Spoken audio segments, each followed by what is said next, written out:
Over the last 4 years, I've done over $3 million in sales as a TikTok shop seller without running a single ad, holding any inventory, or even touching the products I was selling. And I did it all while being a Division I college athlete, becoming one of the fastest swimmers in the world while getting my engineering and master's degree in college. What I'm about to share in this free course is the most powerful way to get started as a TikTok shop seller right now. And it's the exact same system that I've helped dozens of my students generate hundreds and thousands of dollars for themselves.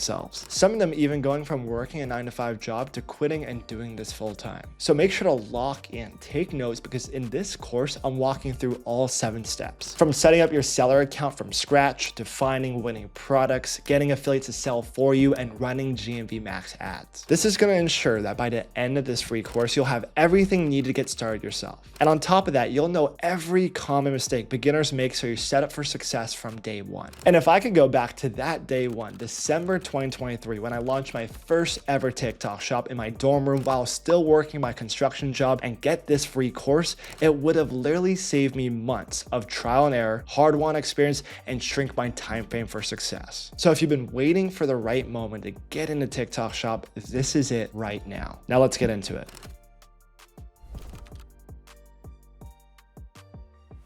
All right, awesome. Let's now dive into what exactly is TikTok Shop and how does it actually work. Now, before we dive into the nitty gritty of how each different system inside TikTok Shop communicates between the two, how to make money on the platform, I want to take you down a trip of memory lane and give you the little short story of how I found TikTok Shop and how I got into it and everything in between. So let's go back to 2023. This is when I started my path to TikTok Shop. Before I even launched my first store, was really sitting inside my 9-to-5 job, inside my W2, feeling underappreciated, undervalued, overworked, and underpaid. At the time I was 20 years old when I first started, and I said, I can't do this for the rest of my life.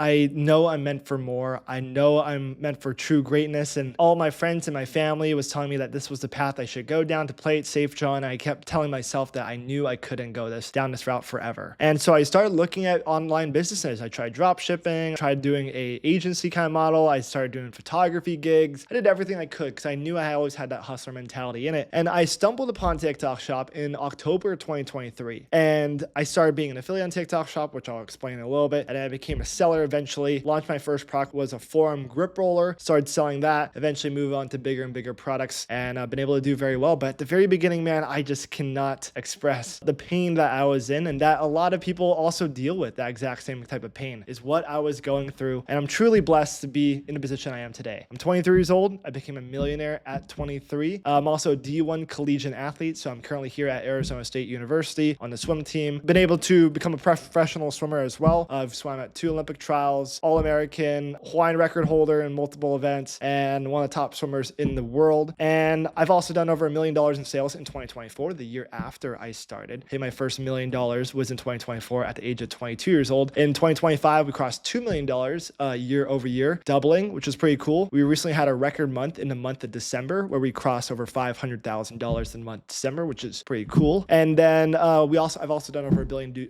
views faceless with my own 2 hands. So understand the business side of TikTok Shop, but also the in-hands work of operating it with my own 2 hands, making videos, making content, and I'll be able to see all sides of it. And to be honest, there's really nothing special about me. A lot of these accolades, of course, I would call myself exceptional to some degree on the hard work that I put in and how much I've learned. But to be honest, I didn't start with a whole lot. I started with $2,000 in my name. I took $1,800 to start and invest in my first TikTok shop. I learned through hard work, dedication. I didn't invest in any courses or any mentorships. I just told myself that, man, I should just take this risk and just go for it. Looking back in hindsight, it might have been smarter to get a mentor to help me through the process, but I just had the people around me giving me great advice. And I didn't come from a genius knowledge background in business. My family's not like a big business owner. I won't say that I came from the slums or anything. I grew up in a middle-class family and they taught me what hard work was. And that's how I applied it to how I run my TikTok shops. And people started asking me, John, how did you do it? Can you just show me how? And everyone started asking, and I thought, I might as well just start teaching a lot of my friends to do it. My friends started seeing success and people from the public started asking. And so I created a mastermind group called the Inner Circle where I work with people one-on-one. And it didn't just work for me, right? It didn't just work for me, all the results. Kayla and Alicia, they went from $0 to $30,000 a month, all the way to $70,000 a month. 2 best friends absolutely crushing on TikTok Shop. Ryan, a huge stud over here. I did a great interview with him on YouTube here. He did $250,000 in in Q4 2025. Absolutely wild. He was working for the government, no longer works there. He was furloughed actually during this time when he first started TikTok Shop, said, I can't rely on company or a business or the government to pay me. I need to take matters into my own hands and build a substantial income on the side of what I already have. And he started building TikTok shops and he's absolutely crushing it. And then Matt's another guy we did an interview with, crossing $50,000 a month with just one single mug on TikTok Shop, still consistently doing like $30,000 to $40,000 a month, just selling mugs, coffee mugs on TikTok Shop. And of course, Dom doing $40,000 a month,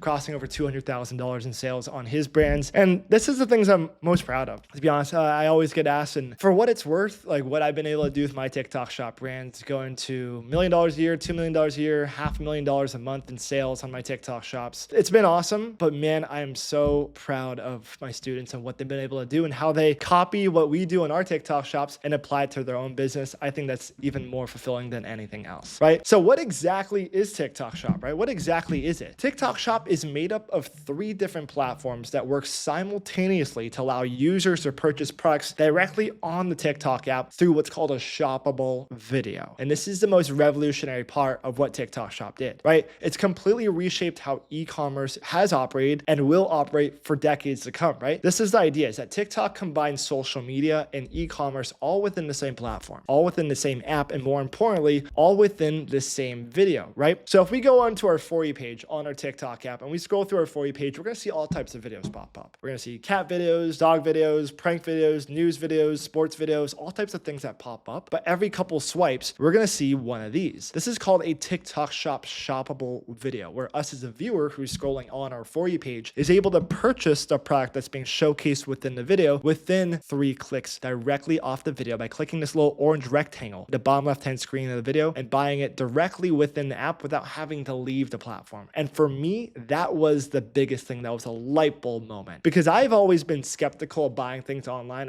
Up until that point, I'd only buy things on Amazon or go into a store. I was always skeptical when I saw Facebook ads. I know there's a lot of money being made there and there's a lot of people purchasing, but at the time I wasn't purchasing anything through websites like how most people do. I just didn't trust that. I trusted Amazon because that's one thing it's through in our platform. When TikTok came out with it and I saw it was a light bulb moment, I was like, it is so much more trustworthy and so much quicker and so much more effortlessly to do it embedded within the video. And that's what really blew my mind, right? And so these are the 3 big pillars of what TikTok capitalizes on. Number 1, no buyer friction, the ability to purchase products directly within the app without having to leave the platform, tackling impulse purchase and really the entire friction of the purchasing process for our viewer. And that's really big too, especially right now, because people want instant gratification. They want things now. Amazon ships packages to our doorstep in like less than a day now with some products, right? People want to be able to purchase immediately and get results and see immediately what they purchase. And it's a dopamine that they're flowing on, and TikTok allows them to do that, right? Number 2, no ads required. As TikTok Shop sellers, we don't have to spend money to put our products in front of people who are actually willing to purchase. TikTok does it all for us through the organic, natural For You page, the organic feed there. So they're just showing our products that people who are already willing to purchase. And number 3, complete trust built between us viewers and people actually purchasing our products, right? If we, for example, go over to Amazon.com, let's go over to Amazon and we want to take a look at, let's say, this ergonomic mouse over here, ergonomic mouse. Now, inside of a photo like this is the exact same mouse I have right here. Inside this photo right here, I can see this mouse. I can see the buttons. I can see it looks really good, but I don't know what everything does inside of this. I don't know what every single button does. Is this a scroll wheel? How does this work? What's the material made out of? I don't get to see the whole picture. Of course, we can go down to reviews and we can see some photos and what people think about them, right? But more importantly, what I think now, and I think this is the future of e-commerce too, people want to see their product purchased within a video, right? They want to see what it actually looks like. Kind of how like I'm showcasing you guys, like in a live, right? In a video, I'm able to show you the material, what's made of, how it fits in my hand. I have pretty big hands. I can fit it in my hand. The buttons, I can see myself scroll the scroll wheel over here. This button over here, I can see it, how it looks and motions and how it actually operates. And that's what people want to see. They want to see this being purchased within a video. And this is the future of e-commerce, right? Now, let's talk a little bit more about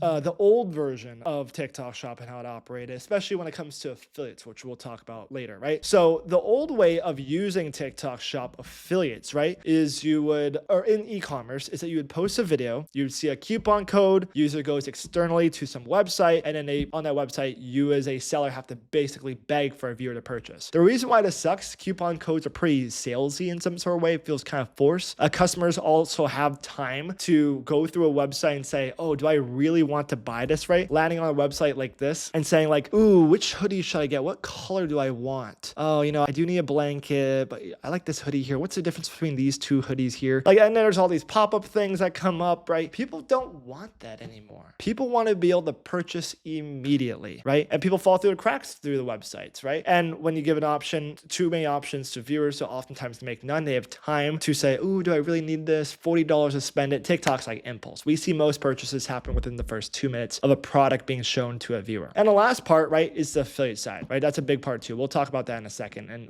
how that's a little bit different. But yeah, the solution is ultimately TikTok Shop. Okay, so now dive into the different sections and how every single section of TikTok Shop operates, right? So number one, we have the TikTok app. Number two, we have the TikTok Shop affiliate center. And number three, we have the TikTok Shop seller center. And every single one of these works simultaneously to work together. So let's first talk about the TikTok app over here. So what is the TikTok app? The TikTok app is just the app that we have on our phone. It's a social media platform that revolutionized short form content. Over 200 million monthly users inside of the TikTok app. And why is it so revolutionary? It's powered by an algorithm that personalizes a For You page based on your interests, right? So unlike Instagram is a relationship-based platform. The content that you see is because of who you follow, your friends, whatnot, right? Amazon is a search-based platform where you search certain things up and it'll just pop up. TikTok is completely different. It is a performance-based algorithm. How well do videos do? Who are they getting shown to? What audience, what niche, what category, and it gets sent to those people out there, right? So it goes through testing phases and how videos are posted, right? You start with phase one, testing phase, a video gets posted. How it interacts with those first couple hundred people, it'll move on to the next phase. After that phase, it'll move on to the next phase. If it performs well, it'll move on to the next phase. And that's how the algorithm works inside TikTok. And TikTok is pushing the TikTok Shop feature like crazy because they want to make more money, right? Number one, massive seasonal campaigns is some of the things they're doing. Product discounts, shipping discounts, most importantly, boosting videos with your products tagged within them. They want to make money and they want more sales on TikTok Shop, and the more sales they get, they take a fee, and of course, we make a ton of money as well through the entire process. TikTok is losing millions of dollars per year, subsidizing us TikTok Shop sellers. It's absolutely wild. Okay, let's now dive into what the TikTok Shop affiliate center side of it all is, right? So what is a TikTok Shop affiliate? First off, it's basically a professional content creator that is on TikTok who specializes in not only reviewing products, but making viral videos of products that are listed on a TikTok Shop go viral. Every time that they post a video, they're able to tag a product within the video and receive a commission every time someone purchases a product through the video that they just posted, right? So this is kind of how it breaking it down a little bit more and give you an inside look of what the affiliate dashboard really looks like, right? So an affiliate has a dashboard like this. Let's say they make a video. So I made this little video over here. I'm able to click on the add link feature over here. Let me get this little diagram over here. I'm able to click on the add link feature over here and tag a product directly within the video. By clicking this little add button, I can add this goalie bundle over here to this video because I'm showcasing it within that video and be able to post it. And when this video goes live, if anyone purchases that product through the video, me as an affiliate, I'm able to take a commission. Now, keep in mind, we don't do the affiliate side. That's not what this little course is all about, right? This is about being a seller, but this is what inside looks like for an affiliate, is that they are the content creator getting in front of the camera, posting content. And this is kind of how the affiliate process looks like. I think it's important to understand before we talk about the seller side. Is a TikTok user is scrolling on TikTok. They see a video and they're able to purchase it by clicking that little orange rectangle on the bottom left-hand screen of the video of this goalie product. The user actually pays TikTok first, and in return, they get a product, right? They get the product sent to their doorstep. Now, that's sent from us TikTok Shop sellers. We'll break that down. The TikTok will then pay an affiliate. They'll pay the affiliate the commission that they received. The commission is based off what us sellers sell it for. For example, 25% commission is what we said at. TikTok takes their 8% referral fee, and the seller receives the remaining balance 4 to 30 days later. The reason why it ranges that big amount is when your shop is just listed, the settlement period is about 30 days. Over time, as your shop matures, it gets a lot lower. But yeah, that's basically how the affiliate side operates. So for example, this is my old affiliate account that I started way back in the day. I posted this video of this little charger over here. TikTok tracked the purchase from my video and the live streams I was doing and reward me $1.50 per order. So I forget what I was selling for. I think $40. Yeah, $34 right here. And when the customer purchased this product, me as an affiliate, I kept the $1.05 in commission, and then the seller kept the rest of it. So 32 whatever dollars minus the TikTok referral fee of between 6 and 8%. And that $1.05 went directly into my pocket, right? So that's how the TikTok Shop payout process works and how the commissions work for an affiliate, right? Now, my best month as an affiliate was $2,500, which is actually really good when I first started. Some of the benefits of being an affiliate, you don't have to deal with inventory, customer service. You don't have to have money to get started, to get inventory of products, right? You might need to buy an account. For an account that has 5,000 followers, it can be between $500 and $1,000 to get a verified one. So that's only upfront capital that you have to get started. But then you also have to be a content creator, which is kind of the big cons we'll talk about here in a second. The requirements to be an affiliate: you need to be based in the US and have a US SIM card, no violations on your account, be at least 18 years or older, and have 5,000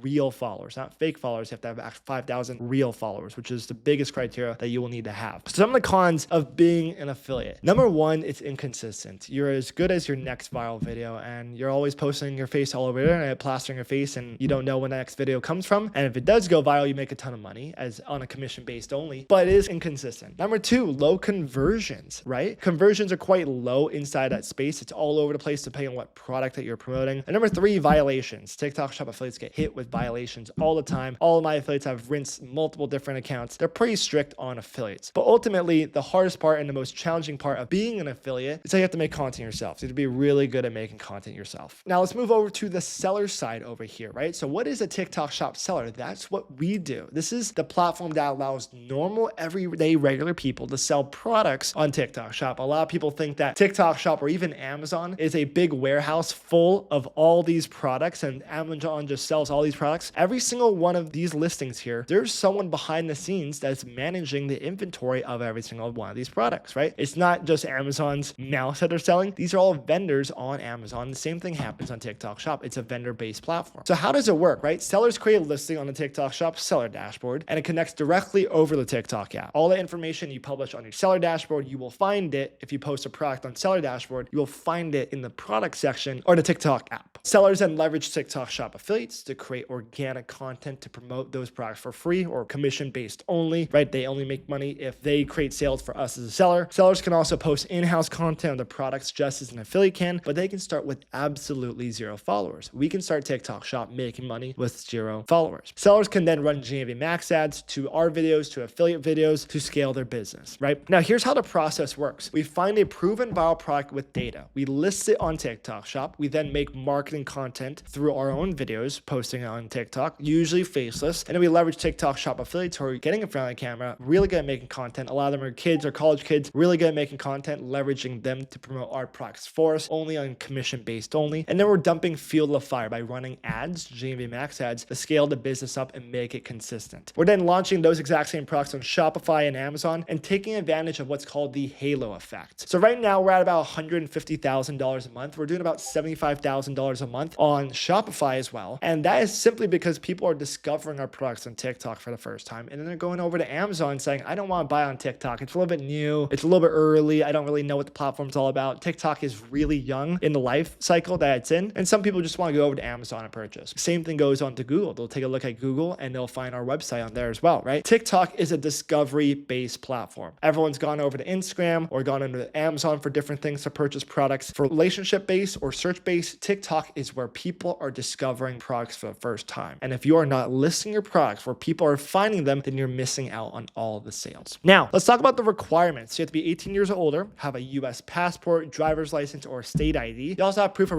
residency. If you're not based in USA, the alternative is create an LLC and hire a co-signer off of Fiverr, Upwork, or find someone based in the United States who can sign off for you, right? Some of the benefits of being a TikTok Shop seller. Number one, it's much more consistent than being a TikTok Shop affiliate. It's not based on virality. It's based on volume and widespread use of TikTok Shop affiliates. Instead of your videos, you get to have hundreds of creators all making dozens of content for you every single day. Number two, building an actual brand. A lot of people forget this part, that you're building a business to sell. The biggest net worth jumps for individuals and for entrepreneurs is when they sell a business. And when you're creating an actual business, an actual brand that's actually sellable, that has actual enterprise value, that's where you create real value and actual net worth. Number three, scalable by running ads, launching on different platforms. As an affiliate, you can only scale by making more videos, right? And there's no ability to scale those videos past a certain point because all the hands are in us TikTok Shop sellers to do that, right? For us TikTok Shop sellers, we're the ones that are adding fuel to fire, scaling the business, and actual running simple systems. Number four, you're leveraging affiliates, you're running ads, right? It's a lot more passive in that remark because you don't have to post videos yourself. You don't have to run ads manually every single day. You can let those things run on autopilot, and you can leverage AI to do a lot of the heavy lifting for you. And lastly, of course, so this is a big one, you don't need any followers to get started. Some of the cons, right? Number one, you need inventory to get started. started, right? You have to be able to actually ship products out. You cannot drop ship on TikTok because TikTok has a 2-day handling policy. There is an exception. I'll talk about that in a second. Number 2, money. If you're going with bulk inventory and sourcing inventory, you're going to need to have money to get started. You're going to have ads. You're going to have retainers for affiliates. This is more of a professional field, right? You do need money to start selling on TikTok Shop. And number 3, the learning curve. You have to learn backend systems, be an operator, be a manager. Some people find this is a good way, a good approach to TikTok Shop. It can be taken how you will, but being a content creator, being a TikTok Shop affiliate, which we just talked about, you have to be a content specialist, influencer doing that. As TikTok Shop sellers, we're guys behind the scenes being the manager of our TikTok Shop. Some of the misconceptions, right? So as a beginner, I always recommend using on-demand suppliers because you don't have to front any capital to get started, which is really, really big, right? You don't have to front thousands of dollars, get thousands of units of inventory to sell. You can just use on-demand suppliers. And when they get a sale, your Printify account gets notified or your on-demand supplier gets notified of your order and sends it directly to your customer. They don't make products unless they get orders. Number 2, organic content is completely free, right? You don't have to spend money on ads at the very beginning. We always focus on organic at the very beginning, and you don't have to pay affiliates upfront. They're only based on commission. And also, I don't really think it's that hard running a TikTok Shop seller account, like I mentioned. And I think that's one of the differences. It just depends on your operating level. If you're a very good content creator, go do TikTok Shop affiliate. You can make a ton of money. Downsides, you're not building a real business. But if you're not the best content creator, I always say TikTok Shop seller is cool for this feature. So let me break down a couple of examples of how this entire seller system operates. Number 1, find a design. This was one of my best selling t-shirts of all time. We did a little over $200,000 in sales with this t-shirt when Trump got shot years ago. One thing I always tell people, whether you are Republican, Democrat, liberal, conservative, blue or red, we're in the business of monetizing off of attention. When this photo went viral all over the internet, I saw it as a big opportunity to sell. So I sold it on a t-shirt over here on TikTok Shop. I upload it and use it with Printify, which is an on-demand supplier that connects directly over to TikTok Shop. And I market it through TikTok Shop affiliates and in-house content. So I made my own videos of my product. I also use TikTok Shop affiliates to sell this product. And when people clicked on this little orange rectangle, they're able to purchase it directly off the video. I was able to scale all the way to the $12,000 a day at a 60% profit margin, which is pretty cool. With just one silly t-shirt like this, scale all the way to $40,000 a week, which is pretty awesome. And that's the entire TikTok Shop seller system in a nutshell, right? It's the big thing that we do on the TikTok Shop seller side is we're a manager role. We're building a real business that takes real hard work, real systems, and we're using real strategies when it comes to leveraging TikTok Shop affiliates and on-demand suppliers to do a lot of the heavy lifting for us. Okay, let's talk about more the logistics of how TikTok Shop operates and how does money come in the platform? How do people actually purchase on it? And how does a shoppable video work, right? So 90% of our sales comes from 2 different pillars on TikTok Shop. Number 1 is the live streams and number 2 are the videos, right? And both these are embedded inside of the For You page. So if you imagine a For You page is much like the Reels tabs of Facebook Reels tab, Instagram Reels tab, or it's an Explore page, but it's designated and designed on your interest, right? And so videos and live streams will continue to pop up inside of that For You page. Most of the purchases that we see on TikTok Shop go through videos. Live streams are also very effective as well. One thing that we notice with live streams, and this is just kind of future reference when we get into scaling, is that live streams aren't the most sustainable for you as a founder. It's good to hire people to do those, but sitting on live stream every single day talking to it, there's a set amount of income that can be produced, but you're inputting a lot of time for it and the return on it is capped, right? But when you can create a video, it's totally different. For example, when I first started doing TikTok Shop, I was doing a bunch of videos and then I started implementing live streams and getting on the live stream and selling. I think my best live stream, I maybe did like $500 in an hour, which was really good. But the videos, I would spend 15 minutes to make a video and that video could get hundreds of thousands, if not millions of views and bring in tens of thousands of dollars. So the return on it's always gonna be higher with videos, but I think live streams are very effective at the very beginning to build momentum and to create a relationship with your viewer, right? And that's where we're at right now. I think trust is at an all-time low when it comes to purchasing products online. And those live streams, you're able to connect with your audience, do things that you couldn't do within a video. For example, packing orders live. That's one thing that a lot of brands will do. Talk about the benefits of a product. For example, Leafer right here is one of the best performing TikTok Shop brands right now. It's a CPG product. It's a consumable product. So it takes a little bit more selling and the benefits of the product to showcase what it can do for a customer. And that's why it's done very, very well. But they also have live streams happening 24/7. But most of our sales have came from affiliates and videos that they've created, as well as affiliates videos. So that's another big thing too, right? Both videos and live streams can be done either by you as a seller or by your affiliates. Now, one cool thing about doing it as a seller, you can start with absolutely 0 followers and do live streams immediately. Actually, I think you need 1,000 followers to do a live stream. I think even if you're a founder, I think you do need 1,000 followers. For videos, you can immediately start doing shoppable videos though. So yeah, you do need 1,000 followers to be a live streamer. To do any any live stream, to do any post any videos and tag your products, you can start with 0 followers on your seller account. Affiliates will need to be verified in the affiliate dashboard in order to promote products though. Just keep that in mind. But yeah, we can do both videos or live streams ourselves as founders or as affiliates. Now that last bit of revenue that comes in, we see about 10% of our income and sales come from the shop tab, right? So it's much like TikTok, the For You page here. This is our discovery-based platform where people are discovering products for the first time while it's based on their interests. The shop tab over here is much like Amazon, right? We're actually a search engine to find and locate products. So if you open up your TikTok account and you go into, it's going to automatically open you up in the For You page over here. If you go over to the shop tab, that's where you can be able to search for products inside there. Of course, there's also the following, there's always the explore page, and then there's also the stem one as well as the live kind of studio, the live, just swiping through live streams. The shop tab is where you can search for specific products and see ones that pop up inside of here. And we see about 10% of our sales going inside of here. One thing that's nice, all the revenue that's generated inside of here, you don't pay any commissions if it is an affiliate, right? Because it is all just original to the shop page. TikTok takes the referral fee from there. But yeah, that breaks down the different pillars of TikTok shop, where income comes through. The big thing I wanted to highlight in here is videos and live streams are the two things that you focus on marketing. I personally am not the biggest live stream guy. I know there's a lot of people that are out there doing a lot of those. I think it's good to leverage affiliates to do that, which we'll talk about, of course, but videos is kind of my bread and butter, and I think that's the highest return that you will get on your time. All right, so you're going to be going over to seller.tiktok.com to register for your account. Seller.tiktok.com. Type that into your web browser. I recommend using Chrome to register.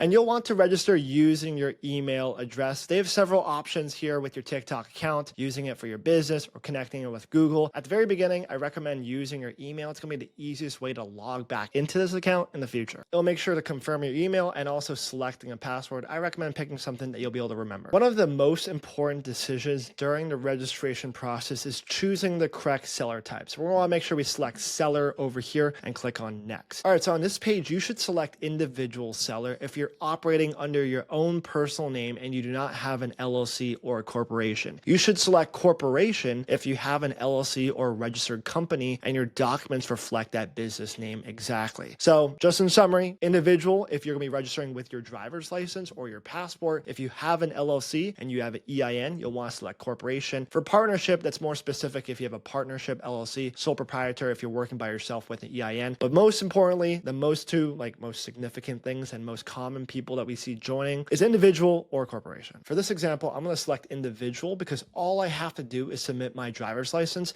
which is what I recommend to most people. We'll now click on next, and now it's going to have us upload the front and back of our driver's license. Now I'm going to take a photo of my ID on my phone, and then I'm going to airdrop it over to my computer to upload. I selected US driver's license, Hawaii, because that's what my ID shows. I upload my ID. I also inputted my driver's license, date of birth, personal information, residential address. I selected this is also my residential address. I certified that I do not have a business only address, as well as I inputted my SSN, my social security number. And from here, we can click on next. Now it's going to ask us for our shop information, starting off with our shop name. Now, so what I like to do for my shop name, I'm not the most creative person in the world, so I go over to ChatGPT. ChatGPT, please give me a list of 10 shop names that are for a very broad niche type of products because I have no idea what I'm going to be selling yet. It's going to give you a bunch of examples. Pick your favorite one. The favorite one that ChatGPT came up with was For You Shoppers, which I really like. Keep in mind, you can only change your shop name every 30 days, so make sure to pick something that you'll be comfortable with for the next couple weeks. But like I mentioned, you can always change it in the future. Now for the primary product, it's going to have you select what niche of products you're going to be selling. But at this point, for most of us, we don't know what we're going to be selling yet. One thing that our TikTok representatives have relayed to us is that the only reason why TikTok Shop asked for this information, they just want to see what new TikTok Shop sellers are coming to the platform to sell. It won't affect the future sales of what you can and cannot sell or the performance of your store. So if we are going to do, for most of us, we're going to be doing print on demand or some sort of on-demand products.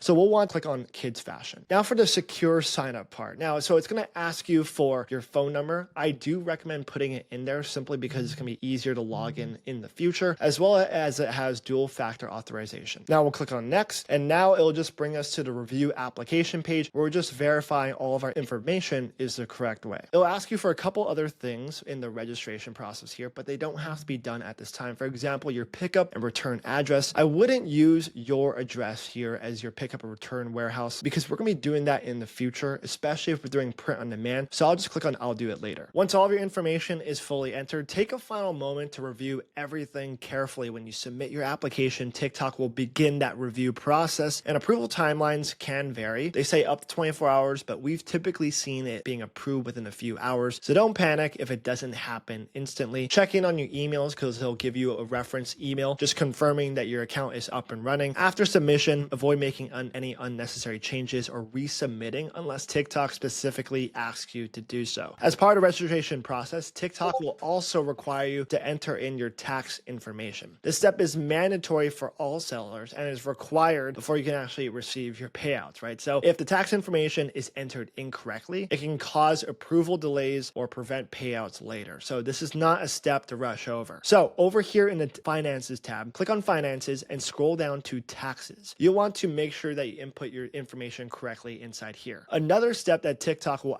also ask for is your bank account information, right? So go into Overview, or it might pop up as bank account information. TikTok will require you to input this shortly after registering. This bank account is where your payouts will be sent to. So it's important that it's set up correctly from the very start. Incorrect banking information is one of the most common reasons why sellers experience payout issues later on. The bank account you connect must be in your name if you're an individual seller, or the business name if you're registered as a business, like an LLC. So avoid using third-party accounts or accounts that don't clearly match your seller information. Use a reliable, active checking account to avoid payouts interruptions down the line. I'm gonna break down the entire TikTok Shop seller dashboard. I'm gonna move very slow because there's a lot of moving parts inside the seller dashboard. It's very easy to go down a rabbit hole and look through all the analytics. I won't do a super mega deep dive into it, but I want to cover the most important things for us to understand on the seller dashboard. So we're here on the home page. When you first register for TikTok Shop, it won't have this normal home page. It'll usually have a step-by-step process of, you have to fill in your tax information, your warehouse information, the bank account information. But once you fill out all those steps, your home dashboard will look something like this. So in the very top here, you're going to have your past 28 days. You can filter also the past 7 days, as well as the past day to show your today GMV numbers, customers, SKUs, visitors, and all the analytics that you're going to need for your shop, as well as all the other metrics. You can also filter these headlines. So right now it's showing GMV, customers, SKUs, orders, and visitors. If you click on this little box icon over there, you can filter it by different numbers. So we can click on, I don't want to see the customers, but I do want to see how many items sold. And I click on save, and I can see the more in-depth numbers of now items sold. You can also see some of the simple to-do list things like order to ship, pending returns, violations, low stock, addressing negative reviews. If you scroll down here, you'll see a bunch of product opportunities, a lot of other stuff. I don't usually go down there, but this is just the homepage setup things that you'll be able to see on your live analytics on your shop. In the top right here, you're going to see more of your shop information stuff. So my account, help and support. So if you need help from TikTok creating a help support ticket, you would click on help and support. I'm going to go into my settings over here. And now we're going to have a couple things: the linked accounts, the account settings, and my profile. We're going to start with my profile over here. It'll bring up a little pop-up browser, and it's going to show a couple things over here: business information, the shop name, as well as one other thing. Once this thing loads, we'll be able to see everything else. But it's basically going to give you all the shop information behind your entire shop, the details, the login information in between. So you'll see the email that you registered, your password, phone number connected to your account, as well as the accounts that are connected to your TikTok account, as well as a Google account. You can also set up verification stuff inside here. Seller information, you're going to be able to see the seller shop name, as well as your logo. If you ever want to edit logo, it's inside here. The business type, whether it's corporation or individual. I have an LLC attached to it, so it's a corporation account, as well as some other details that we don't really need to know much about, as well as your shop code. Sorry, that's another thing that's important. It's your shop code. And as well as the business information, the actual business that's registered to this account, the EIN number, address. This would be your social security number, and this would be your company name. Now let's go into the account settings part over here. Click on that top right icon. User management, if you ever want to add users to your account, if you want to have other people log in to your TikTok shop, that would be a good way, or that's where you would log it in. Qualification center, if you're qualifying for certain brands or products in certain categories. Bank accounts, adding your bank account. Tax information, warehouse settings will be in here. And these other ones, holiday mode, delegation, communication, close shop account, I never really look at these, but those are the big 5 that I'm usually using, is these 5 at the top here. Let's go back to our home and let's take a look at some of the tabs on the very left here. We have an orders tab, we have a products tab, fulfilled by TikTok tab, marketing, customers, affiliate, live and video, growth, apps and partners, analytics, account health, and finances. Let's first start out with apps and partners. So this is where, if we're going down the print on demand route, this is where we are going to add Printify as an app. So we just look at Printify, that is our main on-demand supplier that we use. And this is where you would basically add in Printify as an app on your TikTok shop. And this will allow you to connect your TikTok shop to your Printify account. Now, let's head into the orders tab. Of course, you can add in other apps. Printify is the main one that everyone inside Inner Circle is using to generate a lot of income. And that's the one that we're using the best, that connects directly with TikTok Shop in a very simplified manner. But let's go into the product section now. So the product section, I'm jumping all over the place. I apologize. But let's go in the product section. We can manage products. We can add products. We can have product ratings and product opportunities. For the most part, I'm only staying in the manage product section. So if I ever want to edit stock, or if I ever want to change the price on my TikTok Shop, it might be over here. If we're using Printify, we are never changing the price or any numbers on our TikTok Shop. We're doing all the edits of images, mock-up images, stock, the price of our product, the description of our product. Everything is done on the Printify side, because when Printify is connected to our TikTok Shop, all that data that we double check and publish to Printify will automatically publish over here. And when that entire connection process is done, it will say active or live over here on our status side. So that's one thing. If you ever are troubled in that Printify TikTok Shop connection process, it will show live over here on your TikTok Shop when everything is ready to go. Now, if you ever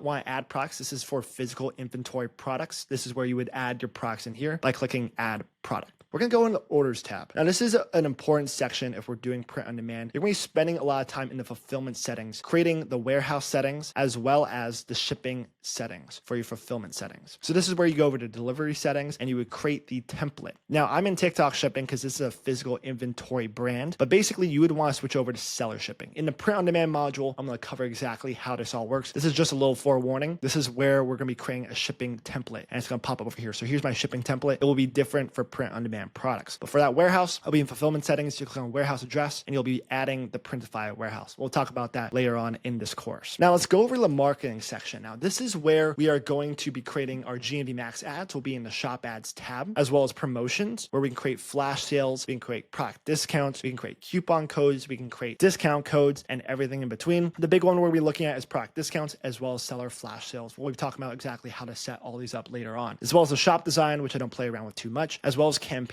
So campaigns is basically where you can register for TikTok subsidized campaigns. I do recommend registering for a lot of these. So currently is before Black Friday. So I would want to register for all these campaigns in here. Black Friday, Cyber Monday, phase 1, register. And when you register for these products, they'll basically give you subsidized coupons to customers at no cost to you. Really cool thing. In the TikTok funded program, I like to register for these. Any co-funded program I want to register is basically free money from TikTok. So I'm already registered, but you click on register and register your products. Customers tab, this is more of a scaling optimization part where you can do outreach messages to people who have abandoned checkouts, people who are interested in your product, people who have viewed your product, more of an optimization side. I'm going to go into the affiliate section at the very end, but let's go into some analytics here. If we click on the analytics tab over here, we'll be able to see a lot of analytics behind our TikTok shop. Some of the key metrics behind GMV breakdown, video revenue, live stream revenue, revenue that's came from our product card, and everything in between. So we can see the past 7 days here. We can also stretch it out to the past 30 days or however long. We can see the GMV that we've done in the past 30 days, the order amount, the customers. We can see the breakdown behind how many orders and the GMV mark behind all these numbers, customers, items sold, everything in between, as well as the live video and product card analytics. So we click down here, we can see the affiliate GMV as well as linked accounts GMV, which is kind of cool to see. There's also a lot of other tabs up here: live video analytics, shop tab search, product analytics, marketing analytics, customer analytics, rankings, everything in here. I won't break them all down, but this is a really good spot once you are creating a lot of orders to kind of go down a lot of these numbers to see how customers are reacting, how people are reacting to the videos, analytics behind your product, and everything in between. Let's get into some shop health things. So this is a good place to look at how your current shop is operating on a health side. So TikTok will really judge you at the very beginning based on how fast you do orders, how fast you fulfill orders based on your late dispatch rate, on-time delivery, valid tracking rate, and seller fault cancellation rate. If you ever have questions about what all these mean, they have these little question box. I'll break all this down. And you always want to have a good shop health and always checking in on your violation records to see what you've done. As you can see, I've had some violation records. And when you get a violation, definitely appeal them. There'll be a little appeal button. You want to appeal those. Very rare that these pop up, but something to kind of keep your eye on at the very beginning if you get any. They'll also send you an email if you do run into any violation issues. TikTok account health. So this is the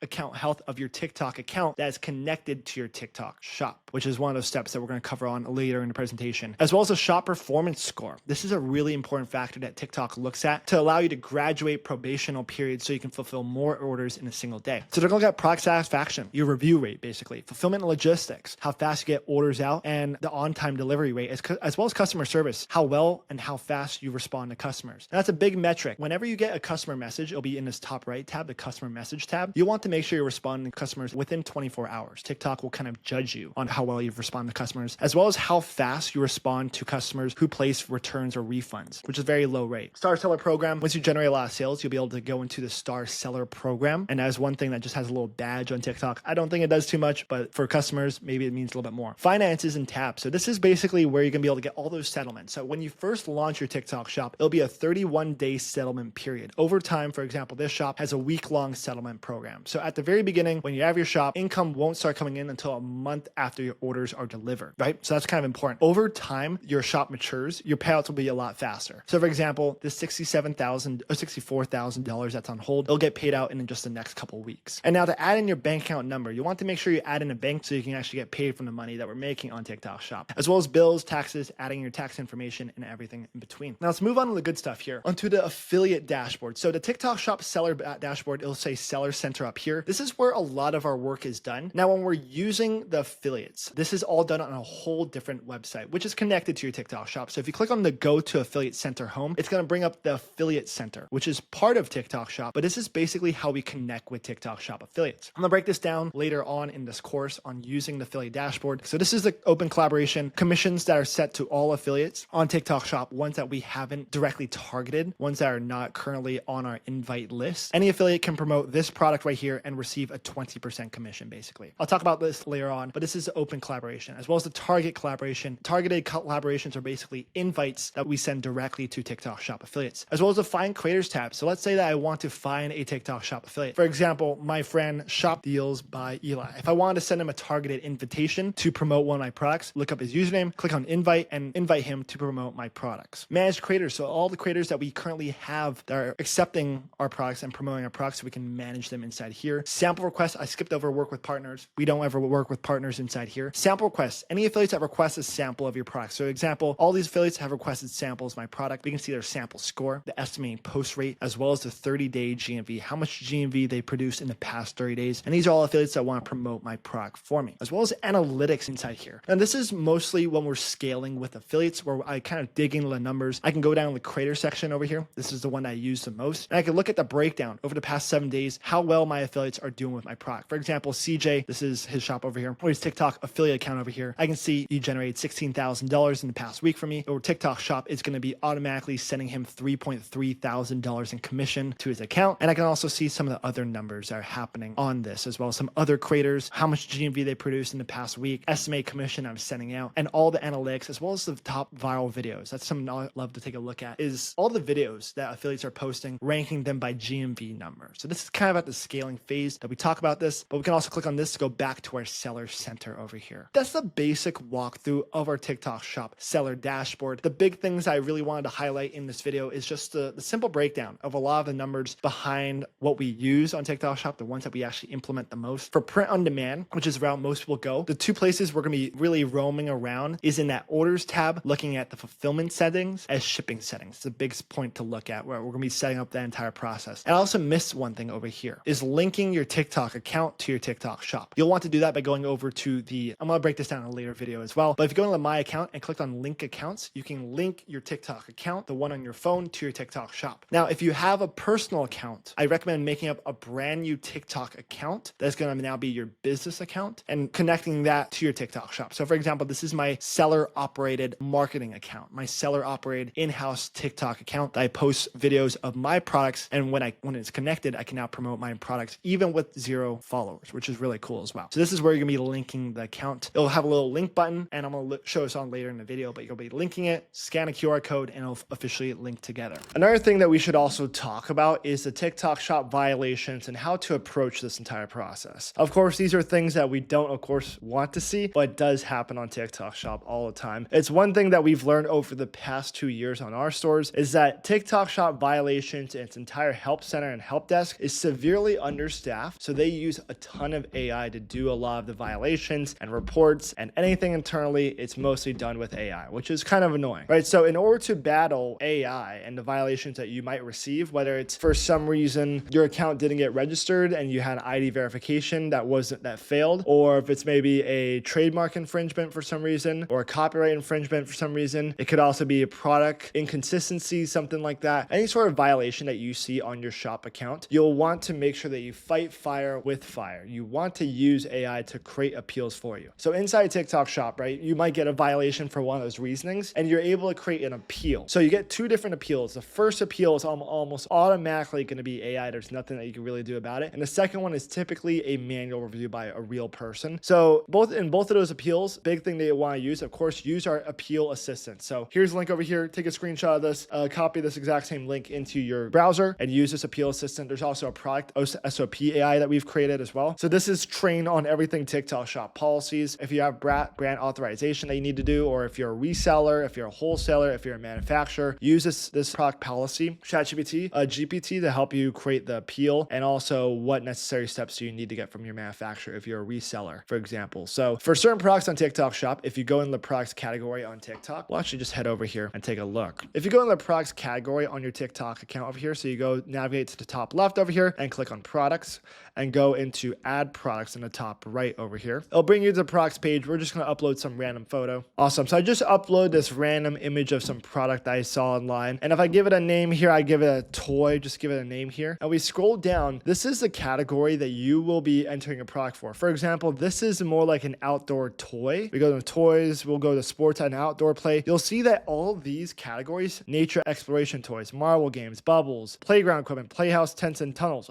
whatever all this stuff is, right? All these have a category restriction on it. So you'll have to click on apply and apply for some of these categories. This is really important when it comes to physical products. When you're doing print on demand, you won't have to deal with any of these issues. But when it comes to getting these brand approvals, we'll click on apply and you'll have to click the category and also what documents that you will need, right? So you might be a reseller or manufacturer, probably gonna be picking manufacturer. You'll have to upload all these documents. For example, you'll need a CPC, children's products photos, children's product test report, and you'll need these things. Your manufacturer will be able to get these to you. So just use that AI ChatGPT to nail down what they're exactly looking for. Oftentimes, it's going to take a lot of back and forth with this. Same for the ID verification thing. You'll go into account health over here and go into violation details to see all that information. If you ever want to contact customer support, click on the top right over here and click on help and support in the top right, and it'll bring you over to the help center over here. Lovely. And then you can either chat with us. This is where you're talking to a live chat agent inside there, which is very helpful, or you can create your own support ticket inside. I always recommend using the chat with us feature, going back and forth with the agent, give them the information of what they're talking about. Of course, I'm going to tell you right now, they're not the smartest people out there, but what they can do is they can create you a support ticket that gets expedited to their internal top team. So that's one thing that you'll want to use, is have them create the ticket for you. They'll also have all the information and write it and expedite it to their internal highest team that can get things cleared up pretty quickly. And that kind of covers the basics of when it comes to the help center, TikTok shop violations, all that kind of information. And let's move on to the next section. Okay, awesome. Now that we went over exactly the violations, we went through a lot of the housekeeping items on TikTok shop, what exactly it is. Let's now move into the setup processes for TikTok shop. So in this section, we're going to first cover how to set up your TikTok shop seller operated account. Number one, we're also going to go through the registration process as well as the navigation on TikTok shop. So first off, it's important to understand what a seller operated TikTok account is. So this is where you're going to be actually creating content of your own products. And it's going to be the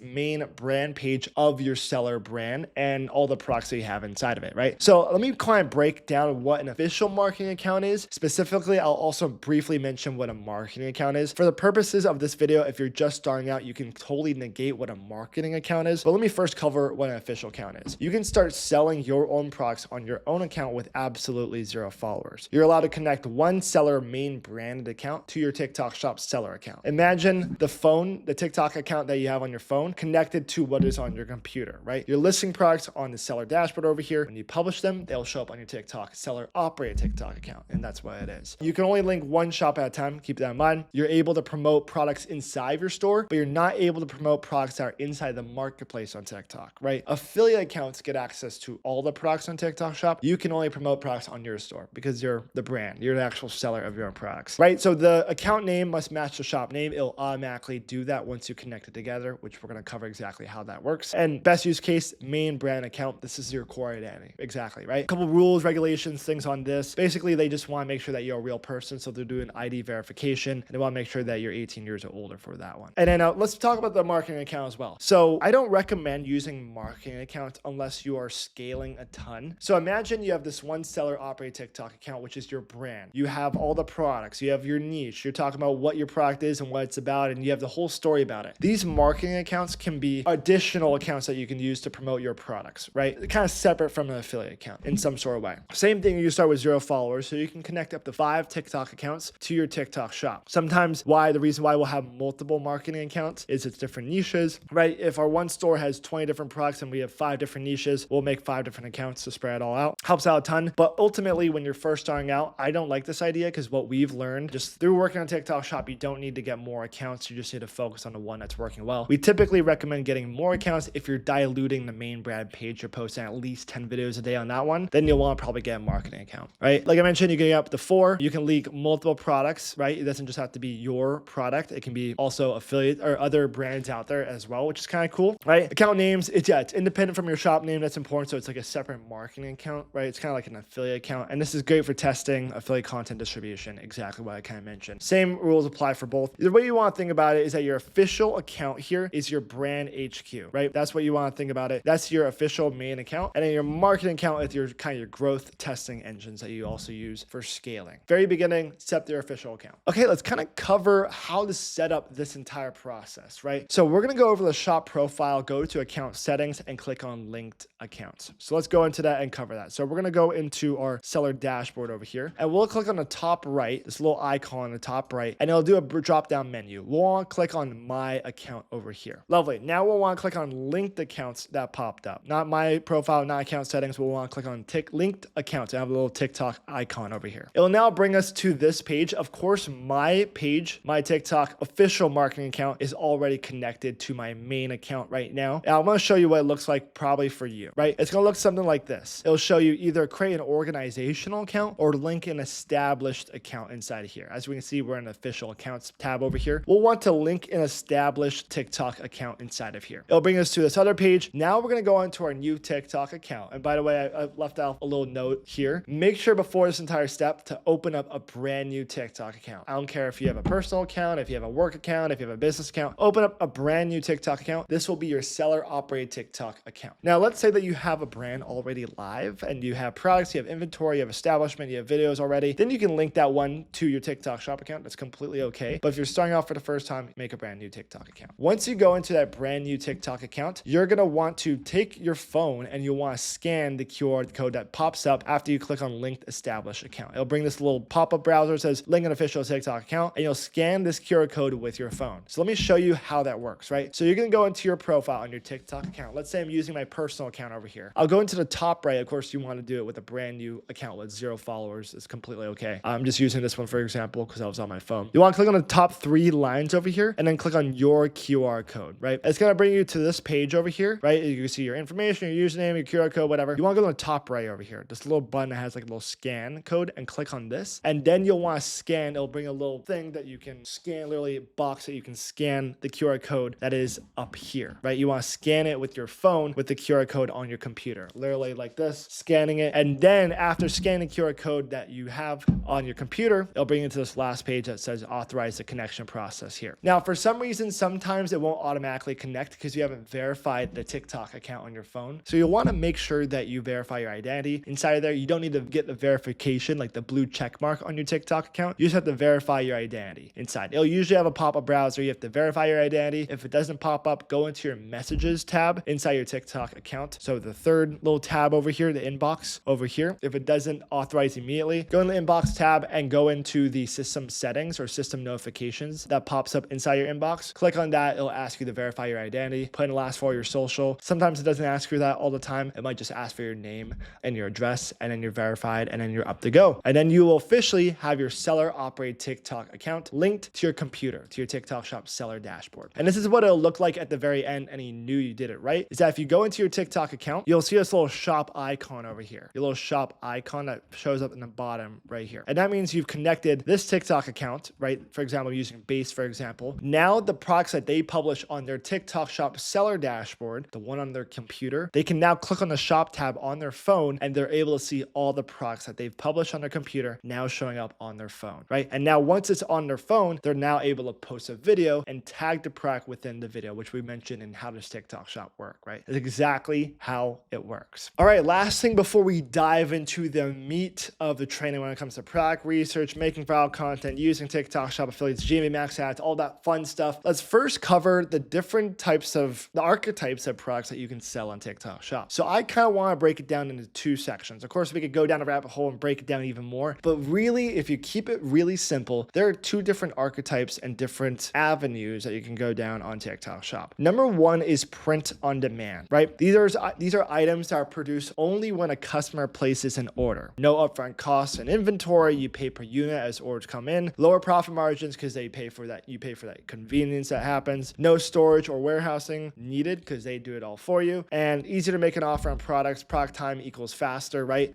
Great for testing products with low volume. It's really speedy and you can get things up and running fast and zero risk, right? So basically, a print on demand product is a product where you use a middleman to do all the fulfillment for you. For example, Printify, which we'll be talking about here in a second. Printify is my on-demand supplier. So when I'm selling a product on TikTok Shop, Printify gets notified of my order and makes my product on demand, meaning only when that order gets processed and sends it directly to my customer, right? And this is an entire avenue of how print on demand works, right? Your print on demand store is connected to your TikTok Shop. Your orders received on TikTok, print on demand starts producing that product and ships it directly to your customer. TikTok pays you out a couple weeks later and you pay Printify for the production of those products, right? And the difference is your profit margin. Now, on the other side, what's called a physical product is bulk inventory purchasing, right? So you purchase a large quantity of product upfront before any sales have come in, right? With print on demand, it's kind of a subset of drop shipping where you only pay when you have a product produced, right? This is where you're paying upfront before the sale actually comes in. So there's a higher upfront cost, absolutely, because you're placing bulk inventory. Significantly lower cost per unit because you are buying in bulk. They're going to give you discounts when it comes to the quantity that you're getting. Higher profit margins per sale, that's therefore, right? And requires storage space. So either you're shipping it yourself, either you're using a 3PL or you're using FBT. You control fulfillment speed, which is quite nice.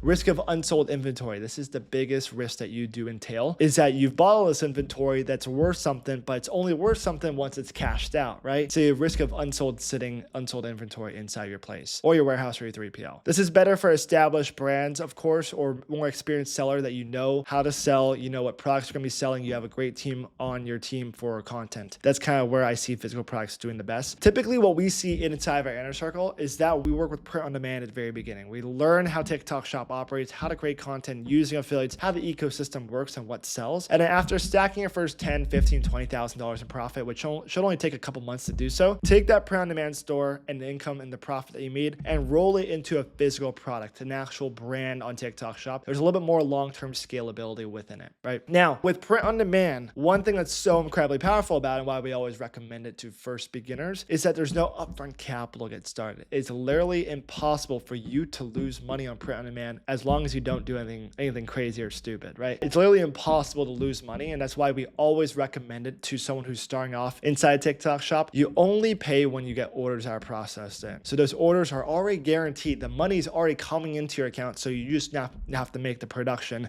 to send it off. One thing that is a downside of print on demand, and we're going to talk about later, cash flow is a big thing. Great problems to have when you're getting a lot of sales, but make sure you have some cash flow. I always recommend having $1,000 saved up to keep up with production costs. With physical product, of course, I would recommend at least $5,000 to $10,000 to invest in the physical inventory. The more the better. You're going to be able to play with a lot of wiggle room when it comes to your budget, especially on marketing and shipping and working with fulfillment providers that are going to be very speedy. But yeah, let's go into the steps that if we just had to break it down very simply of how TikTok Shop operates and the step system that you would approach. This is this 8-step system that we always follow and I always talk about inside of our inner circle. If you ever get lost through this entire free course here, come back to right now. Take a bookmark at the section we're at right now and take a bookmark. This is everything that you need to know in the 8-step process for TikTok Shop. If you ever get lost, this is how simple it is. Number 1, you're going to sign up for TikTok Shop. Number 2, you're going to sign up for Printify and connect your TikTok Shop together. Number 3, you're going to connect your TikTok account to your seller dashboard, therefore turning it into your seller operated TikTok account, which we just covered, right? You got seller operated TikTok account, you got Printify connected to the TikTok Shop, which we're about to cover. Once these 3 things are knocked out of the way, it makes it so much easier moving from here because then it's just product and marketing. Once these 3 things are knocked out of the way, you never have to touch it again. You'll never have to register for TikTok. You'll never have to register for Printify. You'll never have to make a new seller operated TikTok account. These get cooked out of the way and and you can move on to the next steps here, which is next step is making or finding a viral design for Printify, right? I'm going to use t-shirts for example. Once you got the design, you publish it to Printify. You want to get a t-shirt in-house, in your house, order to your place to start making videos. I always recommend buying it from your own listing on your TikTok shop account. It's going to be the easiest way to, number one, leave a 5-star review and also get the best shipping timeline and also get the highest quality piece. If you order a sample directly from Printify, you're going to get a lower quality piece. So make sure to buy it from your own listing. You also get to leave a 5-star review, check the fulfillment timelines, and make sure your Printify account works well. So when customers do come in, you're good to go, right? Good thing to check that all the time. And just your TikTok account in general and your listing, make sure it's good. Step 5, get a t-shirt in hand, start posting videos, copying what's already working, building momentum to break through the honeymoon phase on TikTok shop, which TikTok does have one. TikTok, the easiest way to break through it is to post your own videos. The next step here is, by the way, you don't have to go massively viral. You just have to gain traction on there. It doesn't have to be brilliant videos. Just keep it simple, copy what's working. Trust me, I'm not very good at videos, but I was able to do it, and just building momentum on your own store helps with affiliates down the road. The next step from there is starting reaching out to TikTok shop affiliates, onboarding them, having them promote your products, sending them samples. When they make videos, they generate sales for you for completely free, only a commission based only. This is how you really buy back your time. It's when you get to steps 6 and 7 here. All right, 6 and 7, you go on to onboarding and reaching out to TikTok shop affiliates to promote your products for you for completely free. They're way better at making content, way better at making viral content, generating sales, and they also have the time to do so. So that's when it gets a lot more fun. And then step 7 is GMV Max Ads, dumping fuel to the fire and actually taking the videos that are currently working and currently converting and adding spend to it, bringing in more and more money. And that's the 7-step process for print on demand. Now, when it comes to physical products, a little bit different, right? A little bit different. Number 1, still sign up for TikTok shop the complete way. 2, connect your TikTok account to your seller dashboard, therefore turning it into a seller operated TikTok account. Same thing as print on demand method. The difference here is we're not using an on-demand supplier. We're handling everything basically in-house. There's a little bit more work that goes into it, right? So now we're picking a winning product. Once we found one, we're going to find and locate a manufacturer to produce those products and choose that manufacturer to be the one who's going to be making our products. And then we're going to ship and buy bulk inventory from our manufacturer and send it to our fulfillment center here in the US. So one of those could be FBT, Fulfilled by TikTok. We'll talk about that. 3PL, that's a third-party logistics company. We'll talk about that, as well as in-house fulfillment. That's where you're packing the orders yourself. We'll talk about the pros and cons of that in the physical product section. Once your inventory is at your fulfillment center, you'll now want to get in-house content, just like how we did with print on demand. Make your own videos. Step 7, use affiliates. Step 8, start running GMV Max ads. What you'll notice between the two, what is the big difference between the two? It's just the logistics. It's just the fulfillment. TikTok shop, if you could break it all down into 2 simple steps, you can make it super easy. It's about product and it's about content. If you can nail the product, you get a good winning product, and you focus on the content, you are good to go. If you make it that simple in TikTok shop, I can promise you, you will make a ton of money. A lot of people overcomplicate TikTok shop. You get a good product, you get good videos, you're gonna crush it.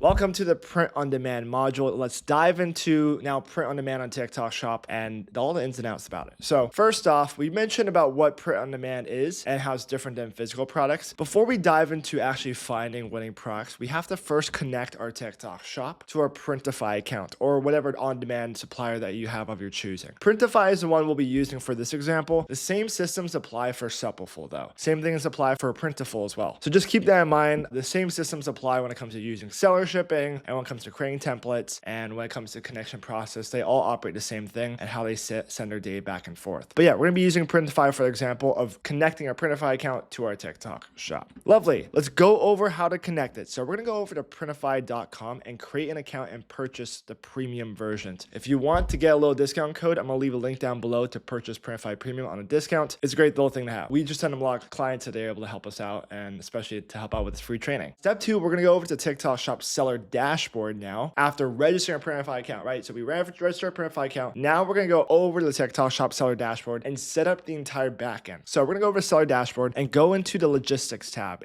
on the left over here. And we're gonna navigate over to the warehouse setting. It's gonna have a little drop down, also warehouse. Now we're gonna add a warehouse. So you'll just click on add warehouse. For the pickup warehouse, we're gonna put the Printify address. So you're gonna name the warehouse Printify products 1. For the address, use this address right here, 40 5005 Campus Drive, Fort Worth, Torrance, Texas, United States, zip code 76119, right? That's a zip code address we'll be using. Make sure to select United States. For the contact, just put in your contact information for that. For your personal address, or for the return warehouse, you want to put in your personal address. That's really important. The reason why we do that is because the products that get sent back to return to sender, for example, products that don't get sent or delivered to a customer, for some reason USPS can't deliver the product, maybe there's a gate in the front or it's an apartment building, they can't find a location, gets sent back to the sender. It's going to get sent over to the Printify warehouse, which they'll just discard those products. They'll just throw them away. At least send it to your personal address so you can at least use it. You can film videos with it, or you can even give it or sell it to a friend or something like that. So that's kind of why we put our personal address in there, just because it doesn't make sense to send it back there and just they dump it and they throw it away. So it's just one thing to keep in mind. But yes, overall, pick a warehouse, make sure to Printify one inside there. This address, really important to use that because that's how they'll do the zone-based shipping. Lovely. Switching to step 3 now. We want to make sure that we switch from TikTok shipping to seller shipping. Now, I'm going to break this down very simply right here. So TikTok has 2 different types of shipping platforms when it comes to you as a vendor fulfilling orders yourself, right? This is excluding FBT, which is fulfilled by TikTok. They have TikTok shipping and they have seller shipping. TikTok shipping is ones that you're buying labels directly from TikTok and slapping it on the packages. They have their pre-negotiated rates with a lot of vendors, and they will use their connection and print out their own label, and you slap it onto the box or package, sending it to the customer. Seller shipping, on the other hand, is what Printify uses, right? So instead of TikTok's pre-negotiated rates, Printify is going to use their pre-negotiated rates with vendors, and that's how they're going to charge you as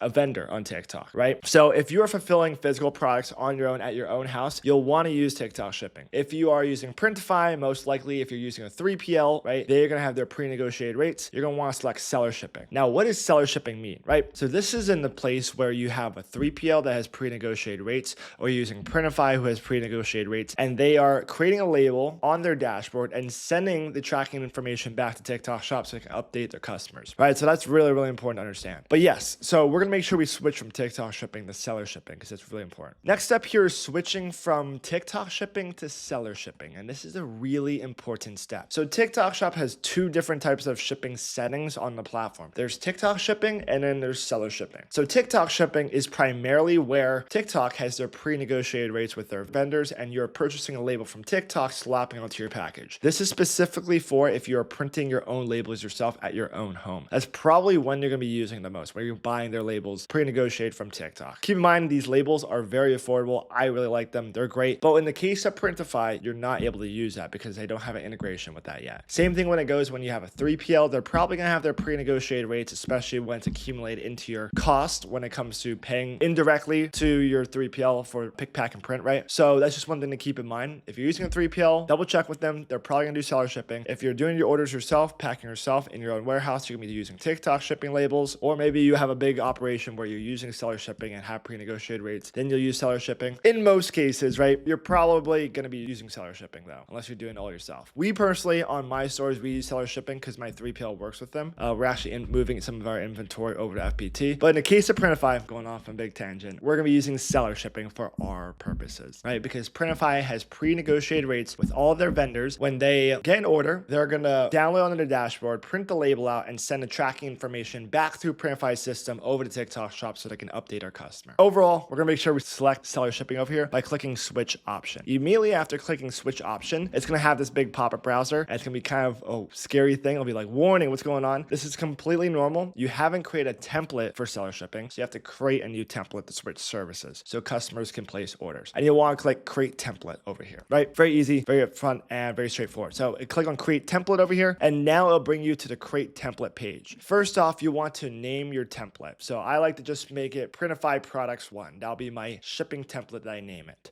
right? Other things inside that will ask you to do is going to ask between quantity-based or weight-based model. So those are different types. There's quantity-based and weight-based model, right? We're going to want to make sure that we use quantity-based when we do it with Printify or any sort of on-demand supplier, right? Next, you're going to go into the standard shipping option over here and click on use price conditions. Now it's going to bring it down a huge drop-down menu. If you're doing print-on-demand t-shirts, this is the exact model that you're going to be using. If someone purchases one product from our listing, the customer will pay $4.75. If they purchase 2 products, they'll pay $7.15. If they order 3 units, they'll get $9.55 charged for shipping, $4, $11.95, $5, $14.35. So that's basically the price conditions that we use use for customers who purchase our products. Now, specifically for t-shirts, I'll talk about mugs a little bit later on in our kind of standard operating procedure for those. We also want to add in Hawaii and Alaska. That's another big one too. Add those delivery options. We personally don't change it a whole lot. We don't change it a whole lot inside of here. We just keep it exactly the same for those. Of course, we're losing maybe $1 on those, but very small amount of orders come through there. So yeah, let me kind of summarize it now on the dashboard that we talked about it over here. We're going to go into warehouses, right? This is of course my warehouses are being created, but as you can see, I have a bunch of these warehouses already added for the warehouses. For this is the 400 Campus Drive one, the Printify products one, and then we can go into shipping over here, and now bring us to the template page, right? So as we can see, here are all our warehouses down here, and we can see all this is the seller shipping that's now been enabled, right? And this is the standard or the template that's been created. So I'm gonna edit my template. Of course, you want to create a template in this position, but when we click on edit over here, I'll bring us to the page. Name it. We're gonna make sure we name it Printify Products 1 instead of what I put here. Quantity base, that's a really important one. We're gonna name it there. For the shipping standard, we're gonna do 1, 475, 2, instead of 784, we're gonna do 715, 955, 715, 955, and so forth, right? Of course, I'm not going to go through it all, but you want to keep adding in and click 4, and then you do 4 and above, which will be whatever it is, 1435. Lovely. I'll just go the whole mile. Why not? Since we're here, 1195. Sweet. Now from here, of course, you do not want to pick select express shipping or free economy. Just use standard. Make sure to add in a second one here, add in a new group, and make sure you select Hawaii and Alaska and do the exact same thing for here, down here. Use price conditions again. Lovely. And then you can click on submit and you're good to go. I'm going to delete this one since I didn't put anything in here, and I'll click submit. Perfect. And that's how you create a shipping template. Lovely. Now, after doing that, you're going to go back into Printify to initiate the connection process. Make sure to have TikTok Shop open on the same browser as Printify so it can initiate the connection, right? So the first step you're going to click on is create your new store over here, right? You're creating a new store on the Printify side. That's really important. You're creating a new store on Printify to connect the Printify store to your TikTok Shop. After you create your store,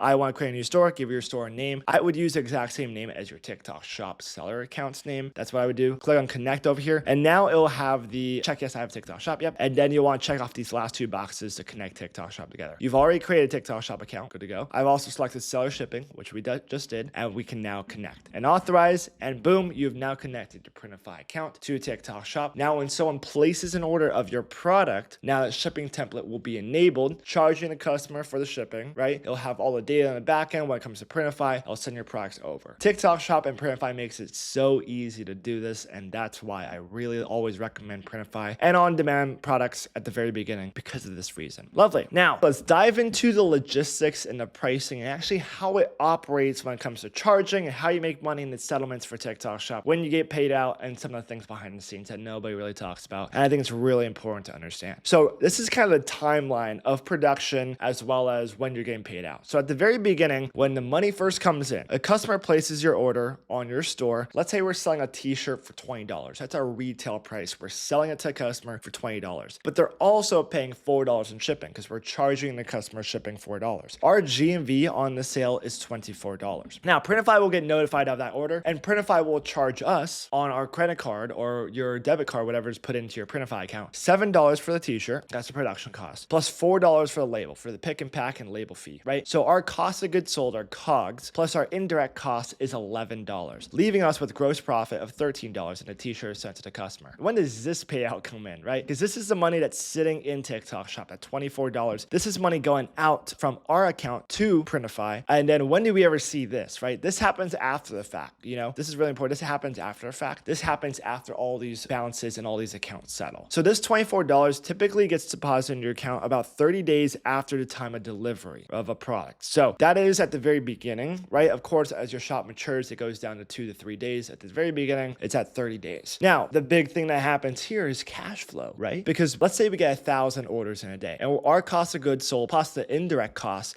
is $11. We're paying 11 grand for the production of our t-shirts plus all the indirect costs to get these t-shirts out to our customer. When are we going to see, right? When are we going to see that? Well, we're probably doubling our money in this case. So when are we going to see that 25 grand that comes into our account, right? Because that's the most important part. We're going to have to pay this out. It might take 30 days to get this. So we have to have cash flow. We have to have enough for production costs. Now, at the very beginning, when I started doing Printify, I'll actually pull up my Printify account over here. So on this one account, I spent $97,000 in a single month on production costs. Now, at the time, my credit score was pretty good at the time, and I had a business line of credit. My limit was 30 grand on a credit card, but I had to max out all these credit cards and I couldn't get them paid off. So I just had to keep opening more and more credit cards. And I wish there was a better solution to it. That's what I found worked out well for me. I had to open up so many different credit cards. I had to use OPM, other people's money. I had to open credit card under my girlfriend at the time. I was doing whatever it took to continue scaling, because the worst thing, and any e-com founder knows, the worst thing you could do is just not have money going out, right? Not spending enough money to keep the business afloat and scaling, right? Of course, the best part about print on demand is that the money is guaranteed, right? You can go into as much debt as possible as long as your profit margins are healthy and you calculate correctly like this, that you will make money. But at some point, right, how much are they going to loan you? And that's why it's really important to kind of follow this procedure. So at the very beginning, self-funding is definitely the way to go. Using a personal credit card is definitely the way to go. That's what I did. Business line of credit. This is where you can get a lot of higher limit credit cards for sure, upwards of, at the very beginning, 30 grand for a line of credit at the very beginning, based on the sales and how your business has been doing. Of course, those things play into account. So call up your bank, apply for a business line of credit. It was really important. TikTok Shop also has a capital feature as you scale. They do loans inside there as well, financing and funding. That's also a great option. Of course, OPM, other people's money, is definitely a big leverage pull that you can use to continue scaling, because this is definitely a tricky part, is the cash flow. It's also good problems to have. A lot of people come to me saying they look at TikTok Shop and are like, oh man, I'm afraid what happens if it works out. I don't think I can do TikTok Shop because I can't pay for this. That's a great problem to have. You know, every business owner complains about it, like it's just happening too fast, more money, more problems kind of thing. I can promise you, of course it's stressful. Trust me, I'm not going to sit here and lie that this was not stressful at all,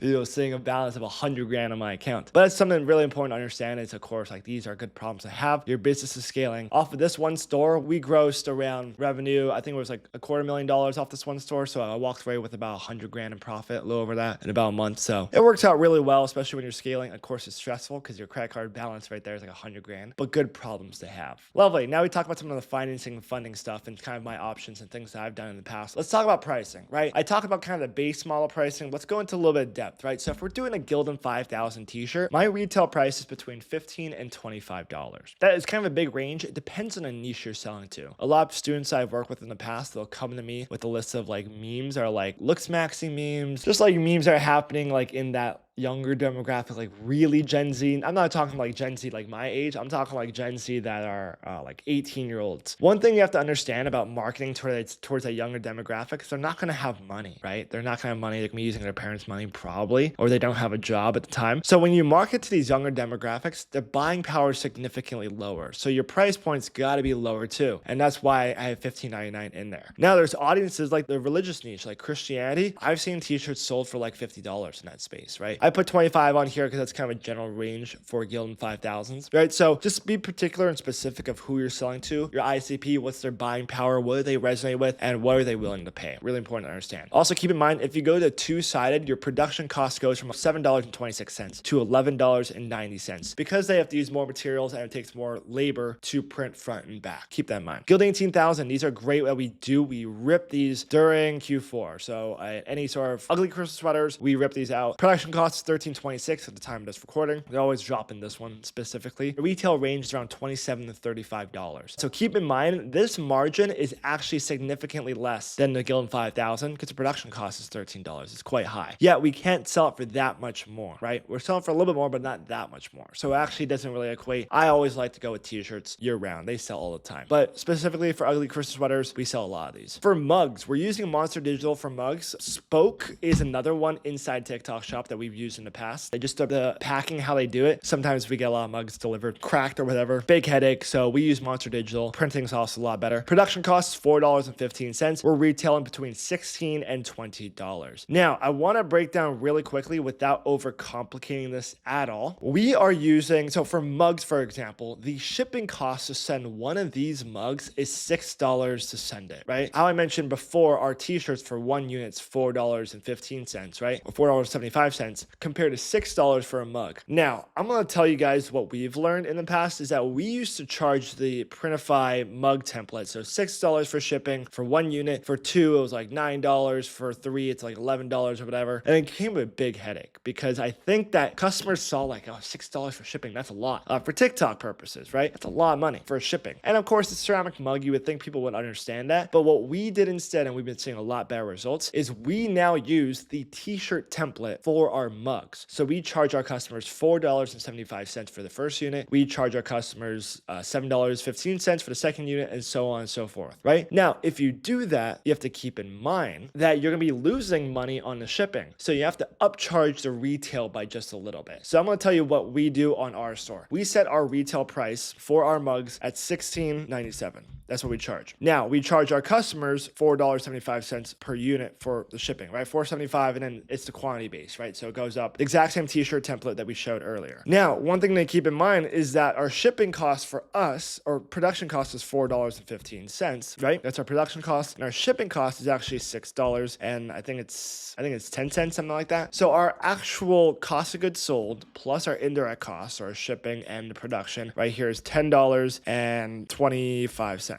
Right? That's our actual production cost. Now, our GMV on this side is around $21, right? We'll just make a round number. So our profit margin here is now around $10.75, right? So that's important to keep in mind. But that is what we are doing on the back end for our store right now. So we're using a t-shirt template. We're losing money here, but we upcharge our product from about $1.50 just so that we can balance out the two, and our profit margin is still healthy at the end of the day. So that's really important to understand, and that's why I kind of want to showcase here what we do specifically with mugs. Another kind of little reminder too, we never provide free shipping for our store. That's what we've learned in our time, is we never provide free shipping. Our conversion rate's gone up, our profit margins are healthier. And another thing really important to keep in mind, and we'll talk about in the affiliate section too, is the reason why we specifically do this is it helps your margins out a lot more than you think. Because when affiliates get their commission rate, it's based off the retail, not the shipping. So let's say that you charge $20 per t-shirt right now. Let's say that you are charging customers $4 in shipping. Your affiliates get commission on the $20, not the GMV of $24, right? So if you give their commission rates 25%, right, they're going to get $5 per order. In the case that you raise the price to $24, right, and you provide free shipping to your customers, and you give your affiliates a 25% commission, right, now they're going to get $6 per order, and your profit margin goes significantly down because now you're paying $6 in commission to your affiliate, and then you're also paying $4 for the label. So now you're left with $4, you cut with like $14, $13, $14 in that case scenario, instead of what you would have been keeping $17, $18. And that's exactly why we are always, that was probably bad math, but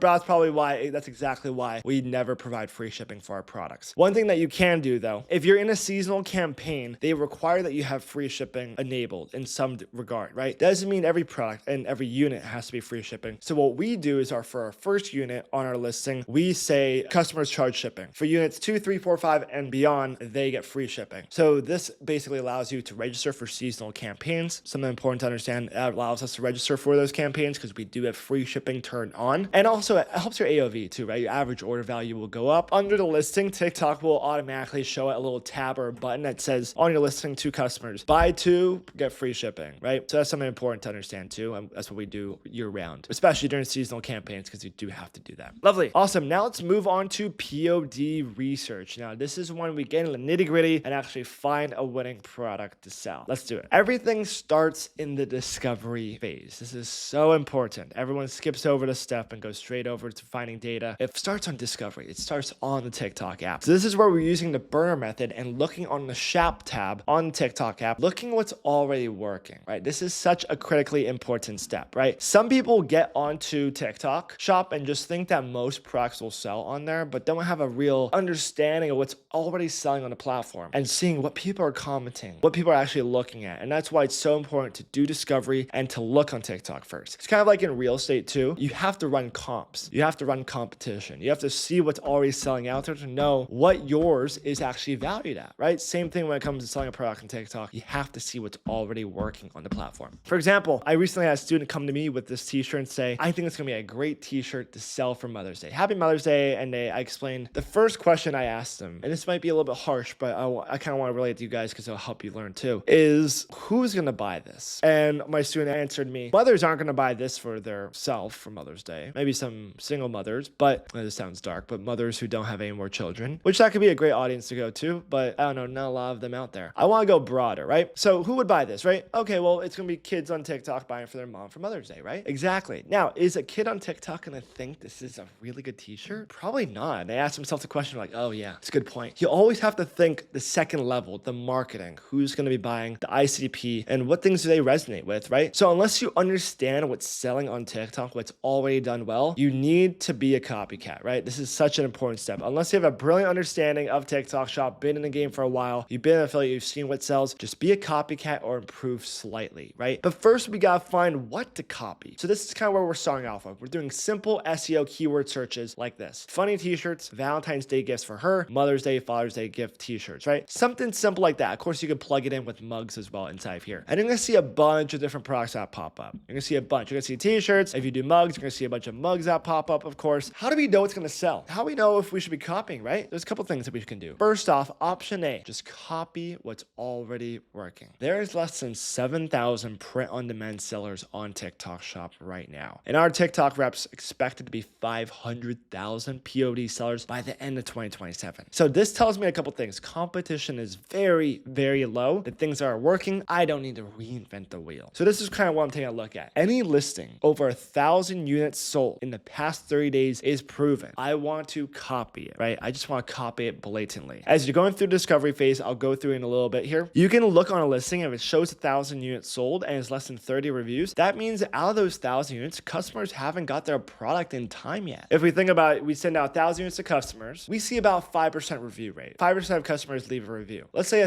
we send out 1,000 units, and let's say on our listing, we only have 5 reviews on there currently. That means out of the 1,000 units that we just sent out to customers, most of them haven't even got their product yet. So if we see it on TikTok that a listing is 1,000 units sold and they only have 20 reviews now, let's say for example, that means those 1,000 customers haven't even got the product. It's that early. So what am I doing? I'm just copying it, right? Of course, you'll want to verify this with Calo data, right? For example, this one over here, we could see 25,000 units sold. They have 1,000 reviews over here. We're gonna want to double check on Calo data to see when these 25,000 units were sold. If you do a research, this was sold November, December 2025. So that's something a little bit later, right? Now, this is where option B comes in. If we see a product that has a proof of concept, right? Over 1,000 units sold, it's kind of a benchmark for knowing if something is a good one, a winner or not. 1,000 units sold or more, but it's past 30 days. It's a little bit older. They have over 30 reviews, right? This is where we want to twist and dupe. Copying it is not going to be our best option because we're going to deal with a lot of competition. And that one listing's kind of taken over the market and it's been solidified for a little bit longer time. And that's why we twist and dupe, improving a parallel. This is what I call improving a parallel. Lovely. So let's say, for example, we are in like this more phrase t-shirts. I love just simple phrases on t-shirts. They do so well on TikTok. Virality factor, super funny, solves a problem, very direct, super simple. Market towards a Gen X audience too, which sells really, really well because they have a higher buying power. Let's say I'm selling these t-shirts, but I don't want to sell the exact same one because they're all saturated. For example, this I love my sister. Yes, she bought me this shirt, right? This one's saturated on TikTok. Same thing with every single one here. My daughter-in-law is my favorite child. This one's done like crazy on TikTok as well. This one over here, awesome, like my daughter. They crush it as well. Let's say I want to sell something similar. We're going to use ChatGPT to help us recreate these designs for our new products. So this is one that we made recently for Mother's Day. This is a prompt that I sent into ChatGPT. You are my marketing strategist specializing in viral, humorous, print-on-demand apparel for Valentine's Day. Based on the attached viral references designs, create 50 original high-converting t-shirt phrases using bold, ironic, relationship-based humor for a gift for a man. Phrases must be short, easy to read, ideal for the front t-shirt placement, right? Uploaded a bunch of images of other products that have sold well on t-shirt. The more you give the ChatGPT and AI, the better you're going to get out of it. So I uploaded this image right here. I love my cougar girlfriend. This is a bestseller on TikTok. They've crushed it. Let's say I want to get more ideas out of this. And this can be applied to any niche, by the way, not just these text screen designs. But let's say I want to get more ideas. I'm going to take this prompt, plug in the ChatGPT with a bunch of images of other products that are similar to this one. And what I got out of it was this. It gave me a big list of great ideas. Number one, my girlfriend is the boss. That one's pretty fun. My wife runs this. Asked my girlfriend first. My wife said no. I do what she says. Taken and well trained. I personally like this one. Property of my girlfriend. My wife picked this shirt. She chose me. I'm just here for her, right? The idea of these t-shirts, right, is that this is a gift for a girl or a wife to buy for their husband or their boyfriend for Valentine's Day. That's the idea. And it's funny funny, it's humorous, cost effective, and has a massive virality factor to it, right? I love humor stuff because they convert really well on TikTok. And from here, we can take this exact same idea and we can create a whole new TikTok shop listing. You can, of course, use Canva in this scenario. You know, going over to Canva, Canva is free to use, upload your design into here, adding your text, choosing the font, and then you can take that design and bring it over to Printify over here. Now, I'm gonna give you guys another example here because this is one we recently just did too. So Mother's Day is coming up, so I did this prompt too. You're my marketing strategist specializing in viral humorous print-on-demand apparel for Mother's Day now. Totally different, but of course, same thing. We have another add-on phrase here for a Gen X audience. And it gave me these ones, right? I upload a bunch of images of other Mother's Day products. Like this one's been doing really good. Awesome, like my youngest daughter. A bunch of images like that, and it gave me this list. Raising my husband is enough. I thought that was pretty funny. Blessed and overstimulated. Mama needs a minute. Motherhood is my villain origin. They get it from their dad. That one's a good one, actually. I'm gonna highlight that one. That one's good. Favorite parent, their dad. Our favorite parent, obviously. I run the circus, professional snack dealer, chaos coordinator, built on love and lowered expectations. All really funny, cute, humorous designs. Now, of course, you can go over to Canva and make those designs, but actually what our students have been using inside Inner Circle, and it just makes it a lot faster to upload designs, is use Printify's feature. So inside, when you're creating a mockup or a design inside Printify, you can go over to add text feature and add your text inside of here. So let me do this entire walkthrough for you guys. So let's go over to catalog. I'm gonna go into my favorites over here, and we're gonna use the Gildan 5000. Actually, I don't wanna do my favorites. We're gonna go to the bestsellers. And we're gonna go into the Gildan 5000 over here. Let's say I wanna make this exact same design, right? I'm gonna take this script over here, or this line over here, raising my husband is enough, and bring over to Printify, click on the text option over here. We want to really pick a really good text. Use ChatGPT and use AI to pick what font you want to use. Let's do, I kind of like this one. This one's kind of nice. Awesome. So we add in the text over here, and now we can just center this to the middle.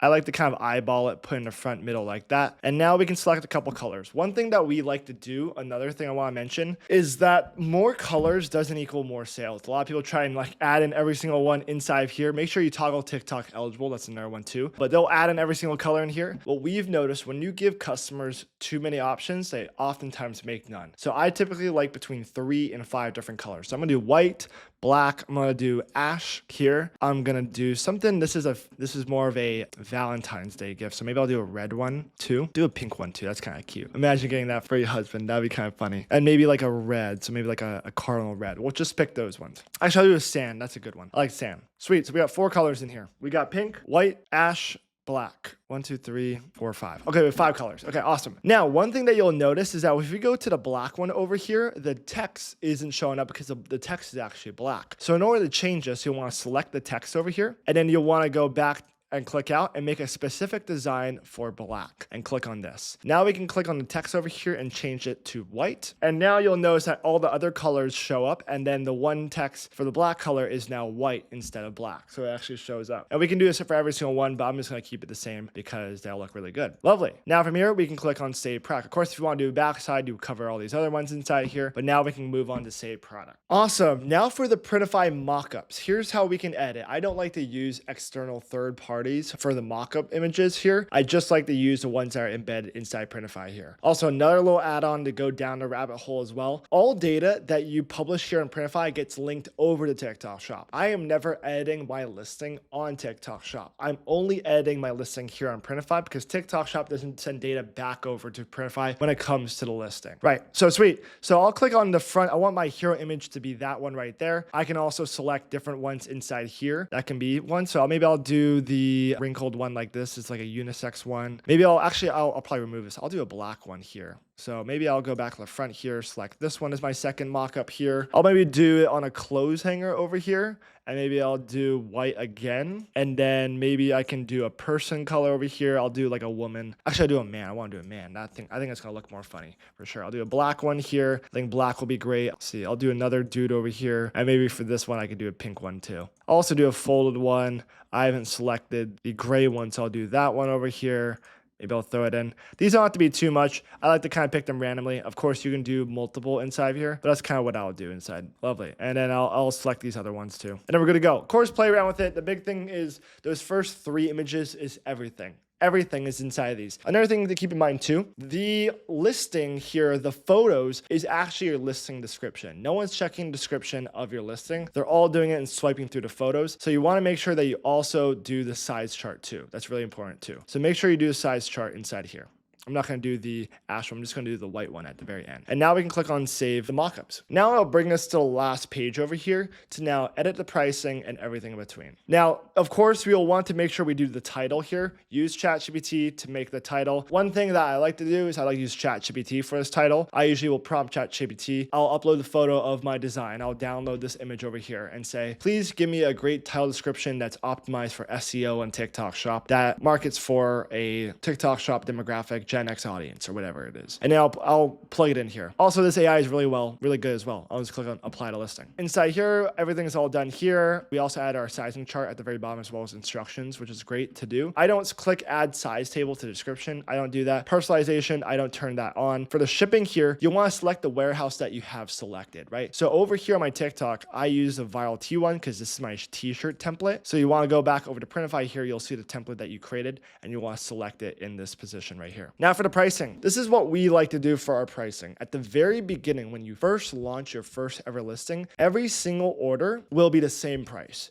So I want to click edit price and then I want to do edit price and I just want to do it immediately at $17.97. That'll become my starting point for this listing right here. Because I think it's a good demographic. I think it's a good price point for it as well. Shipping will be $4.75 for my customers to pay $22 around there, right? Now, one thing to keep in mind, your profit margin will actually go down as the sizes get bigger. So as you can see, small, medium, large, XL are all the production cost is $7.26. As you go into double XL, your production cost goes up by about $1.40. Then for triple XL, $9. Then 4XL, $10. For 5XL, $10.06. Now, in this position, right, your profit margin is going to get lower as it gets bigger. But one thing to keep in mind, these sizes, not a lot of people are buying them. Most sizes are in the small, medium, large XL. So that's something to keep in mind. Of course, as you scale, you'll probably want to click edit profit margin and do it so you can all keep it the same. So I'd probably put it at 55% over here. And you'll see the retail price goes up as it gets bigger. Instead of it all being $17.97, it goes up to keep the profit margin the same at 55%. But at the very beginning, when you're first starting out, do $17.97 and keep the same price for all the listings. And your profit margin will go down as sizes get bigger, but most people are buying these 4 sizes right here. And then from there, we can click on publish and we are now good to go. And now your listing is now live. And by the way, Cooper followed this exact same strategy when he joined my inner circle exactly 4 months ago. He scaled all the way to $45,000 in his first 3 months on TikTok Shop and recently just launched his first Mother's Day mug on TikTok and hit $5,000 in his first week of doing it, which is absolutely wild, of launching a new mug on TikTok Shop, which is wild. One of his best-selling products was this corporate mug, right? He took the exact same concepts of taking an idea that's already worked in the past, funny corporate mugs, plugged it into ChatGPT, give me a bunch of ideas, and this is one that came in and spit out. I accidentally became important at work, and it's ruining my life. Funny, humorous mug,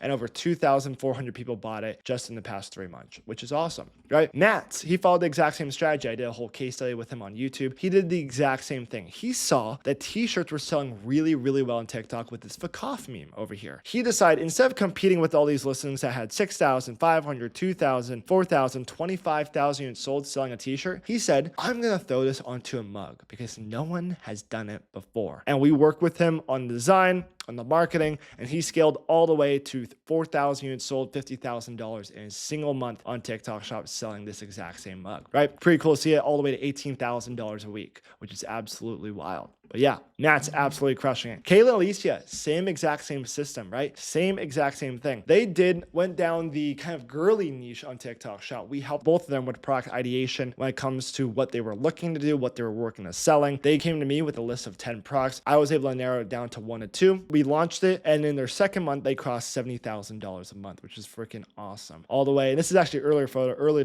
November, they did $4,000 in a week. They scaled all the way to $68,000 a month with the exact same strategy. So if you want to learn more about the Inner Circle, which is the program that Matt, that Cooper, that Kayla and Alicia are in, the first link in the description will show you the application page. Fill it out. You'll have an opportunity to book a call with someone from our team. We keep the group very small. Right now, we're around 50 people inside there. I can't have 30,000 people inside there. So make sure to apply. We have an interview process just to see if you're a great fit. And so yeah, click the first link in the description to learn a little bit more. Okay, we're ready to now dive into some research. Now, before we dive in, we have to understand our criteria and what we should be thinking about about and looking for before we jump into all of it, right? So first off, is there any upcoming holidays coming up? I'm thinking Mother's Day, Father's Day, Valentine's Day, Christmas, 4th of July, St. Patrick's Day. There's so many opportunities during the year that we can sell products. And it's really important to target those seasonal times in the products that we're selling. Now, this doesn't mean sell specifically those seasonal products. For example, if Christmas is coming up, we don't just want to sell Merry Christmas on the t-shirt, but it could be something that's funny and cute that could be gift given during that time of the year. Same thing with couples t-shirts, couples clothing, mugs like that sort. Something that's kind of gift giving can be sold during any time of the year in a gift giving opportunity. So those types of products and those type of designs can do incredibly well if marketed correctly. So I don't just say has to be like Happy Valentine's Day on it. It could be totally be a design like I love my cougar girlfriend. That's one that's gone viral in the past. That can be sold, of course, on Valentine's Day, but it could also be sold all year round. It could be sold like for a birthday gift or Christmas gift, but also all year round. It's just a funny purchase for a customer. Also, we have to think about who we're selling to. This is so incredibly important. Is understanding what's called your ICP. This is your ideal customer profile, right? Who is purchasing your product? What do they look like? What do they think about? What do they resonate with? And that's really important because that comes in and is really evolved in the product design of the font that we're using. If there's slang involved in the words and the phrases that we're using. When it comes to the images and designs, is it a more animated type of look or is it more of a realistic type of look, right? Different niches, different audiences want something similar to what they are resonating with. For example, in the Christian niche, if we just let's look up Christian apparel, you'll see that all of them look pretty similar in some sort of way. They're in the kind of same space. The fonts are either bubbly or broad like this, or they're really strong and bold, or they're kind of fluffy if they're sold to a woman. They're kind of in this like italicized space, right? Like this cool moms love Jesus, right? And then it might be italicized with a slight little bold inside there. And then we can scroll down. There's some like more bubbly type of feelings, but like this very thin, sharp, crisp type of font does incredibly well. So you'll look at all these designs and it gives that entire space and your ICP will resonate with this. Now on the other side, if you did maybe some sort of hip hop wrap t-shirt, something like inside this space, the look is totally different, right? The fonts that they're using, the colors, even when it comes down to the phrases that they're using, right? There's a certain look that every single one has compared to different niches. So you have to first understand your ICP. How old are they? Are they women aged 30 to 45? Are they man or woman? What race they are, right? We have to think about these certain things because your ICP is who you're selling to. If you don't understand them, you're not going to be able to sell your product, right? Who are we selling to? The next one is, do we have any strengths that we can play into? For example, one of our students inside our inner circle, they just had a lot of free time during the day, but they had to go to Target all the time for some reason. So they were able to film content in there all the time. I think they were like one of the inner circle students, their son worked at Target and they were always there and their son was always just helping film stuff. And they were able to film some skits with her son who was filming at the same time. I'm not sure if they got in trouble or something, but yes, so that's one thing that's a good idea. Can you film outside, right? If you're selling a certain product that might be more Christmassy vibe, is there a good background that we can look at that's more pine trees in the background, browner look, white snow or Christmas, right? Those kind of vibes really play into it. So play into your strengths. Also, what do you look like? Another big thing that I always think about is that I won't be able to sell women's products. I'm not going to try and sell a woman design on a t-shirt, right? Now, for a man being 23 years old, I can definitely target my ICP, right? I can target younger kids who are my age. Now, if you're in the 40s, 50s, you're in the best demographic on TikTok. It's not even close because the content that you're able to create goes directly to people in your age bracket and they are the ones with the higher buying power. Really, really powerful. Do I want to pick a design more simple, easier to source, or more complicated, right? This could be an animated design, kind of like we were showing over here, or it could be just a simple text design, right? These are a little bit harder to recreate. If there's something going viral with, example, this future design, it's pretty difficult to replicate this exact same one or hard to find it on Etsy, or you have to be a graphic designer or use AI to do it and tweak it around a bunch. Now, if we go back to those Christian designs, right? Something like this, Forgiven, be super easy to create. AI could snap that in a finger, but also some of the simple word phrases like this, need prayer, tap my shoulder. This can be totally done inside of the Printify or inside Canva as well. So always think about that. How long is it going to take for me to actually make this? Will it take me a week to design this? Or will it take me literally 30 minutes with a little bit of AI's help, right? Last thing I'd also want to think about before is what are we selling? Are we selling our design on a t-shirt, on a mug, on a mouse pad? Certain designs work better on t-shirts while some don't do as well, right? Some designs are just meant to be on mugs or on tumblers and some aren't, right? For example, this is one of the best selling products last year, Mamasaurus Rex tumbler.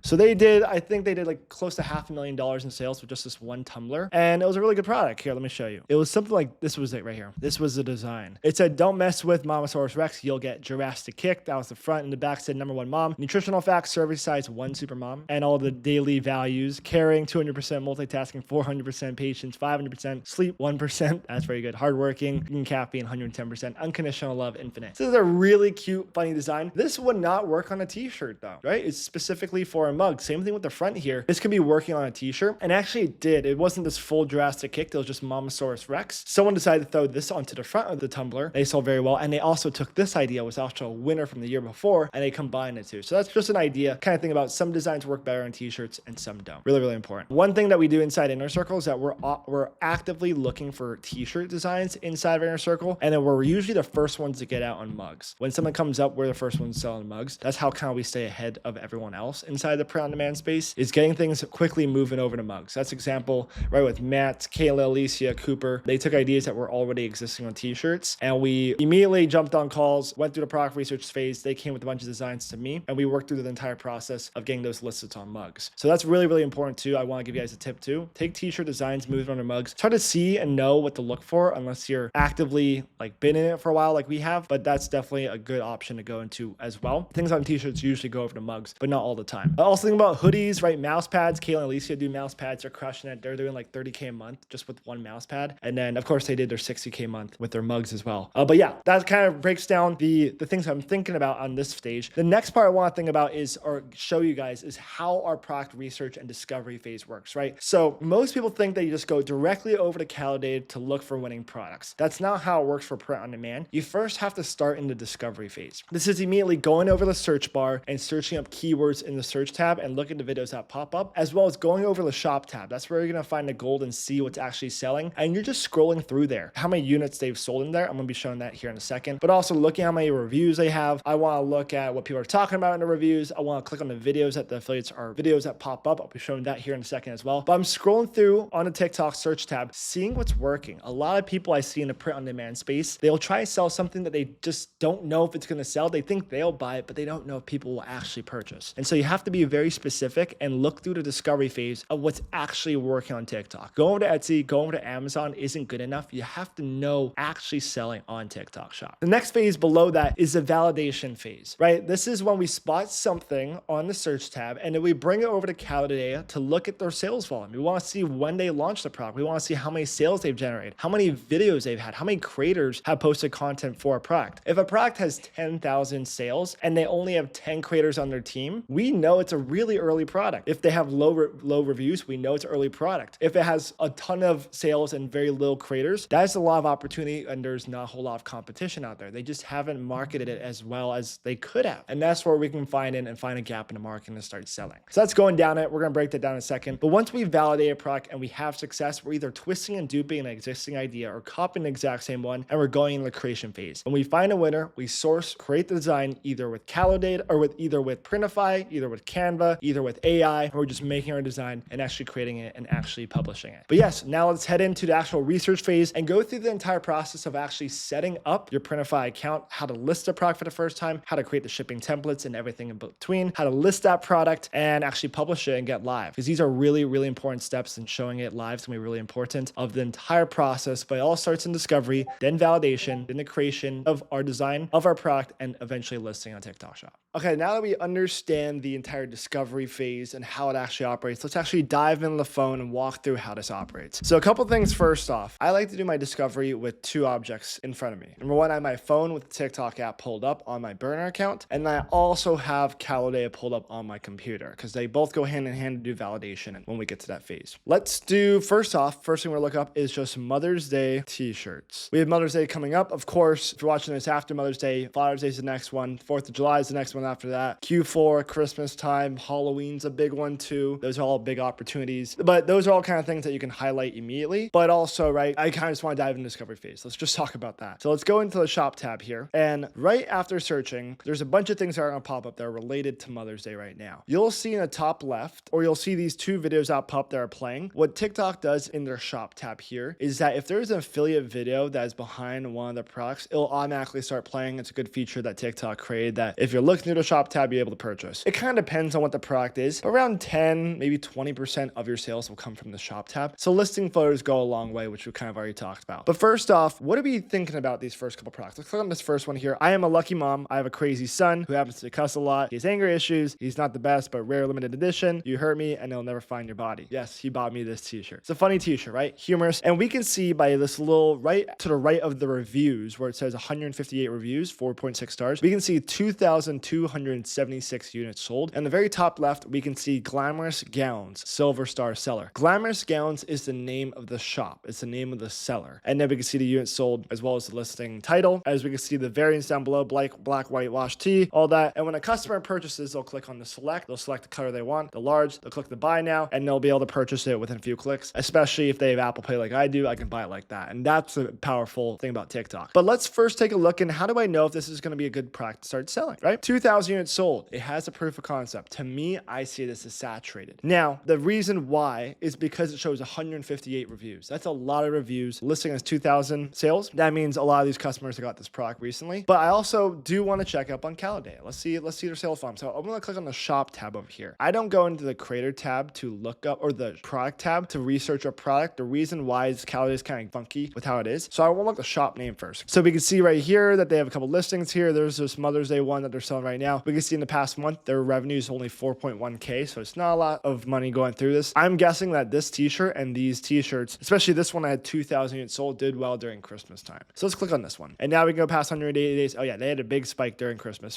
time right there, right? As we can see here, they sold 1.7K units in the past 180 days. So where did the other 500, 600 units get sold? Probably last Mother's Day. That's what we're kind of guessing, right? We can also go down to the video and ad section and see which videos went the most viral. This is very useful when we're looking up how to go viral. This is where we'd research how they made content, right? But this is one that did a big push during Christmas time. It's something that I could definitely sell during Mother's Day. I probably want to twist and dupe it a little bit because this does have, people have seen this before. I'd probably change it up a little bit. It's also a little bit cheesy too, just the font, the color and stuff like that. So I probably want to change it up. Let's keep looking around. This is not probably one I want to copy exactly. This one is a big time winner. We've seen a lot of these do really, really well. 1,500 units sold. This is something I'd probably copy for Mother's Day because it's worked in the past for sure. Let's keep scrolling around here. I always love to go down a rabbit hole. You'll notice with me, it's not like I have ADHD or something, but I do love to get curious and go down a rabbit hole. For example, this shop over here, Mystique Moda. If we click on the top left here, Gold Star Seller, we can see all their best-selling products by clicking bestseller. And we can see their best one is this F Trump one. They probably sold, I'm assuming 2024 time, even 2025. They have this retired t-shirt over here. It's kind of funny. This is Dom's t-shirt that this guy copied, right? They copied Dom's t-shirt. It's kind of funny. But they also have these other ones inside here. We can also click on Mystique Moda, that little logo that they have up top, and we can click into their shop page. This is their seller operated TikTok account that they're making their own in-house content for. And we can see they're constantly posting several times per day, which is really, really good. Lovely. That's me going down a rabbit hole. We could also go down a rabbit hole of this account. This video is an affiliate account. As you can see, YT99. We can click on a profile photo, go into their account, and we can see they're doing loads of different products inside here, posting multiple times per day with different designs. One thing you can also do here on the phone too is click on this little 3 or 6 lines at the top, right at the bottom under showcase. Click on that and click on popular, and we can see their most viral videos. So we can see this is one of their second most viral video right there, which had 5 million views. We can see this one too had 2.4 million views. Deadpad Files Don't Reoffend. That's a good one, actually. That's a funny one. I think this design did really, really well because it's kind of a rustic, Midwestern, cowboy kind of design that is very more marketed towards a conservative, probably Republican, more Midwest, Southwest, Southeast kind of design, which does really, really well. But yeah, we can see their most viral videos, and this is a great place to look at content. This is one of the best-selling products I've seen recently. They did over 6,000 units sold. I actually introduced this to our inner circle actually a couple weeks ago when I was 200 units sold. They've been crushing it right now. But yeah, it has the blank lines. Everything is fine. Trust your government, right? That's a funny, great design that's done very, very well. And then we can go down the rabbit hole even more and look at this other shop here, Liberty Standard. Look at their best sellers. They've sold over 19,000 units. Some of their best-selling products. I Love My Girlfriend, 2,000 units sold. The one that we were just looking at had 6,000 units sold. So this is me going down the rabbit hole. Sometimes you can find, and this is what I teach people inside of my inner circle, if you find accounts like this, affiliate accounts that do really well with a lot of different products, they are usually really early to upcoming products. So if you're a beginner and you're looking for a new product to sell, these affiliate accounts like YT99 is very good at spotting up and coming ones. So click on the latest videos and you'll see some of their most recent ones that they're promoting right now. I support a man's right to shut the F up. This one's good. 245 units sold. So take a look at this right here. 245 units sold, 0 reviews. that means this listing right here has not gotten a single review in the past week. Just in 245 units sold, we would expect about 5% to leave a review, but they haven't. The reason why is because all these orders haven't even been delivered yet. So let's take a look at this shop right here, Elite T, and let's take a look at this listing and let's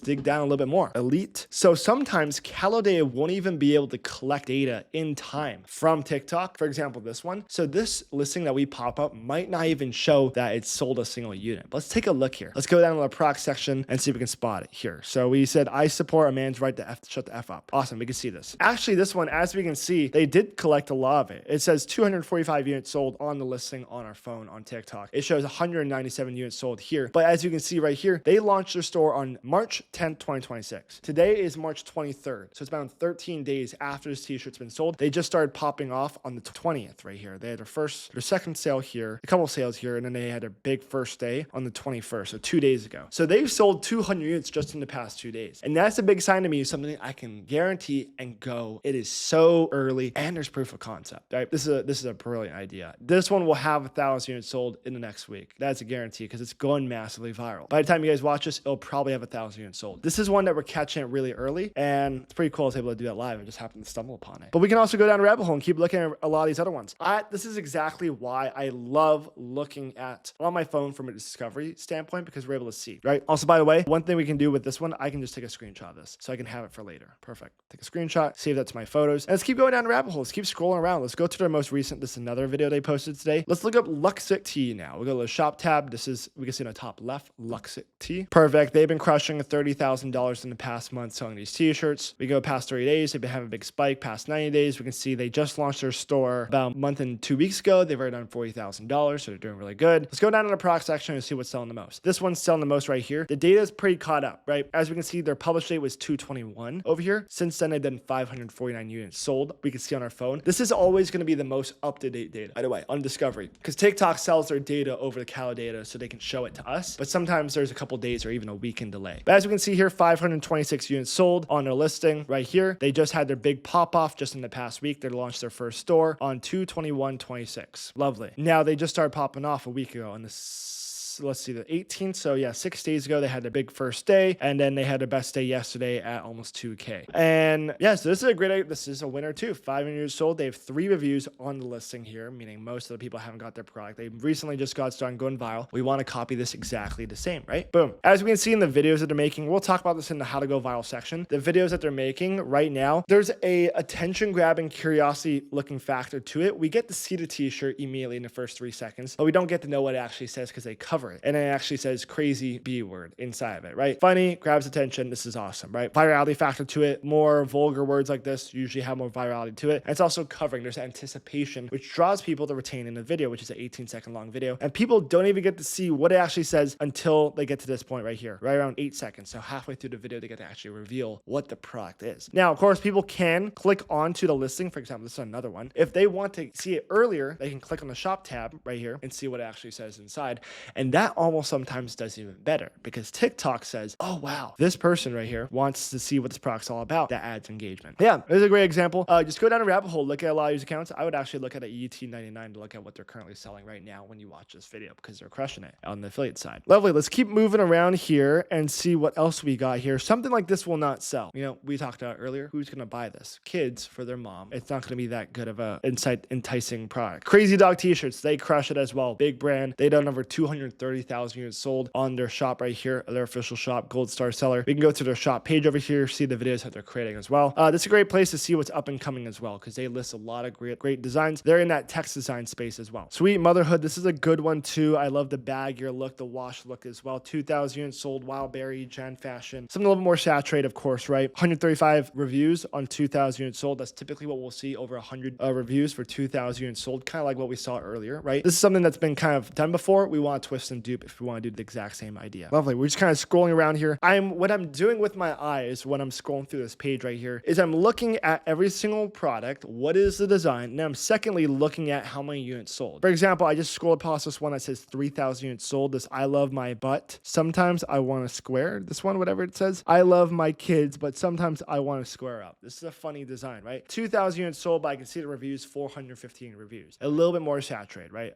Significantly more saturated. So this is something they'd probably want to twist and dupe. The design's also a little bit more complicated. You'll want to use AI to remake this design. Let's keep scrolling around here. I love these definition ones, right? This has a proof of concept. Dom actually copied an idea to get his retired t-shirt. It did very, very well. We'll check out his store actually for UT. So this is one of our students, Dom. He's now a coach inside Inner Circle, funny enough. And so he just launched this new product recently. This My Therapist Gave Up one. He did very good with this one, 2,400 units sold. Saturated. It's gonna be hard to compete with them, right? He also has his other one, this Dunkin' Donut one that sold 1,000 units, 33 reviews. They did very good with this one. He actually found this on Instagram too. Kind of funny enough. He found it on Instagram first and brought it over to TikTok shop because no one was doing it. I don't recommend doing that unless you know it's already gonna sell. But he's kind of in this Gen X audience, selling it to either retired folks or just Gen X baby boomer audience. So he does very well with it. But he understands his niche and his ICP. So I wouldn't recommend doing and launching new products for the very first time unless you know it's already selling. What he did with this product, right? He did retired. I was tired yesterday. I'm tired again today. Funny product. He took this idea from a product that already sold in the past. It wasn't the exact same one. He changed just to his liking, but he saw these definition products doing very well. So he did it again. Another idea this is kind of a long one, like QR code t-shirts is another kind of like mini niche that did very well. We can click on shop over here, but some people have sold these t-shirts in the past where it has like a little QR code on the back. And the idea is that you scan the back and it shows you something funny. For example, this one, when you scan it, right, it says just FU on it. And there's a lot of big anticipation into it because if you're showing this out in public and you film it like this, where you have a phone, it's like, what is that QR? What does it say when you scan the QR code, right? Great design, does very, very well. Let's click on this listing, the Crafty Bee Company. These guys crush it. These guys absolutely crush it. They sell a ton of products just like this. They do a lot of these QR code ones. They do a front and back one like this. So they sold a lot. They sold 300 units, 300,000 units just through this, or 100,000 units just through this one store right here. They do a lot of these QR code designs. We can keep going down a rabbit hole and look through. This one did very good. It's like a photo of Trump. I remember this one did very good in 2024, 2025 after the election, but it feels like a very natural video. This company called Pete's Pranks, they did very good with this t-shirt. Usually some people will scan the QR code like this, making it feel super natural, and it shows like the photo of Trump dancing. A lot of people have done this one and it's done very, very well. You can also filter by clicking the top left, this little filter icon, filter by different products inside here. You can also select the 3 dots in the top right on the, it's not on that tab. You go to the top tab here and you click on filters here and you can filter by the most liked videos recently. You can also do the past 3 months, 9 months, or whatever inside here to get the most viral videos. Sometimes it doesn't do a very good job of selecting it inside here, but this is a great place you can get really good ideas. I'm trying to think of other things that I can do inside of here. This is where I'm starting, right? I'm immediately looking on TikTok to see what's already working. For example, this one's more of a vulgar, more woman boss babe kind of energy behind it. And that kind of sparks the idea like this woman boss babe energy is doing very, very, very well. Oddbird Collective. Let me see what else are they selling. Are they selling similar things to that? Somewhat, right? They're selling somewhat similar designs. I can click on bestseller over here and see what their best sellers are. They have some of this more boss girl kind of energy. I Bite. That's another one that does very, very well. And that gives me the idea, okay, I can go over to Etsy and take a look at what's already selling, right? And that's kind of my idea behind it. I want to discover in here, go over to Calidea, validate products inside here. I want to see things that are early like this, or for example, like this one. If we look at the shop tab of Oddbird Collective, right? I can do a little deep dive here and I can twist and dupe, right? Sometimes twisting and duping does very, very well, especially with these designs, right? So if I go past 180 days, they've been doing very well. They had a big push in January. So they probably took advantage of Q5. So this is kind of an underground known space in the e-commerce world. Of course, there's 4 quarters in a year in business. Quarter 1, first 3 months of the year. Quarter 2, second 3 months of the year. Quarter 3, third 3 months of the year. And quarter 4 last 4 months of the year. But there's actually a Q5, which is the first 20 to 30, 40 days in February. So the first 30 to 40 days of the new year, people are buying things for themselves. They go through the gift giving season and they buy stuff for themselves. And this is the kind of stuff that people, and especially women, are buying for themselves. So they took advantage of Q5, especially inside here. Little known fact, it's kind of interesting. We saw a big push in sales for products that people were buying for themselves during that time. But yeah, let's take a look at their products down here and see what they sold. We can see their best one here did 100 grand. And it looks like if we match it up, 9,700 units sold matches up to 9,700 units sold inside here. Let's click on this listing, see when they sold the most. It was during that first month of January. It's by dying out, but this is a proof of concept. This shows me this is sold. Now, the big thing too is like it's sold 10,000 units. I don't want to compete with this exact same design, but I can make something similar. So I can download this design, throw it in the ChatGPT, add in a prompt, say, hey, let's just do it live. Why not, right? We got a whole, this is a live train. We got several hours to do this. Let me upload this design in here. Go into downloads, upload design in here. I won't give it a prompt. So we first want to prompt and say, hey, give me some ideas that are aligned like this. We probably want to say 50 of them, or let's say just send 10 for 10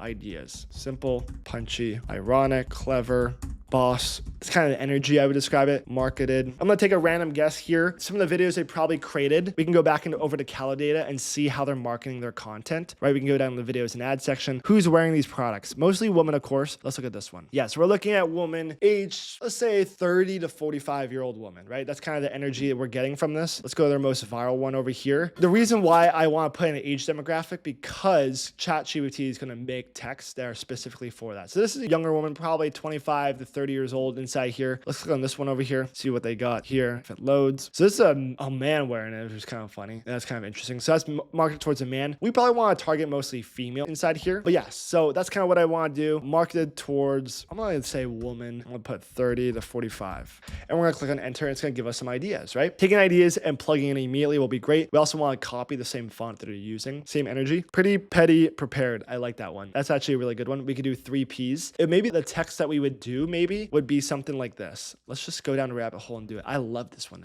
That's actually a great idea. So we can go over to Printify. We can go over to catalog, best sellers. We'll click on the Gildan 5000 here because the margins are always going to be the best. Some people always come to me, ask about the comfort colors of doing on TikTok. One thing that's really important to understand, people don't purchase for the quality of the product, the wearability. They purchase it for the design. So it's something really important to understand. The design is what sells the best. So make sure I opt to go with the Gildan 5000 for that exact same reason. Now I'll add in my text. I want to use something bold, really bold, like how they did it before here. So let's pick kind of like Archivo, the 3 Ps. I like number 1. I want it to, or I'm the 3. Can you help me brainstorm? So this is kind of what I picked right here. I like number 1. I want to be maybe saying something like this in small text. The 3 Ps, or I'm the 3 Ps. Can you help me with brainstorming ideas? So I use ChatGPT as my personal assistant to create these ideas. Pretty petty prepared. The 3 Ps. All 3. Always pick a struggle. I like this one. Pick a struggle. In that order is a good one. Consistent. My core values. It's a lifestyle, not for everyone. I kind of like this one over here. Pick a struggle. That's kind of my idea. So now we're gonna go over here to Printify. Of course, we can design this on Canva and make it look really good. I'm gonna use it on Printify, for example, here. So I copy and paste this inside here. I want to kind of have it like stacked up together like this. I think that would look really good. The 3 Ps put like that, and maybe in a smaller text, like italicize. Let's do a different one. Maybe like a little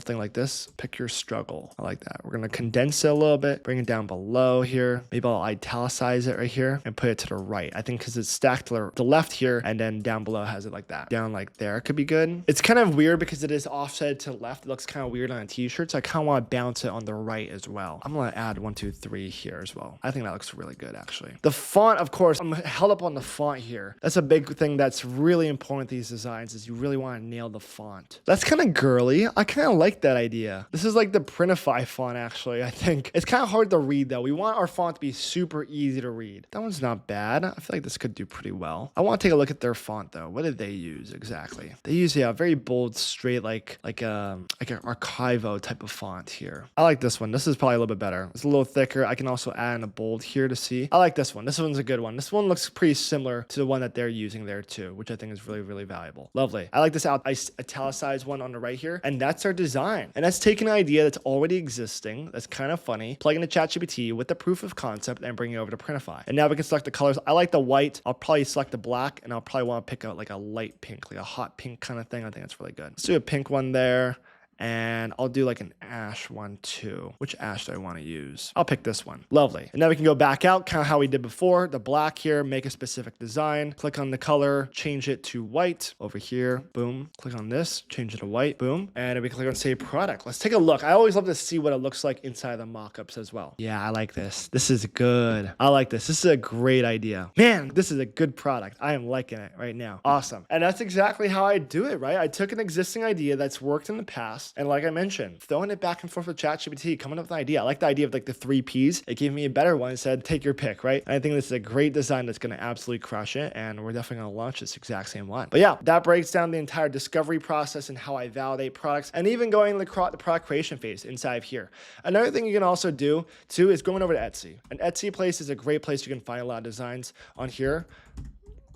right? So for example, you put in the design that you want to look up, PNG, and you can download the design. So the one we talked about earlier, the proud mother of a few dumb kids, we can download this exact same for this exact same image over here for $2 to $3 by clicking on this and clicking download. I actually downloaded this one recently where I can download the files just like so and click on download. It'll now pop up into my downloads folder over here. It'll show the one that's for a white color, and then we can bring it over to Printify over here and we can make a new product. So I can go into here. I'm going to save this as a draft, go into catalog, best sellers, unisex heavy cotton tee, start designing. And now I can upload that design as well. So I can click on upload over here from my drive here, and we can see the design right now as a PNG, which I can't upload right now. So what I can do is I can revert it, right? Or I can actually, let's try and drag and drop. I'm not sure why it's not letting me, because a PNG should be allowed. Let's see if it will do it. Okay, it did. Sometimes it won't allow you to upload, so you might have to drag and drop it like that. For a black t-shirt, so you want to make sure you select the black so it shows up. It also has other PNGs inside here, which I assume will allow you to design, oh, perfect, just like that. So it'll show up on a white t-shirt, right? So sometimes these Etsy stores will have like one that's made for a white and one for a black, dark and white. Bring it over to Printify over here. We can select the white one over here. Now it won't show, make a specific design for white, delete this one, and now we can upload this new design. Clicking that, dragging and dropping, it'll upload here, take us a couple seconds to load, and now it'll show up just like so. And then we can select our other colors inside here. For example, ice gray, like that. Maybe we want to change it to the black design that shows up and pops a little bit more. We can also go over to like a military green and it shows up as well. And then we click on save product. And that's exactly how you go through discovery to validation to actually getting the product created, using designs that you make yourself or using Etsy to download designs. And you can also use AI as well, which is a whole nother topic we could talk about on another video.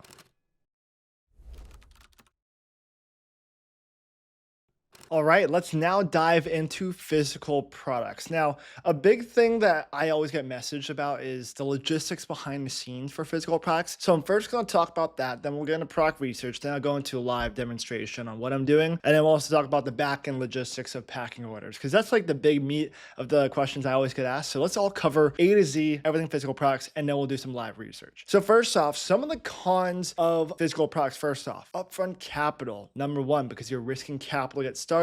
Whether you're going directly to a manufacturer overseas or you're going to a wholesaler based in USA, you are getting capital upfront. Of course, if you go to a wholesaler, meaning or a source inventory in the US, your MOQ, your minimum order quantity, is a lot lower. So that's one of the benefits of using a wholesaler. I'll talk about a little bit of that later. But regardless, there is upfront capital to get started. Number two, there's on-hand logistics when it goes into it, right? You're actually packing orders yourself. You're dealing with movement of inventory. You're ordering trucks to move it. You're having USPS pick it up if you're using a 3PL, or if you're packing orders yourself. There's more logistics that's on hand used compared to a print-on-demand product. So those are some of the big key factors that I see. Now on the pros side, some of the benefits of physical products is number one, longer scaling potential, right? When we see with print-on-demand, we typically see some things that will pop off really quickly. And it's all about onboarding new and more products in print-on-demand, because the life cycle of a print-on-demand product about a month to 2 months. But with the physical product, you have a lot longer scaling potential because GMV Max just hits a lot harder. There's a lot more uniqueness to it.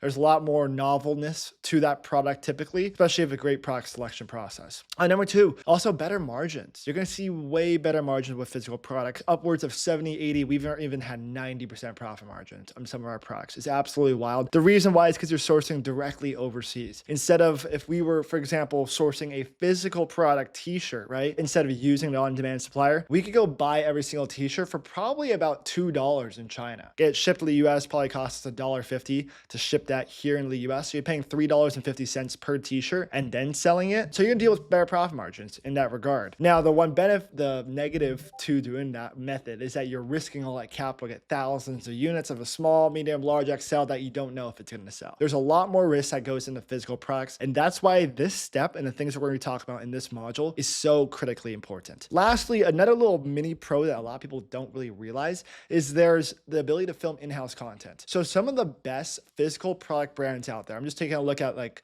for example, Base Bodyworks. Let me take a look at them. So we're here on the second page on Calendar under the shop tab. They're the 17th highest performing brand and done over $5 million just in the past month. And it's during off time, Q1, late Q1, early Q2 time, they're absolutely crushing it. And if you look at the content that they're creating, a lot of them are in-house content. If you look at their just main page, their main account, just at base on TikTok, is the #1 best-selling account, best-selling affiliate technically, right? It's a seller-operated TikTok account. They did over $1.6 million just in the past month. And the benefits to doing that, if you go into their live streams, they absolutely crush it with live stream. Let's see if we're able to take a look at it over here. So they're inside their warehouse, literally doing these live streams, showing them packing products, showing the inventory in the background inside their videos that they're creating as well. They're able to do the exact same thing too. If we take a look at some of these videos, we'll see some inside here where they're literally showing the inventory of their base warehouse. So that is just a really good example of why and how you can market your physical products. Is you can make so much in-house content for it. We'll talk a little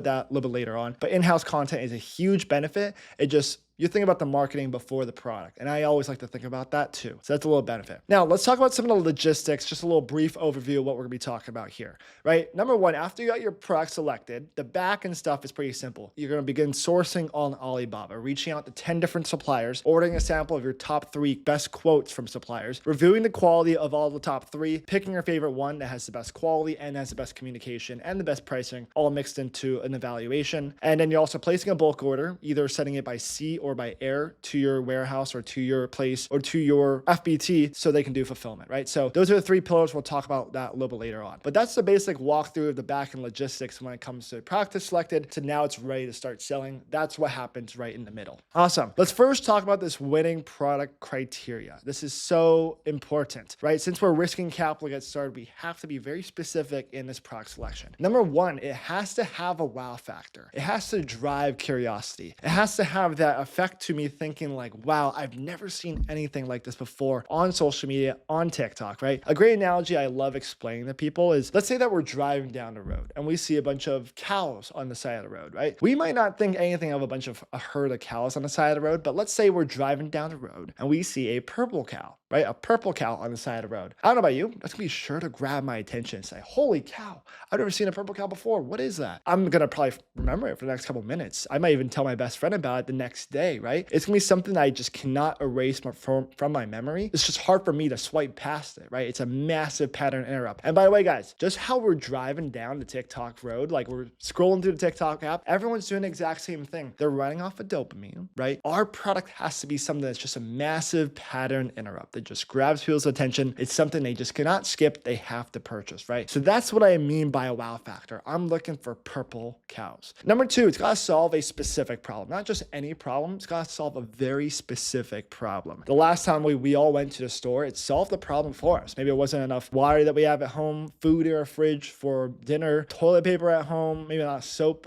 bath soap, right? We go to sort of solve a problem for us. Same thing on TikTok. People buy when it solves a specific problem for them. #3, it's gotta be easy to make content with. It's gotta be able to be showcased very effectively within a video, right? So one of the products I sold a while ago was this prank mailer. It did very, very well. It was so easy, had a massive wow factor, but it was also so easy to showcase within a video because you didn't have to over explain the product that much, right? And that's a good example of one that's just easy to expose or easy to show within a video and explain to a customer what they're actually purchasing. On the flip side too, right? It's gotta be a product that you can film easily, right? For example, I had a buddy who was doing a drop shipping product years ago, and he was selling like this RC car where you drive it around and you have the filming content for it was such a high production thing. He was okay with doing it. He also had to be good at driving this RC car around his living room to film really good videos with it. But if you're not willing to learn how to drive an RC car and make these crazy edits like he was trying to do with these RC cars, of course he did very well, but that's something that the average person probably won't be able to film very well. Also, another thing too is I'm just thinking about some negative examples. There was like this pizza product that went viral a couple years ago. It was like this pizza roller type of thing. I could probably find on here.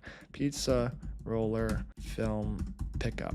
That's probably not the right word. It's something like this. That's what it kind of looked like over here. It was like a roller like this, where you had to like pull this thing back and it slid the pizza under it. Now the problem is, in order for him to make a video of this every single time, he'd have to make a pizza, right? That's 20 minutes waiting to make a pizza. And then you're filming the content and you have to make another pizza the next day, right? And for that purpose, it just gets really difficult to film consistent content. So pick something that is easy for you to just rip out content every every single day. And lastly, the last thing I'll talk about when it comes to easy to make content with, play into your strengths. I see so many people not play into their strengths of what they possess. For example, me as a 23-year-old dude, I don't have as much potential to film content as a woman, right? I cannot film women products the same way that some of my female friends can do it, right? If you're a woman, play into your strengths of what you can promote, right? If you're a man, you're gonna have to work harder at it, right? Now, there's some really good examples of good affiliates out there who have really played into their strengths. For example, this one guy, Beans, he plays into like the conspiracy style role of, he has like this massive beard. He's like in his 40s. Hopefully I'm not saying hopefully he's in his 40s, not like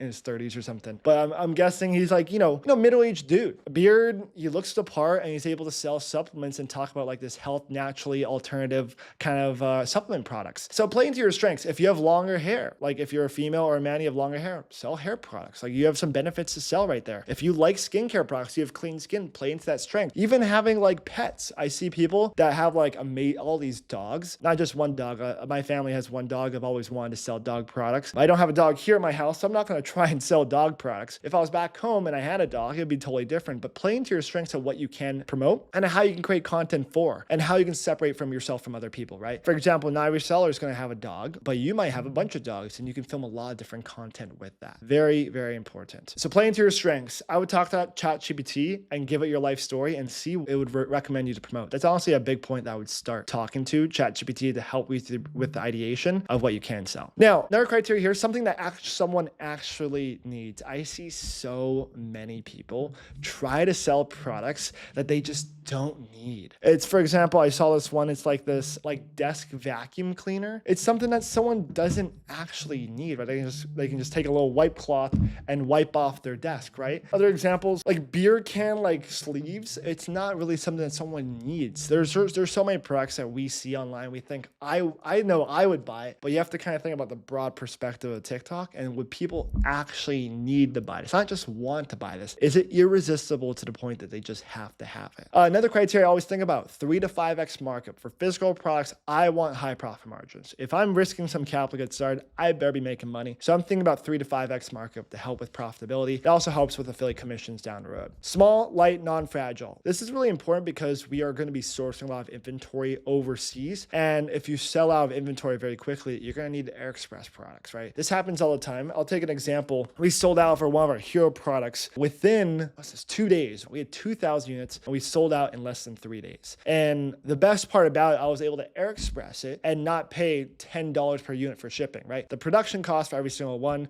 was around $2. The C ship it was around $2 to $3 as well. So my cost of goods sold plus indirect cost was around $4, $5. Then when I had to Air Express it, it only cost like an extra $2 on top. So it was like $5, $6 for all of the COGS and the indirect costs. Now, if that was a bulky product like this big, this heavy, I would be charging probably $10 per unit to ship it. And it's just impossible to keep scaling if you're constantly having the Air Express because your margin is going to be just shot, or you're going to have to ship it and it's going to take a month to get there. We'll talk about that later, right? But I'm always thinking about small, light, fragile. It's easy to ship. And last one here is low competition. This is pretty straightforward. Of course, we don't want to be competing with a brand that has 5 big sellers. For example, one of my buddies, he sells a creatine gummy on TikTok. He's crushed it on TikTok with his creatine gummy. And the reason he got into it is because he saw Beast Bites absolutely crushing it on TikTok Shop. They were so far ahead of everyone else. And there's all these small little brands with a couple thousand units sold and then Beast Bites with 100,000 units sold. And he said, wow, there's a huge market for me to jump into this right now. There's a lot of small competitors, but there's one big seller out there, right? That is something that is easy to penetrate a market. Now, let's say that you're going into a market or a niche that has 5 big brands in it. That's kind of my turnaround point saying, I'm not going to go compete with them. This audience is kind of saturated. For example, yerba matcha teas are kind of saturated right now. If we head into like Calo data over here, do some research,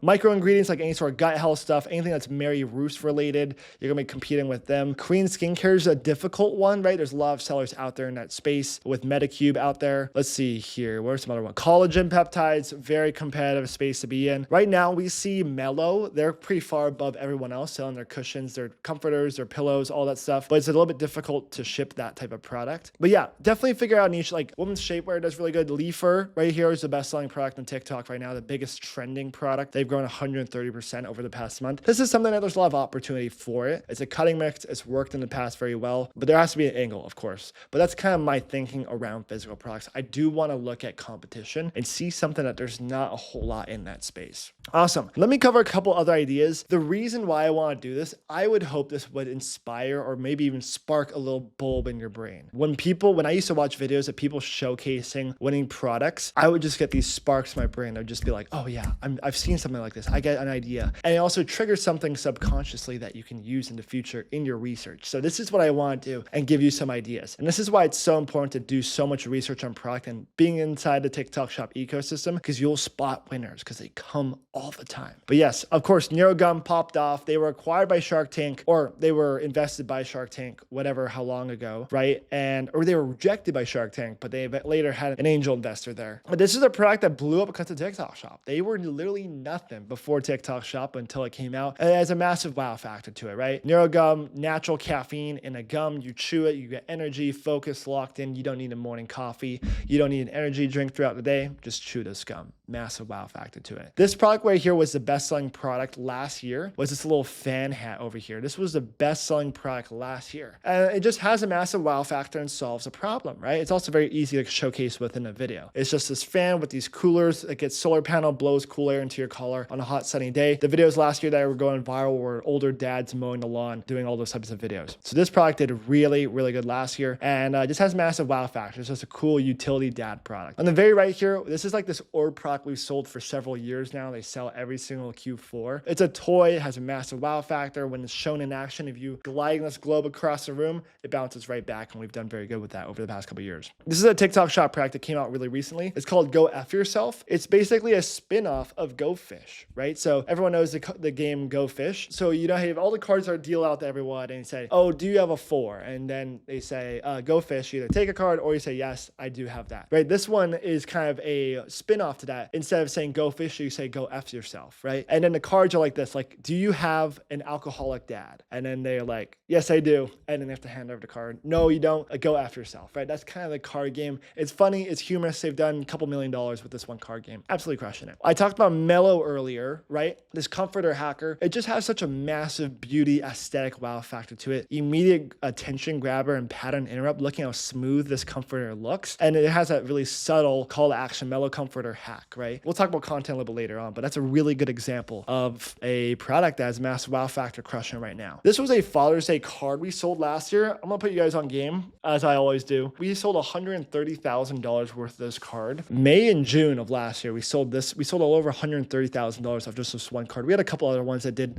between 50 and 60 grand in those months too. But this was our best seller by far. It just says, Dad, I may be an F up, but at least you didn't raise a liberal. Happy Father's Day. Simple, funny. We found a manufacturer. Every single card, we're sourcing it for about 25 cents inside this political niche I've been in for quite a while. At the beginning, we sold at $9, and then we actually had to jump it up to $14 or something like that because they were selling out so fast. We ended up selling out of all of our inventory because they were just moving really quickly. Margins were amazing because we were getting it for a quarter. We're selling for $15. Just a piece of paper, but we sold over 15,000 of these cards. But easy wow factor, easy to produce, easy to source. We source it domestically here in the USA. And one little tip, if you do go down the card game route, you have to meet parcel requirements, which it honestly doesn't, but we have to throw it in a bubble mailer. So just a little heads up. I'll talk about that a little bit later on. This is Comfort right here. They crush on Snapchat ads. That's the owner, Hudson, has been like dominating Snapchat ads for a long time. But they just recently came out with this hoodie. It's like an airplane kind of hoodie that has like these eye patches on it. Massive wow factor, super smart. You make the customer feel like, wow, this is such a creative, cool idea. I need to have this, or I've had that problem, right? Easy to showcase that in a video. We see Solar Wave, right? They just created their red light face mask. They just launched on TikTok. They're partnering up with Goalie. They absolutely crush it. Massive wow factor, solves a problem, easy to showcase it within a video and talk about the benefits of it. It's also in that trending time where we've seen in the past 2 years, we've seen alcohol, marijuana sales plummet. People want to get healthier, fitter, take control of their life and their health. I'm a bad example, but no more microplastics in the water they drink.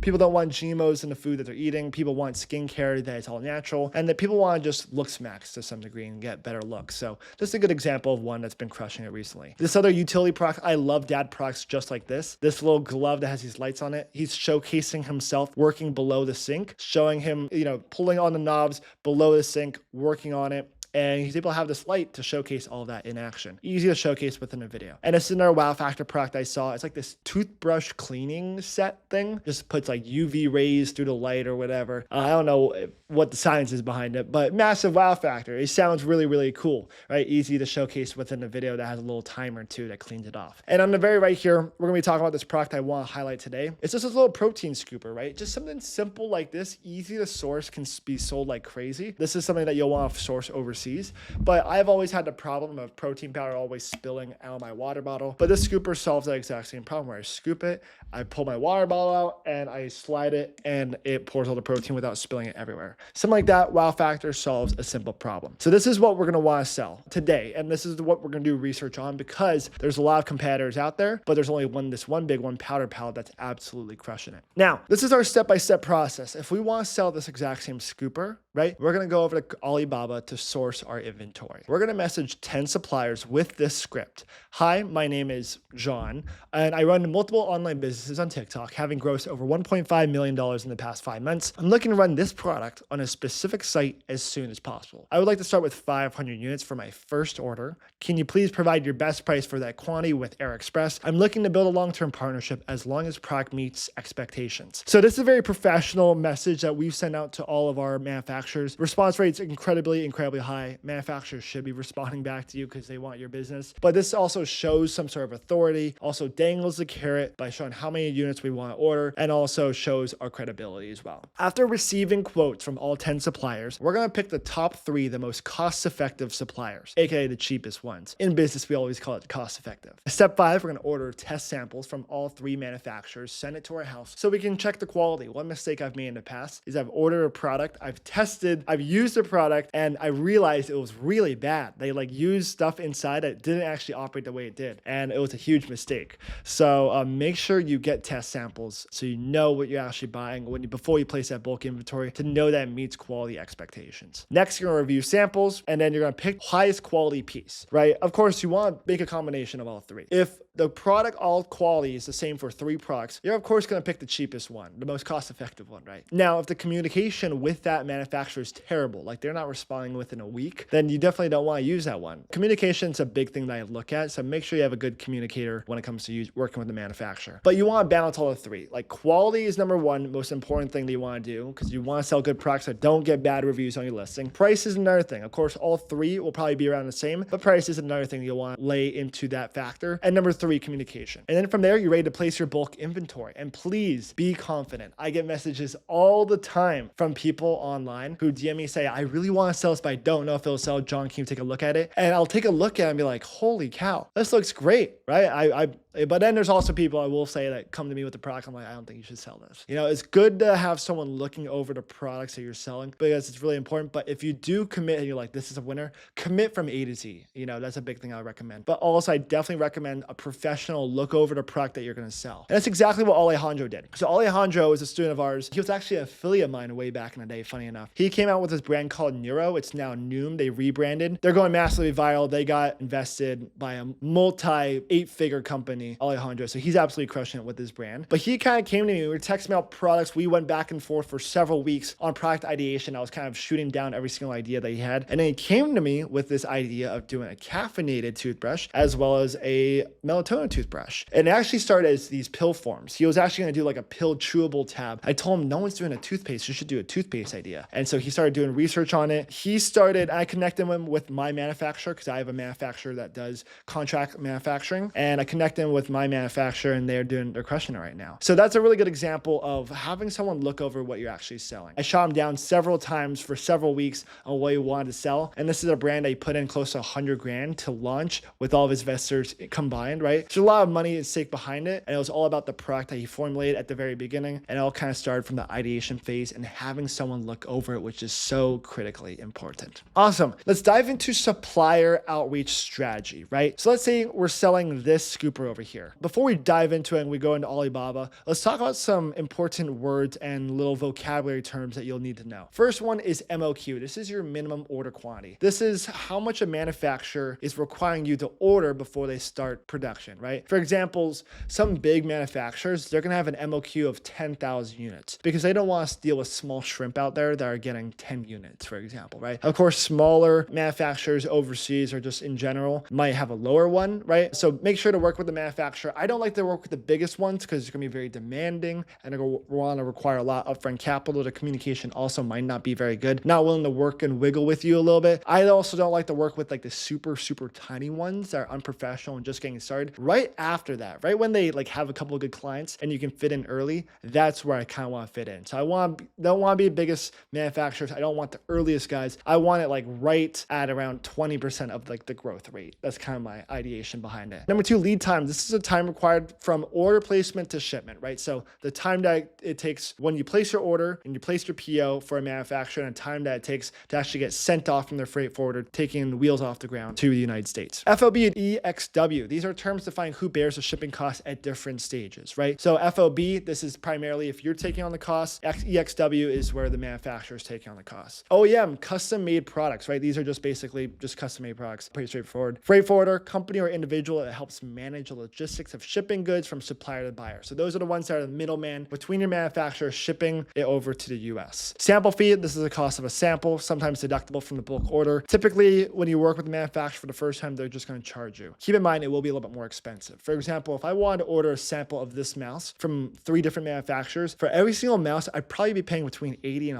$100 to get a sample of it because they have to take it off the belts and off of the machines and get it and actually ship it and custom make it and air express it and get all the tariffs involved and stuff like that. So that's why it can get expensive doing these sample fees, but it's the cost of doing business and make sure that quality meets expectations. And the last one's trade assurance. So this is Alibaba's buyer protection program for secure payments. It's basically an escrow service that Alibaba provides. So make sure to work with manufacturers that offer Alibaba trade assurance. With that in mind, let's head over to Alibaba and let's do some research, right? So let's say we're doing that little pre-workout scooper, right? A little protein scooper. I'm just gonna look up pre-workout scooper in Alibaba and see what pops up. We can see a bunch that are popping up inside of here. This one over here is kind of interesting. I don't know what that is. Addition jar shape. Okay, it's kind of interesting inside there. So this is kind of an interesting one, right? You can even find some really good ones. This is just like the funnel of it. Instead of having like a big scooper thing, you can just like, I guess, have like a little funnel like this and pour it in. I guess that's like the idea behind it. That's kind of interesting. They have just some normal scoopers inside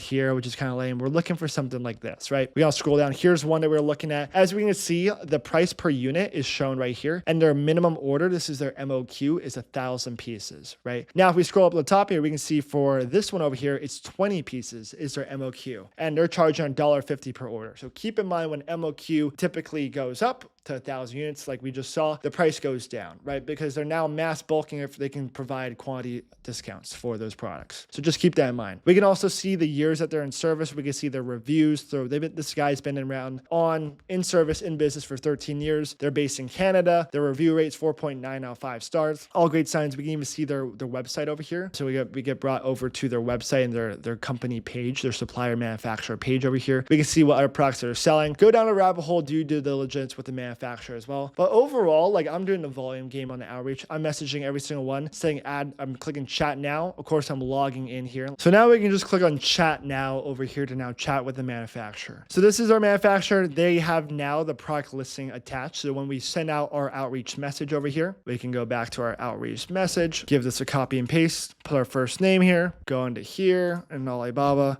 paste our message, put in my name is John. over here. We have our numbers. Of course, you'll probably want to do the specific product. You can put the specific product in here. There's like a little foam scooper, and then we can just click on send. And now typically just keep in mind what time it is in mainland China right now. Right now it is noon over here in Arizona. So it's probably going to be earlier morning over there. So just keep in mind that their response time is based on when they're awake. Even though these guys don't sleep, like these guys hustle, sometimes they're not always awake. So just keep that in mind. But yeah, you're going to want to go to about 10 manufacturers here, get some price quotes on here, the C for 500 units or whatever your quantities that you're selling to get some numbers on it. That's exactly how I go about it when it comes to sourcing. Reaching out to a bunch, selecting your top 3, and going down and vetting those manufacturers correctly. Lovely. Here's what like the conversation will typically look like after. Your supplier will reply with and say, how many units do you want? You kind of mentioned inside here you want 500 units, right? So you're being upfront with them. Eventually, they'll ask for your address. Send them your either personal address or your warehouse address, wherever you're sending your inventory to, right? Because they want to check the shipping costs. They're going to contact their freight forwarder. They're going to look through their Excel spreadsheet to check the quantity and how much it's going to cost for shipping. They're going to ask how fast do you want it by, depending on your timeline, how fast do you want it to be, and also how much you're willing to pay. You're going to tell them probably a month, you'll say a month. Keep in mind that C shipping will take, they always say 30 days, but expect 40 days for C shipment. For air, it can be anywhere between 2 weeks and 3 weeks. So just keep that in mind when it comes to the timeline for physical products, is that it's a little bit longer of a timeline, right? You have to go through back and forth, you're going through samples, you're verifying those samples, and then you're placing an order. You're around 2 months out from any physical product. So it's important to keep that in mind as well. So ask quotes for both though. That's another big thing I always want to get, is that ask for a quote for both sea and air with their weight-based model for their product. And just keep in mind, based on your timeline and shipping price, it will determine what you go with. FYI, like I mentioned, sea is always going to be cheaper. It's going to be slower days, 40 days plus. Air will be more expensive. Depending on the size and weight of your product, it can be fast and more expensive though, 15 to 20 days. And that's why personally, like I mentioned, small light products do very, very well. Throughout this entire process, I'm always asking for more photos and more videos. I want to see photos of the products. I want to see a video of what it looks like in someone's hand, the size of it, the quality of it, just to verify the quality before I order samples as well. And then also you can get a final quote, how much per unit, buy samples from your top 3 manufacturers that you got quotes from, and get those samples in hand. After you've solidified the supplier that you're going to go with and you're now ready to place your first bulk order, right? Now, before placing this bulk order, make sure to create your listing first. And here's why I say this. I just uploaded this product into the seller dashboard here, this little orb thing that we were talking about earlier. And if I went into the category, I'm going to go down to the toy section over here, just for example, and I'm going to now go into, let's see, this is a sports and outdoor play. As we can see, a lot of these categories are restricted, right? Some of them are like enabled, as you can see here. Let's see if any of them are enabled actually. So all these are actually all enabled. Any outdoors toys are restricted, but you can apply for verification. So we can click on apply now, and it'll ask for the documents that you're getting approved for, right? So of course you'll want to click in this. It'll look for if you're a manufacturer or a reseller,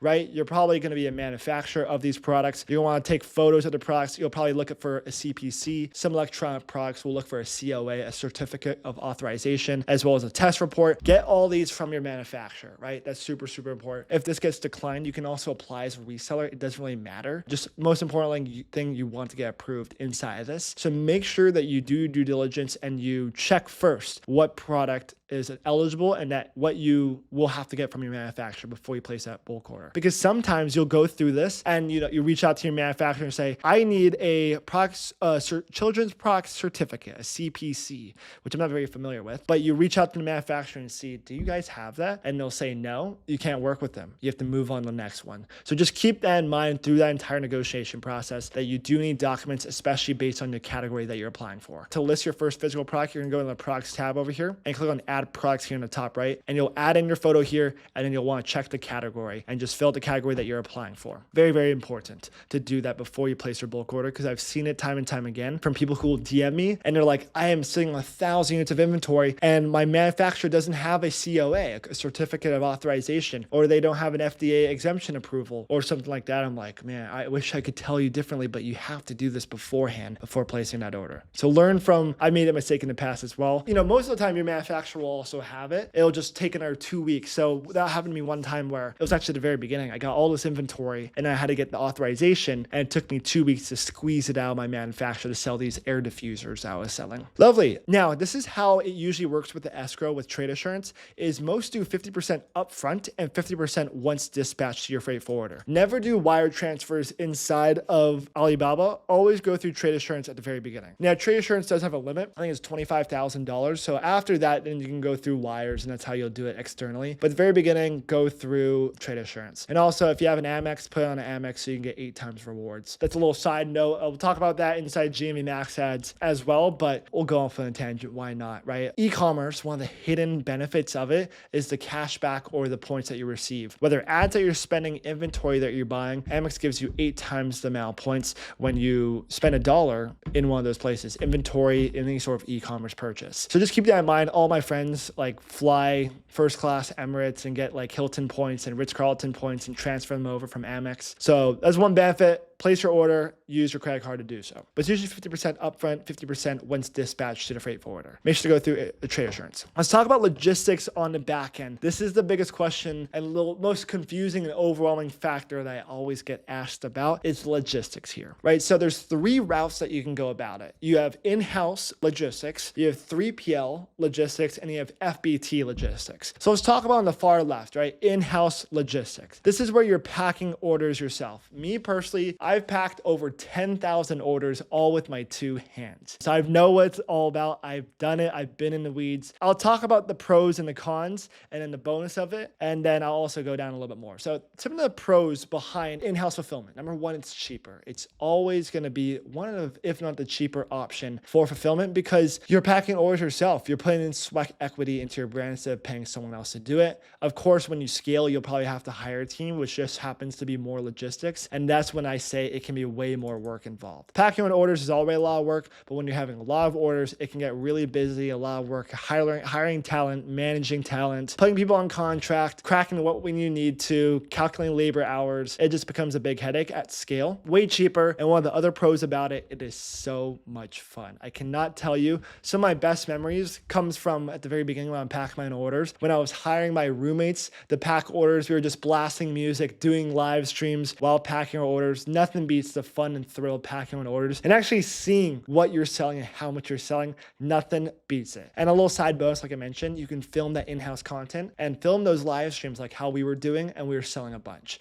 because of it. So that's some of the benefits of in-house content. It's just a lot more work and you're putting a ton of time into it. It's a very time-consuming process. The alternative to that is also using a 3PL. A 3PL is basically what's called a third-party logistics company. Basically, imagine it as a company that packs orders for you. Right? So some of the pros about it, way more hands-off approach, and you're going to have the best communication out of all the 3 when it comes to streamlining the process. Some of the cons about it, it's the most expensive out of all 3 of these, which is kind of crazy, but it's by far the most expensive out of all 3. We work with loads of different 3PL companies inside of our inner circle, which is great to know and use. But one thing that I will say, it is more expensive out of the 3 options, but you're also going to have the best communication. You're going to still be able to make videos and photos if you're visiting that 3PL, and it's still a very hands-off approach and be able to communicate with the owner. That's really, really important. And on the FBT side, right, this is fulfilled by TikTok. This is where you're sending your inventory to TikTok's warehouse. They partner out with ShipBot warehouses, and they will pack your orders for you. Now, one thing to keep in mind for both 3PLs and FBT, they will charge what's called a pick and pack fee, which is for 3PLs right now, it's about $1.50 per order, and they might combine it with the label, how much it costs to pay for that label. They might also separate the 2. FBT will do the exact same thing, but they don't have a pick and pack fee. They just have their overall fee. So they combine their label fee, how much it costs to print the label, and their pick and pack fee all into one. Right now, FBT is losing tens, if not hundreds of millions of dollars every year subsidizing us sellers. Take it for example, I was paying my 3PL $9 for a pick and pack and for the label, the print the label, for them to fill one of my orders.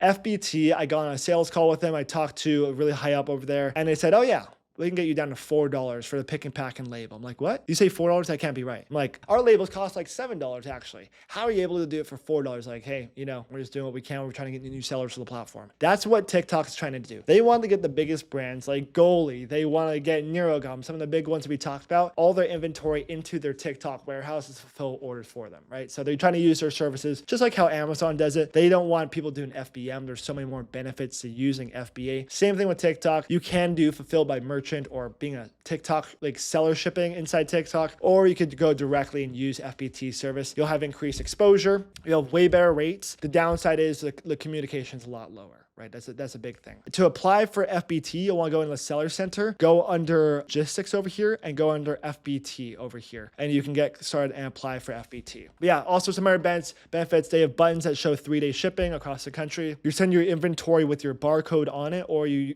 do it beforehand at a prep center. You send them their inventory, you create an inbound order. They will either disperse it across the country. So you can send it to their 2 main hubs, either where, I'm not sure where this is, or California, these 2 main hubs. So this is Middlesex, New Jersey, and then they have their one in Ontario, California. And they will disperse your inventory across the country to their loads of different warehouses to get 3-day shipping for all of your customers. So there's increased exposure and better customer satisfaction when you go down that route. Other thing too, when you use in-house fulfillment, you'll want to use TikTok shipping. When you're using a 3PL, they're most likely going to put you on seller shipping or use TikTok labels inside their 3PL service. With FBT, they hand all that approach to it and it's super hands-off. My recommendations, based on where you're at and your business, is what you're going to be using. If you're completely starting off and doing a physical products, get your inventory in-house and then scale by using FBT. Start with in-house fulfillment and then eventually send your inventory to FBT as you scale. Experienced business operators with in-house warehouses, you'll also want to use this exact same process and keeping everything in-house long-term. That's probably what I do. If you have a very experienced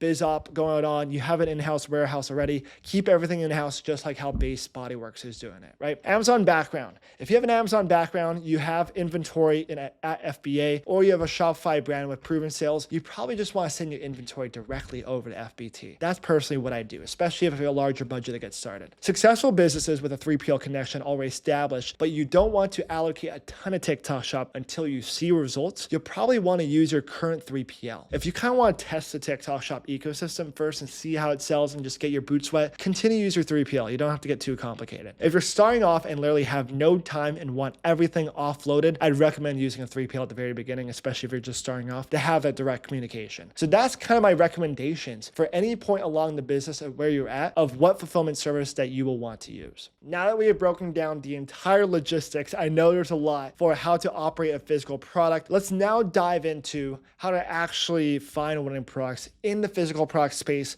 what things I'm looking through, give some examples, my entire product research ideation, and then also using Calendar to validate those products. Awesome. Now that we understand the entire logistics sides, fulfillment, and everything about physical products, now it's time to dive into some live research and the step-by-step process and what I'm thinking about when I'm doing my discovery for TikTok Shop physical products, as well as when it comes to the eventual side of sourcing and marketing. That's really important, especially for physical products, and how it's different than the print-on-demand kind of thought process. It's totally different, right? Of course, at the very beginning, I'm thinking about holidays, seasonal times of the year, right? What's upcoming? Christmas, of course. What's going to be selling during Christmas? The number one best-selling product every single Q4 is always toys. Nothing comes even closer to it. Toys are the best seller every single Q4. You have to think about it. If you go into a Target, a Costco, a Walmart, if you go anytime during the month of November, the first thing in the front of the stores every single time is toys, right? And big retailers and just any business owner inside e-commerce understands certain things that come up all the time. When you go in October, first thing in the front of the stores every single time is candy, and as well as costumes, right? And so they're putting that stuff in the front. So just keep that in mind as we go into these phases, is what's upcoming, what's coming up that I can start preparing for. Yeah, that's basically the rundown for things coming up. Think about those. Just understand the timeline of the physical product. It's around 2 months, right? The development to actually be able to start selling it. So make sure that you are on the timeline for physical products so you're prepared for these seasonal times of the year. Who are we selling to, right? Think about your ICP. We kind of go back to what we were talking about with print-on-demand products, as well as what we just went over with physical products, right? We have to think about who we're selling to, our ICP, our ideal customer profile. Who is our purchasing our products? Is it women? Is it men? How old are they? Are they 18 to 22? Are they 18 to 45? Is it a bigger range? Is it specifically like 50 to 60-year-olds? Is it mostly women 30 to 35 years old? We have to really niche it down. What do they resonate with? What do they assimilate with? What do they think about all day long? How they act? I always love to put myself inside the shoes of my ideal customer profile. What do I resonate with? How do I talk? When I'm going through my feed, what is the things that are popping up inside my For You page, right? How does my product align with what they're already seeing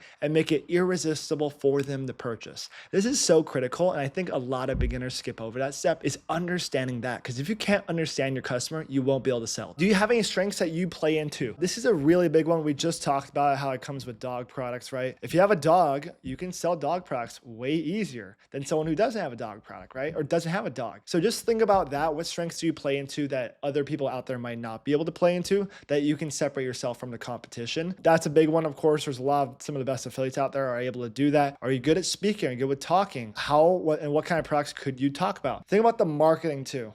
I'm about to talk about that in a second, but think about the marketing a second time as well, right? What problem are we solving? What specific problem are we solving for our customer? Does someone actually need to purchase our product, or is it just something that just looks cool, it's kind of nice to have, or it's something that's just impossible for them to scroll past and say, I don't really need this? Competition. I want to look at who's selling it out there. That's a big thing we're about to talk about. I'm thinking about the competition. Who's selling? How many units have they sold? How many creators do they have on their team? Is there opportunity for me to sell? Price point and margin. I think this is a really big portion, especially, and we're about to talk about it, is your price point. Is how much budget do you have to get started? For example, some products like this mouse, for example, I can just take a random guess. It'll take between $5,000 and $10,000 to sell this exact same mouse. Now, something a little bit more simple that I'll show you guys in Discovery is simple like business cards that are just like little prank cards that can cost maybe a couple $100s to get started. For example, gift cards. We do Father's Day products. I mentioned earlier, we sold a crap ton of those. That only takes about $1,000, if that, maybe even $500 to get started, right?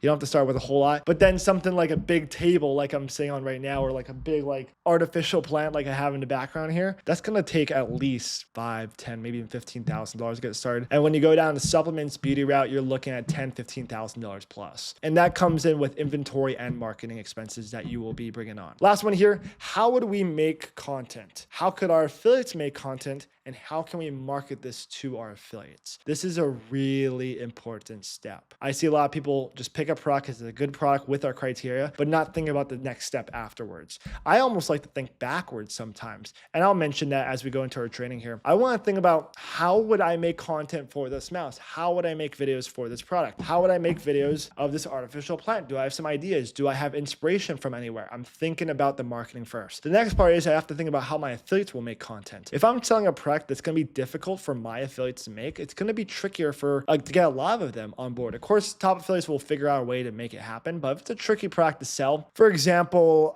like a car player, like an Air CarPlay, it's like it's a Apple CarPlay thing that connects directly to your car. That's specifically for older cars, right? And you might have an older car and be able to film content with this CarPlay, but a lot of people might have newer cars that already have CarPlay, right? So that's just like one good example of that. There's also this, it was like a little device. I'd have to look at what the name is. You plugged it in USB into your older car, and then it would have a screen and be able to show CarPlay, but not every single car it worked with. So you have to kind of think about your affiliates too. Can they make content as well? Will you be able to get a lot of them on your team? Simple products are probably the better ones, even if they're boring, right? That's what we see what sells. How can we market this product to an affiliate? All right, this is really critical. A lot of people skip over this thought. Every product I've ever sold, I thought, could my affiliates if I was an affiliate, would I be so excited to promote this? The margins are going to be great because I'm getting good commission from it. Is it going to be easy for me to film? Will I be able to rip out ideas? Will I be able to make tons of ideas with this product? Will it be simple and easy to film and get so much new ideas, right? So for example, we're currently selling a card game right now. It's doing very well. And the cards have so many different prompts and so many different ideas that can be shown in one video. You can have infinite number of videos be made because every single card and the prompts and how the game works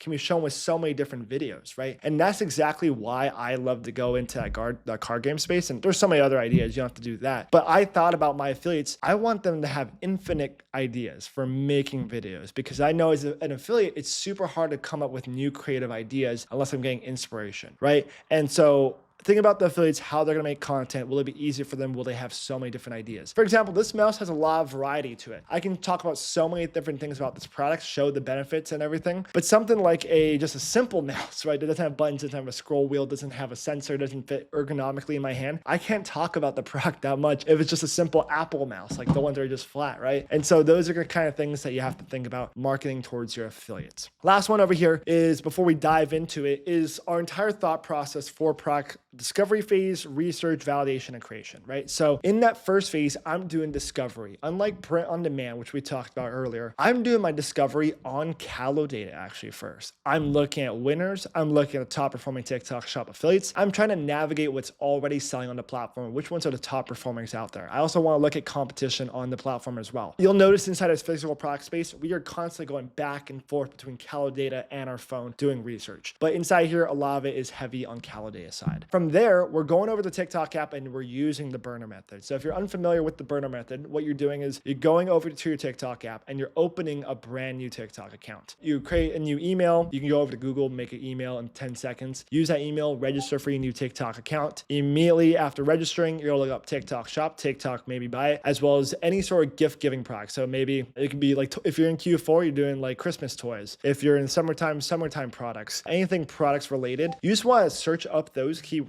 and engage with the videos that pop up. Once you start engaging with those videos, your entire For You page will now be optimized to just show you TikTok shop products as well as drop shipping products as well. After looking at all those products, you can go back over to Callo data to research the sales volume, but more importantly, I would look it directly on the TikTok app and see if anything's working, just to shrink the time frame and see what's actually selling. For example, if I pop up into my phone and I see what's a good example? I have this over here. This is just like, I have a sore knee right now. So I have like this cooler kind of thing. It's like a gel cooler. If I saw something like this, like a recovery product pop up my For You page, I would basically want to search up that exact same product on TikTok shop, see if anyone's selling it. If so, how many units sold have they sold, right? Those are the kind of things I think about. Also, another thing too, there's a difference between drop shipping products and TikTok shop products. Keep that in mind. Talk about that. Also, reviews really do matter. So you can't pick a product that's really scammy. It has to be a product that's actually going to get good reviews on TikTok. We've seen people try and sell tanning gummies in the past. I know a guy who's selling a tanning gummy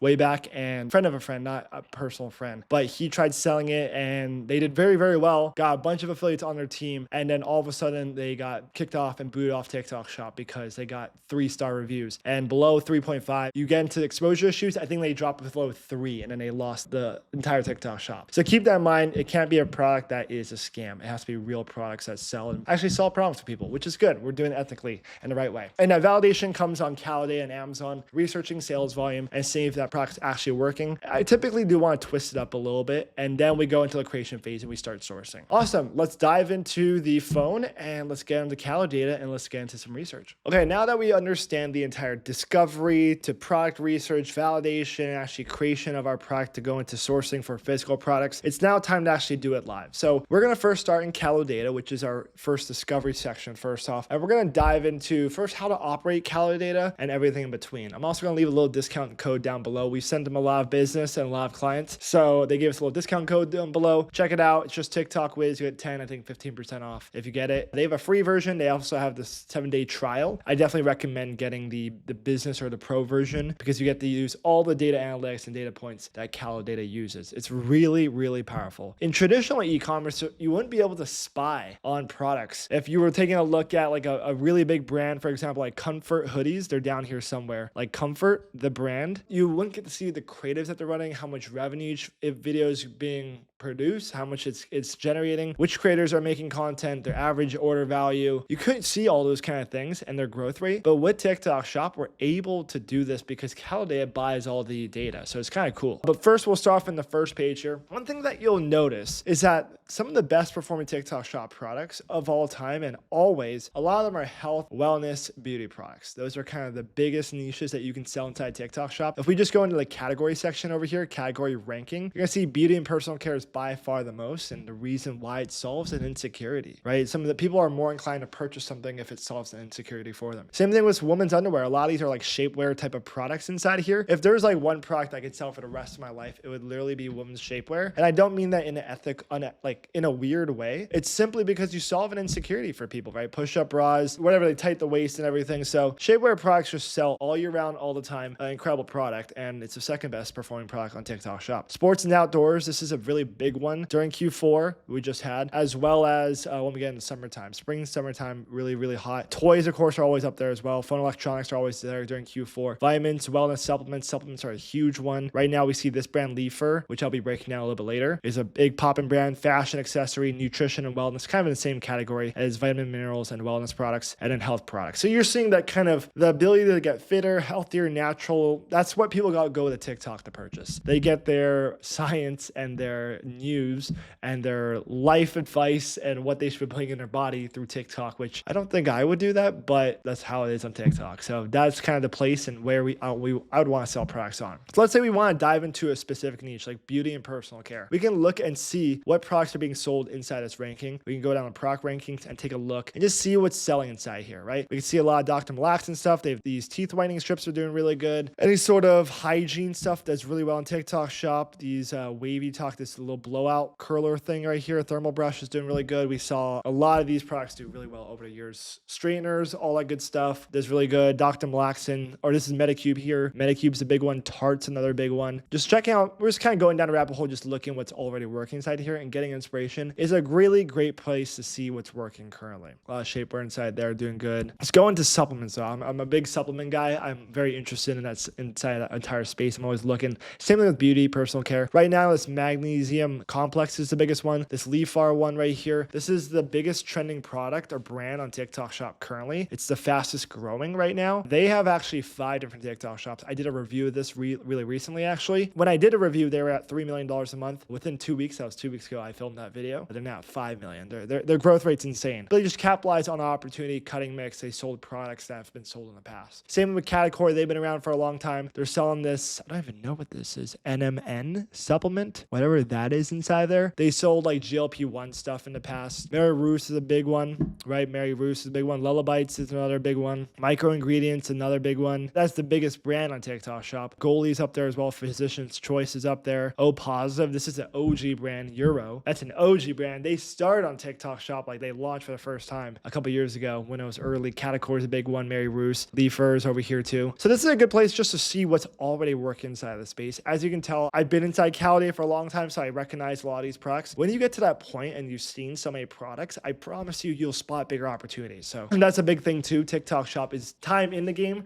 rather than gaming in a time, I guess, or just being like making it overnight isn't really typical inside TikTok Shop. It is a long run, and building a brand is what it is. So you have to really look at the landscape of what's already working and seeing the TikTok Shop ecosystem operate and what people buy. But yeah, category ranking, big one. You can also go in the shop ranking too and see the top performing shops inside here. You know, Tarte, QVC's big ones. Shark, they're crushing it right now. They're like a higher end, higher ticket products, like this vacuum's been crushing. A lot of videos being made of that. Affiliates love that because they get bigger commissions. Comfort's another big one. Let's go on the product section. This is where we're going to be seeing like the top performing products on TikTok. So biggest jump right now is Shark. So there's kind of 2 approaches that I go about it for discovery of products. I'll look on these pages, go down the rabbit hole, see what's working, and also click on these listings and literally just going around the rabbit hole and just literally scurrying around and seeing what's selling, right? For example, right here, I'm taking a look at Shark, higher ticket product. I don't want to sell something high ticket like this because average order value is $367 per unit, right? And for me to source this, it'll probably be at least $150. My margins aren't very good, especially when you take into account affiliate commissions. But let's just take a look at this big jump right here. I'm just kind of curious to see how did they grow over 1,000% just in the past month? What happened here, right? It's a video went viral. More than one video might have went viral. They were doing like 70K a day, and all of a sudden they jump up to doing 350, 400K a day. What happened during that time, right? We can go down to the videos and ad section and see which videos went viral. So here's this big one over here that went viral.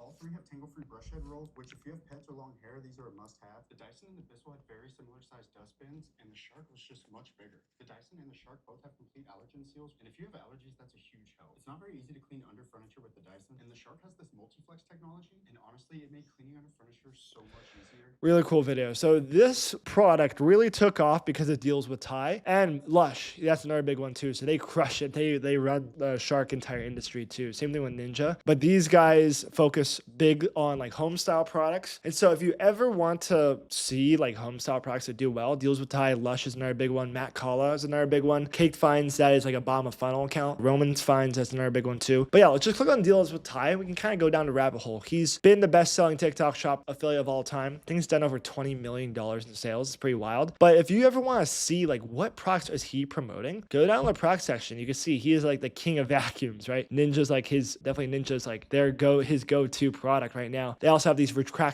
these Rhino car straps over here that have done very well. A lot of other home products as well. They have this little hitch thing too. We can take a look at Lush too. I'm always curious to see what these guys are doing inside of here. Past 30 days, products. Let's take a look. So kind of the same kind of niche, right? These benches, Matt Collins is doing a lot of those. So you can kind of go down the rabbit hole and see what the top affiliates are doing. And I'm already thinking like 2 steps ahead. The affiliates, what they're going to be promoting, what are they going to be selling, how are they going to be making videos. That's going to influence how I make my decisions. And that's another thing too. Inside this demo, I don't just want to talk about winning products and give you like what products I would sell. I want to be able to explain what is my thought process behind decisions and thoughts I'm making when it comes to discovery and picking a winning product, and how I typically operate while I'm inside Calidea and eventually while I'm inside my phone doing research. Because I think that's more important than just giving you a list of 10 products, showing you how to fish instead of just giving you the fish, right? Medicube, Korean skincare, massive brand. They've been crushing it for a long time. Teeth whitening strips been going for a long time. So Snow Teeth Whitening Strips has been around. They crush it. Magnesium has always been around on TikTok, right? Collagen has always been around on TikTok. This brand Mellow has been popping off recently.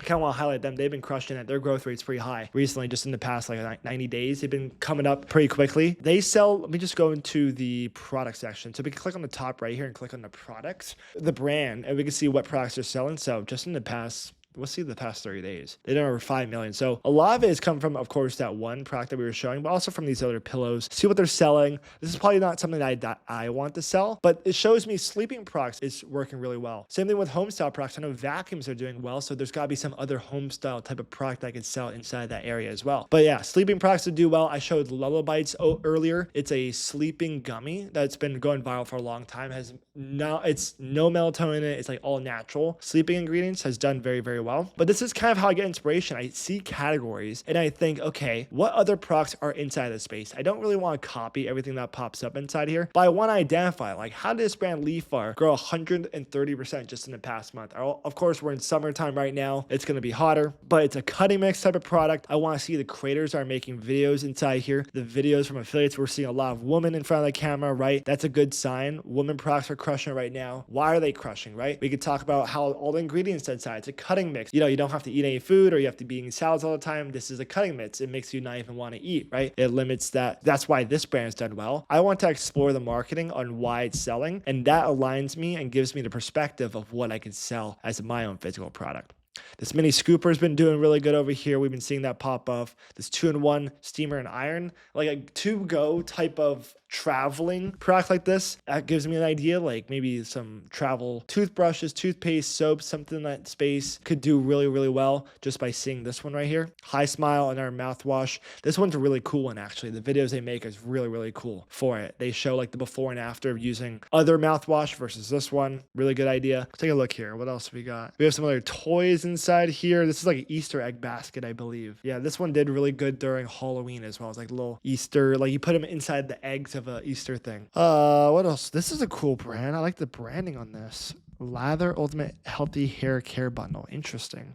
We got Tarte, of course. We can keep going down the rabbit hole. So breaking decks is a whole niche in and of itself. So these like collectible cards crush it on TikTok. I had a client actually I work with way back. He actually graduated because he was doing good with some other product, but he actually knew something about like breaking cards and that entire audience. And so he was selling something similar to this. I haven't heard from him for a while, but this kind of reminds me of it. So these brands like Pick Six Breaks, they traditionally in the breaking card space, it's a whole like audience. I had to go down the rabbit hole to learn more about it. But breaking cards is a big niche. It has to be done live, and you can buy the decks and stuff. And it's kind of like a Whatnot kind of feature, doing it live, like bidding. It's big on Whatnot, but on TikTok Shop's crushing it as well. But basically, you're buying like a deck of cards. The production for that's not a whole lot, but you sell it because it's like exclusive, right? And so a lot of new people are building their very first ever like breaking card, like collectible card sets, and they do it all through live streams. It's absolutely wild. If you go to videos and ads, nothing in videos and ads, only inside their live streams. And some of these live streams, 200 grand in 33 minutes of a live stream. Are you kidding me? That's absolutely wild. That's crazy. Oh my gosh. That might be like the best performing live stream. No, there's gotta be some other big ones. I've done like millions, but that's pretty cool. Just by one product, they don't use any affiliates. They only do their in-house live streams. But that's like a good example of one. Let's keep scrolling around though. Let's keep taking a look through here. Workout products have been doing really good. We're starting off Q2 right now, so a lot of those products will do very well. Utility products, huge. Utility products are always the best selling products every single summer. We have Blooms in our big brand, Medicube. We're seeing some cleaning bundles. Card products do really good in TikTok Shop, right? Yeah, a lot of card products do really good. Yeah, so this is like a utility product. Base Bioworks, another one. We mentioned Lullabites earlier. Here's that like CarPlay thing that I was showcasing you guys talking about earlier. The Shark vacuum thing, self-vacuum thing. Dog products doing really good. It's like a mattress cover, I guess. There's also cat litter boxes done really good in the past as well. Let's keep going down the rabbit hole. Why not? We got a t-shirt. So this t-shirt's been crushing it recently. This is pretty wild. $700,000 with a print on demand t-shirt right here. That's pretty cool. Let's see here. We have a little like waist tightener here. We got another Mellow product. Some other utility products inside there, like a bundle. Ooh, we saw like a red light therapy mask at the very end doing really good. So Solar Wave is another brand that's been really doing good with these red light face masks. Anything inside this like healthy alternative niche is really hot in TikTok Shop right now. We have another print on demand t-shirt over here doing good. 600 grand in the past month with that t-shirt. Pretty wild. Juice, that's a kind of Korean skincare one. Some earbuds doing really well. Let's keep scrolling around. 4K cameras, that's a good audience. I love this camera niche. Like anything that's like electronics is great. It's always a little bit tricky selling something like that because you do have to get brand authorization for those, but you can easily get those from your manufacturer. Be Body Wise, it's an OG product right there for like getting rid of your hairline, stuff like that's done well. Let's see. Neurogum, of course. Neurogum's always crushing it. They're still doing $500,000 a month. We're getting to the point where I'm probably going to see mine eventually, some of my products. Let's see here. Bundle feminine hygiene. This is a big niche to be in. But yeah, so I kind of, this is where I'll usually do my discovery and see what's working. And then I'll head over to the TikTok app and do some of my scrolling. So let's jump into that. Okay, we're here in my phone and we also have Calidea pulled up. And this is my burner account here. It's my old print on demand store. I haven't used this one in a while. But one of the things that we do right when we register, right, we mentioned the burner method, looking up TikTok Shop, looking up TikTok, maybe buy, also looking up whatever season you're in, Mother's Day, Father's Day, Christmas products, whatever it is, in your search tab. After doing those searches, you're going to engage with the things that pop up, right? You're going to like, you're going to comment, you're going to save those videos that pop up. For example, like this one over here, we'll just like this video, give it a like, maybe we'll give it a comment, just like something, I don't know, we could say, we give it some comments right here. We'll say like, I need this. And we just want to engage with the videos that pop up inside of here, right? Anything that's product related, liking, comments, saving these videos, sharing them to ourselves, right? All this can add in engagement. And what's going to happen to our entire For You page over here, it's now just going to start to show us TikTok Shop products. So let me just refresh my For You page here and scroll through, and we're going to start seeing some TikTok Shop products. So I'm just going to kind of go through on my phone here, just kind of scroll around and just give you guys some ideas and the thought process on why I'm making these decisions to not sell this exact same product. So let's take a look at this one right here. This is a big style, by the way, that's happening right now, is that this like kind of anticipation building type of video where they pull back this thing and then they show the product. But yeah, let's kind of dive into some of these products. Perfect gift for alt girls doesn't exist. So we're directly targeting alt girls inside this video. It's gonna be interesting. Okay. This is a very micro niche on TikTok. I probably don't want to be inside of that. This little mini gun thing. I kind of want to stay away from this. You can run into some issues. Even though it's might be just like a toy, it's just like a little Beyblade thing, I would still stay away from this entire niche. You could get into issues. This is interesting. Electronic products like this might not do too good, just might deal with like bad reviews with the quality and not being the same as what they expected. Take a look at this one here. This is a cool one. This would do good on TikTok Shop. The thing is, it's going to take a lot to get going because it is bigger and bulkier to get going, but it's pretty cool. It's like a little sofa thing. This is a cool product for sure. And hey, like we just showed how the fan hat, right, is one of the best selling products, and it's a utility product. It was one of the best selling products last year. This is a great example of a product that's very similar, right? So this would be something that we directly go over to Alibaba Alibaba and check. But before that, let's just take a look and look up fan hats on TikTok Shop. Yeah, let's take a look here. So this is the best selling product last year. We'll go in the shop tab here and we can see if we have any baseball cap ones because that was a really good one. So of course, these ones were the best sellers last year. This is one that's kind of similar, but it's like a clip on. That is not really the same. Yeah, these big fan hats, always really good. But yeah, we don't see any of the ones that we just showed. So that's something that I'd probably want to sell, to be honest. That's a really good product. I'm going to put that on my list. Yeah, we can see like the big fan hats are really good, of course. Now, the question I'd be asking myself is, does someone want to go with the bigger fan hat or would they rather have this? This looks kind of goofy to me. I would rather have on the big fan than this. So that's kind of my thing holding me back. But this is a good idea, right? Keep scrolling around here. Temu finds. This looks big, expensive, bulky. Not really a TikTok Shop product. This is intriguing here. Okay, it's not bad. If you have a cat, of course, it's a good idea. If not, I definitely wouldn't recommend selling this. It's a good idea. I like it. I'm going to save that video. It's a good one. I'm also going to save this one up here. Awesome. We got a little light, I believe.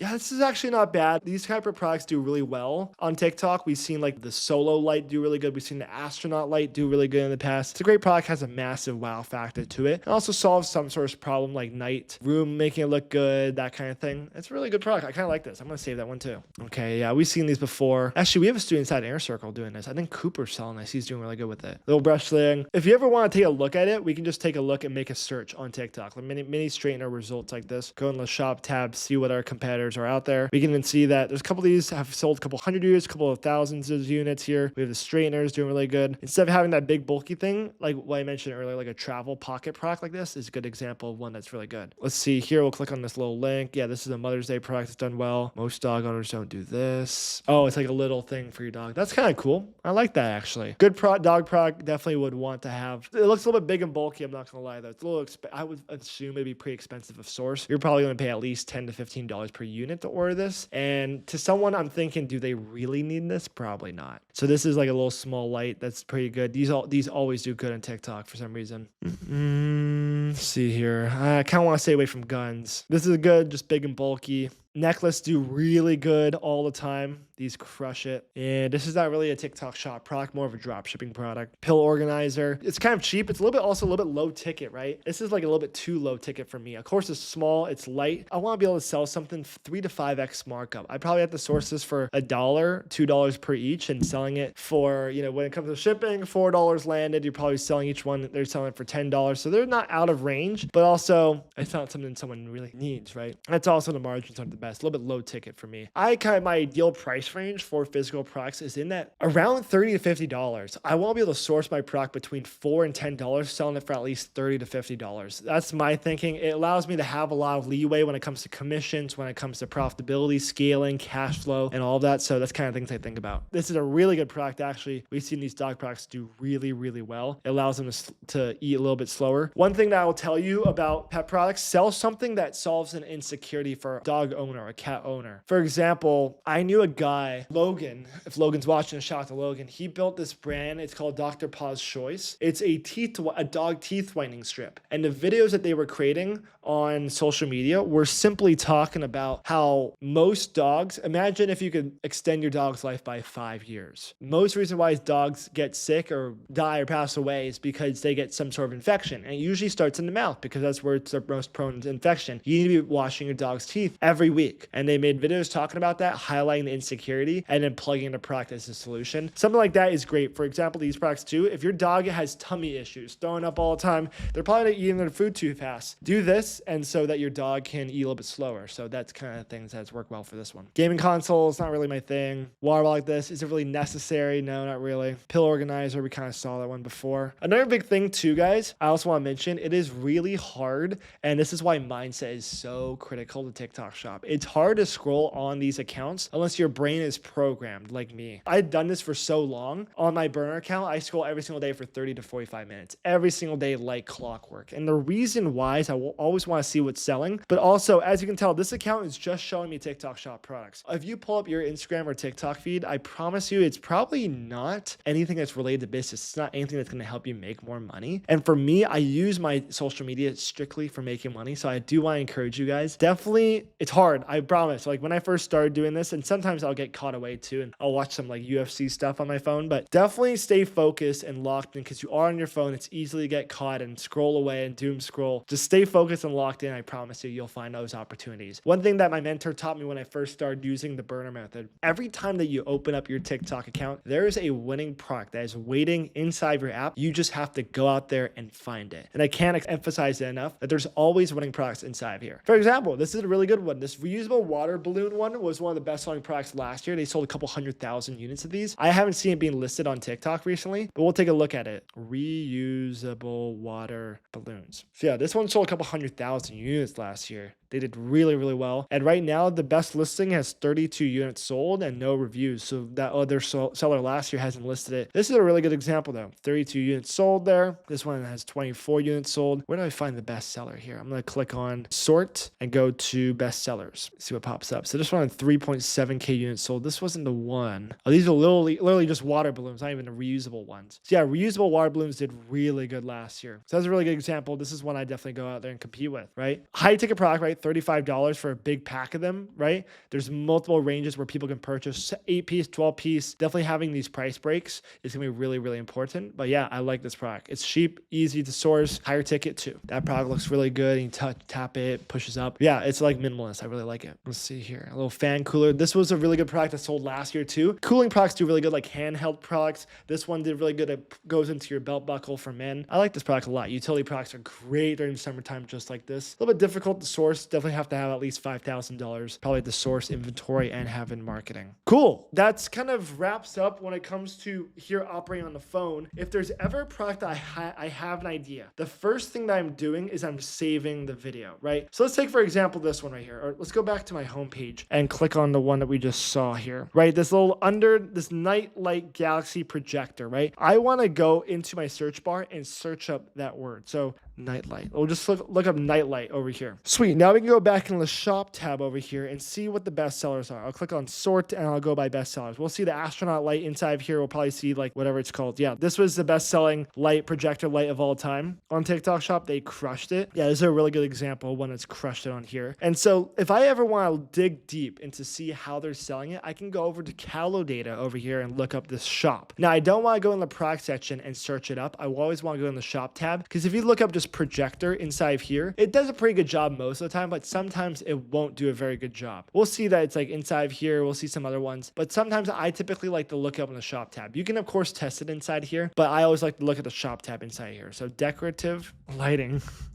Interesting shop name. This is another good example. Like some of these shops that are doing really good, they don't have a brilliant shop name. It doesn't really mean that much. But yeah, we go the past 30 days. We can see some big growth here. They probably had a really good Q4. Yep, they had some good sales. They had a couple $1,000 days. Nothing like too crazy on this one product, but they did very good. And we can look through the videos and ad section, see the videos that they're promoting. Obviously, this product is a little bit died out, but you can also see the earliest launch date of when they first started getting data, 8/9. So that's probably when they launched this product for the very first time. Those are kind of things I look at inside of here. We can also click on the phone here, click the best sellers and see what their best sellers are. We can see they're selling some other products as well. And that's a good sign to see that they're constantly evolving, trying to sell new things. Now, just looking through here, I haven't seen other products. There's some, I'm seeing this like this Minecraft one. This is one that sold like crazy last year. These spin-off of products do really good. There's like Tony Stark has a heart product that did really good. Tony Stark has a heart. And we'll go to the shop section over here. This product sold really, really well a couple years ago. I actually knew the guy who sold it. This is the lamp projector that we're seeing. It looked like this. It was like Tony Stark has a heart, a little light that glows. And I actually knew the guy who sold it. His name is Joey. But yeah, this is a really good example of one that I would take and sell it as well. Great margins on this, selling for $30, $40. Sourcing it is gonna be difficult, but you can also find a wholesaler too to make things a little bit better. But yeah, this is a really good one. I like it lights. Let's go back to the product section and go through projectors too and see what else is selling. We can see that one we were talking about earlier.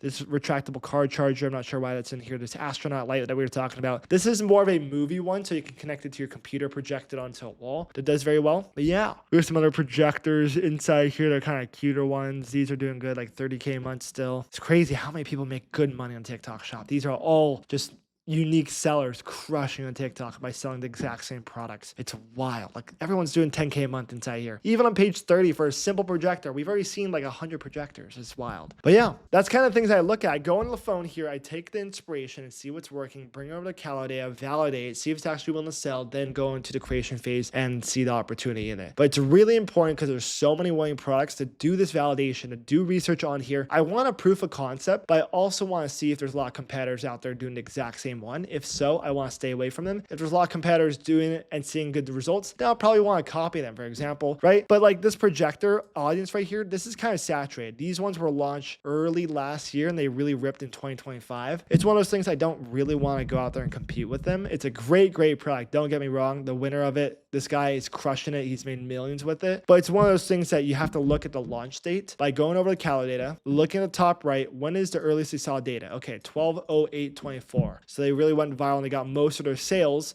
December 2025, right? There's still a lot of potential to still sell it, but not the exact same one. But then I can go over to maybe Alibaba and look for more creative ideas, or using that one projector that we saw that plugged into the lamp. That's a really good one actually, because it's light, small, has massive wow factor. It might be a little bit lower ticket than a $35 to $45 product, but you could probably still sell it for around $20, source of about $5, $6 maybe a little bit more. So that's where you kind of have to test it, right? You want to definitely check over to Amazon, look and see if anyone's selling the exact same thing. And when you see that opportunity, like that mini light that plugged into the wall, had a little thing and it shot the stars into the ceiling, this shows me proof of concept. This is a new wow factor product that kind of evolved from it, right? Now all I have to do is check over on Amazon, see if there's anyone else selling it. If so, do they have sales? I'm going to bring it over to TikTok Shop for the very first time. But that breaks down the entire physical product section, and let's move on to the next one.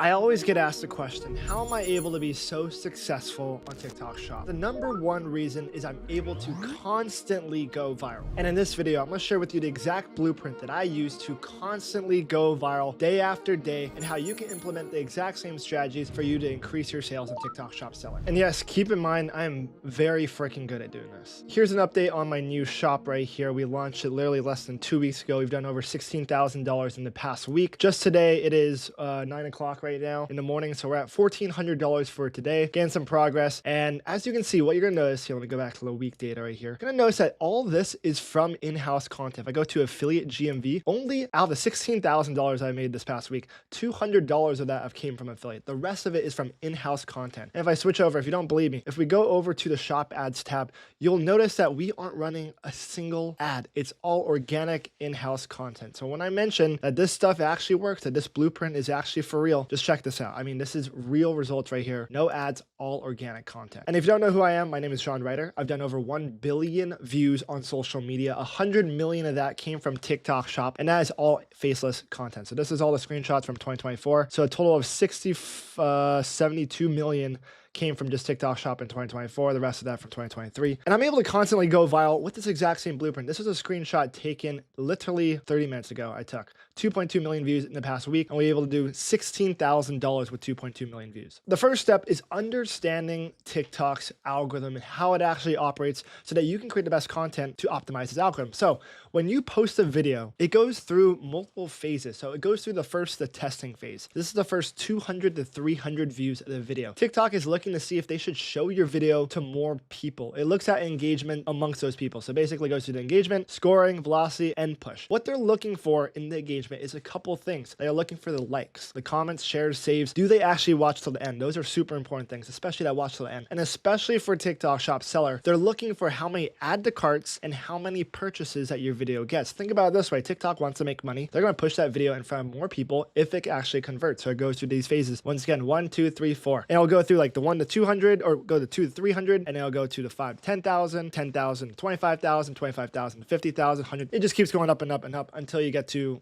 hopefully mega viral, you go over 100 million views. And you have to understand that TikTok wants two things in this world. They want to keep people on the app addicted because they make money. And they also want to make money, of course. And when they make money from the app purchases and people being on the platform. They make money from running ads or having users like us on the seller side and other brand owners run ads. So they want to keep people on the app. So your video needs to serve TikTok in that way. You need to, most importantly, serve the people of TikTok, these brain dead, brain rotted PSYOP users who are just so addicted to this platform. So how do you do that? We are trying to create content. We're trying to create entertainment. We're not trying to create ads. Let me be clear. We are not making ads. We are creating content. Ads don't go viral. Entertainment goes viral. So content that entertains and catches people off guard of the fact that this is an ad in disguise is how we print money on TikTok Shop. And once we've created so much entertainment, we've built so much buildup in our video, at the very end we have a CTA where we actually sell them the product. So the first and most important part of any video that is ever posted to TikTok is a hook. Any video that you've ever seen viral has a hook. Whether that creator knows it or not, it has a hook. It's the most important part. This is typically the first 1 to 3 seconds of the video. And there's multiple type of hooks out there. There's so many out there. Here are a couple that can be all applied into one type of hook, but these are a couple of the biggest ones that we see on TikTok Shop seller doing really well. First off is something that has a bold opening. It has to be so strong that it catches people like, wow, what am I watching right here? Another one is a relatability type of hook. I love the videos that are in FaceTime mode, where it almost feels like you're talking to the person over FaceTime. You have to be able to relate to that person in some sort of way. So sometimes we see a lot of videos of people who kind of match the look of the product that they're selling. There's this guy, his name is Beans, and his account is goofiest.goober,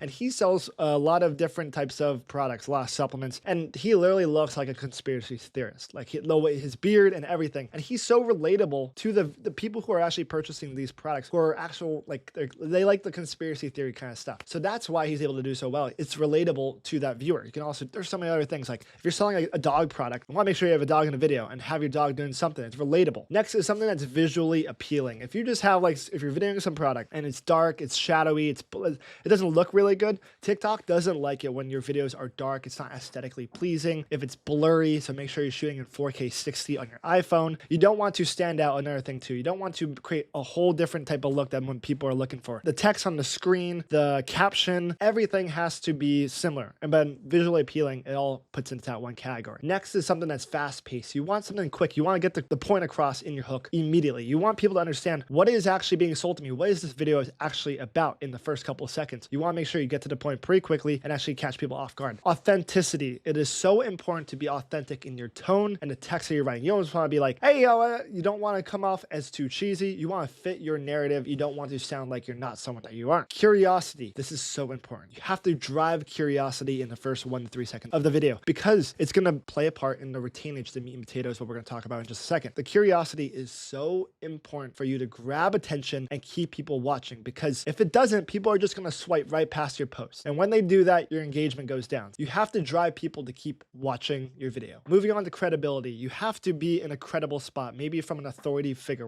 I have a couple of examples of this in a second, but you want to show that you actually are an expert in whatever you're about to talk about. If you are, people are going to listen to you. Just think about like a teacher or some news anchor. Those things, people want to watch it because they're credible people. The exact same thing goes when you're creating content. There are different types of hooks, like I mentioned, but that is one angle to play a part in your hook. So here's an example of a really good hook. This product, a little backstory, is Yerba Magic, blown up on TikTok Shop. They're marketing it as nature's Ozempic. It's for fat loss. Let's hop straight into the video and see what it's all about. Has anyone else seen the video of this woman who said she's down 4 pant sizes because of this nature's Ozempic drink that she found? I saw this. So that hook right there is one that is an authority figure, drives relatability. It looks like we're on FaceTime with her. She adjusts her tone perfectly to examine people, to drive curiosity. Have you heard of this woman who lost all this weight because she was trying this nature's Ozempic? Like, that is driving so much curiosity. People are like, whoa. How did she do that? And now, I don't know about you guys, but I literally want to watch this video more. What is this product? Everything like that. What is she talking about? What is she taking? That's exactly what did this video so well, is it drives so much curiosity. People are like, whoa, what is this product? The next video we're going to talk about here is an authority figure type of video. It's the digestive enzymes, basically help with bloating. This doctor is so good. Maybe he's a doctor, maybe he's not. We see a lot of acting on TikTok Shop, but this guy does a really good job of driving people to keep watching throughout the videos. Let's take a look. So if your pooch looks like this or this, you're not fat. You just have bad digestive health. And having bad digestive health. Right there. If your pooch looks like this or this, that means you have bad digestive health. He's directly calling out people who look like that. And there's a lot of people out there that look like that. So when you call people out in a certain way like that, you're immediately keeping those people watching to the end of this video. And that's exactly what he was able to do. Another thing too, I mean, he literally looks like a doctor. I don't even know what that thing's called that he's on his head, but he's in his office there. He's got the coat on. He looks like an authoritative figure, and people are going to immediately start to listen to what he's talking about because he looks the part. The next hook right here we're going to talk about is a relatability problem type of hook. You'll see that he presents the problem that other people have, and that he just plugs this product in. It's Auto Sky. It's this little adapter you put into your car, and you can basically watch Netflix or any sort of movie on your display. So let's take a look at this one. I want to watch Netflix. I either stick my phone here or I'll put it like that. and it usually falls. So I found this thing that lets you watch YouTube and So the hook that he used was, if I want to watch Netflix, I put the phone here or I put it there, and he has it shown falling. It shows the relatability in the problem. Just think about me, like when I'm on long car drives, I do the exact same thing. I put my phone there, I put my phone there in order to watch a video. He does the exact same thing, shows the problem, and it's relatable. And the way that he talks about it in the video, it's very convincing. The tone that he uses is not very powerful or very salesy. He says, this is just what I do, and it just is an issue every single time. And then he's immediately going in and tagging the product, which is really awesome. So the next video we're going to talk about is also a problem type of hook, but he also evokes curiosity by showing so many different products and seeing which one's actually the best one. It's this little purifier right here. Let's just hop straight in the video and see what it's all about. If you've purchased small air purifiers off the TikTok shop and you're like this lady and you still can't breathe, let me explain to you why. So the way that he goes after this hook is that if you've purchased anything like this on TikTok shop before, like this lady, me laying next, this is a reply video, this is another thing we'll talk about later, me laying next to my tiny purifier and still can't breathe. What he shows is like all these different purifiers, and he's saying this is a problem, please don't get scammed. He's evoking some sort of emotion, being scammed. And that is another thing, when you can evoke that emotion, it's so important to do so because it creates relatability. People are emotional beings. And when we can evoke emotion and we can drive curiosity, we're gonna keep people watching through this entire video. And the emotion that we're feeling right now is we don't want to get scammed, so I better watch this video till the very end and see which product's actually the best one to get. Now, I always get questions, how do I actually sell a product that doesn't have a whole lot of selling points? How do I create a hook that there's not a whole lot to really go after? And this is where it's so important to create a really good hook. And it's really not that difficult. Here's a really good example of a t-shirt. Like, you can create a really good hook with a t-shirt. It's a creative thrift store style, anticipation style. You're trying to keep people watching through and past the first 3 seconds. So let's just watch this video. I'm going to show you exactly what the thrift store style for t-shirts, POD type of designs are doing really well on TikTok shop right now.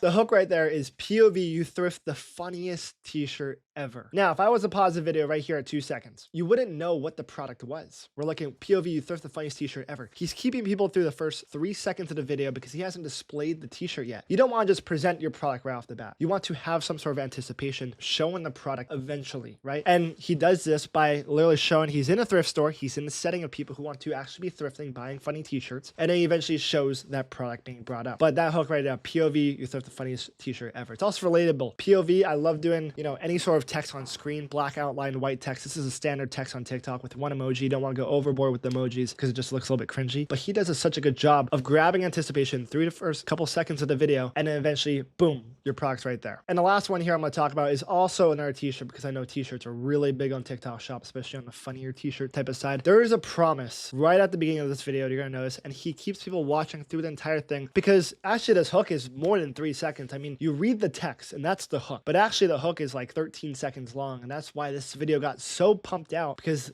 the retainage was so well. But anyway, let's hop right into it. I just got 3 things to say.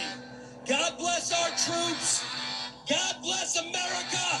And that hook right there was so good. Day 8 of making the hardest shirt imaginable. And it's literally showing him photoshopping the shirt. It looks very natural. Like, it looks like we're actually seeing the process of this whole thing happening. And we're also so curious. I mean, I paused it. You might be curious to see what it actually looks like, right? Because he's able to drive all these different layers on Photoshop, putting the layers together, filtering by the seen and unseen, and putting the product together. So we're seeing the before and we're seeing that there's a promise. Day 8 of making the hardest t-shirt imaginable. And we haven't even seen the t-shirt yet, but we're going to keep watching it because we want to see the t-shirt. So when you can grab curiosity and when you can keep people past 3 seconds of your video, that is the definition of a brilliant hook. Now, moving on, we're going to go into the meat and potatoes of the video. This is where you're going to try to retain the viewer as long as humanly possible. It's typically around the 4 to 40 seconds of a video. Of course, this is all very situational. Some videos are 15 seconds long, some are 2 minutes long, but this is where you're going to explain the benefits of the product. Typically some before and afters showing the problem and the solution of, you know, whatever problem that they're dealing with, attacking a pain point and presenting the solution. You're going to also show the product in use. You're going to do it by doing storytelling. A lot of people are doing skits, although those aren't the best converting videos right now, but they go inherently viral because there's just so much to talk about in there. But keep in mind, through this entire process, we're trying to create entertainment. We're not trying to create an ad. We're not trying to sell at this point. We're just trying to explain what this product does throughout this entire video. Let's hop into a couple examples here of some really good meat and potatoes that explains the product while also keeping people engaged the entire time. So the first video that we have up right here is this little security camera that you mount onto your window. It shoots out and then it goes into actually showing the result of what it does and everything like that. So let's hop straight into the video, look at the meat and potatoes. This is a literal security alarm system on the window. It sits right on the window, and look at the coverage it gets. It's 2K resolution. You can snap pictures on it. You can even record without the SD card if you don't want to use it, no worries. You guys can see right here, just sits right there on the window with a special lens, and it's on sale for free shipping right here down the That video, it just felt super natural in the way that he talks, the tone, shows the product. You don't need an SD card, and it goes straight to your iPhone. You can see the quality, you can see the cord. He just talks about, you know, the basics of what the product does. And he does it in a way that's just very natural. It's like you're on FaceTime with your friend. He's able to point to all the parts of the product, which is really good too. It keeps people attention when you're moving through there. And one thing to think about when you're doing these videos is like he only did his 19 seconds long. Of course, he could talk about this product for the next minute and just keep yapping about it. But what you're trying to do is you want to condense as much information in the shortest video as possible, because retainage wins. When you can keep people throughout your entire video, which means more TikTok's going to push that video out. So doing it in 19 seconds, cramming in as much information as possible, speaking quickly, showing through all the benefits, showing everything that the viewer needs to know as fast as possible is so important to getting the video across and understanding that this viewer knows exactly what this product is all about. The next video here we're going to talk about is this little cross necklace. She does a really good job just showing the product off. She's in FaceTime mode again, just very relatable in the way that she talks, and she's telling how it's so cute and everything like that, emotional driven. Let's hop straight into the video. The viral cross necklace with a crown around it is finally back in stock. I don't know how you guys sell this out every single time I talk about it, but you do. I have so many people that have been wanting to get their hands on this necklace, and they always ask me in my videos what necklace I'm wearing. So I will be tagging it in this video for you guys. It is the prettiest, sparkliest cross with a crown around it. Like, how freaking cute is that? It has a very dainty chain, and then the pendant is like really sparkly. It really stands out. It's beautiful. I get so many compliments on this necklace. The quality is so good for the price. I've had it for months and it has not tarnished. It has not made my neck green. I just love cross necklaces so much. It makes me so happy to wear a cross around my neck, and this one is just like extra special because it has a crown on it, and I just love it so much.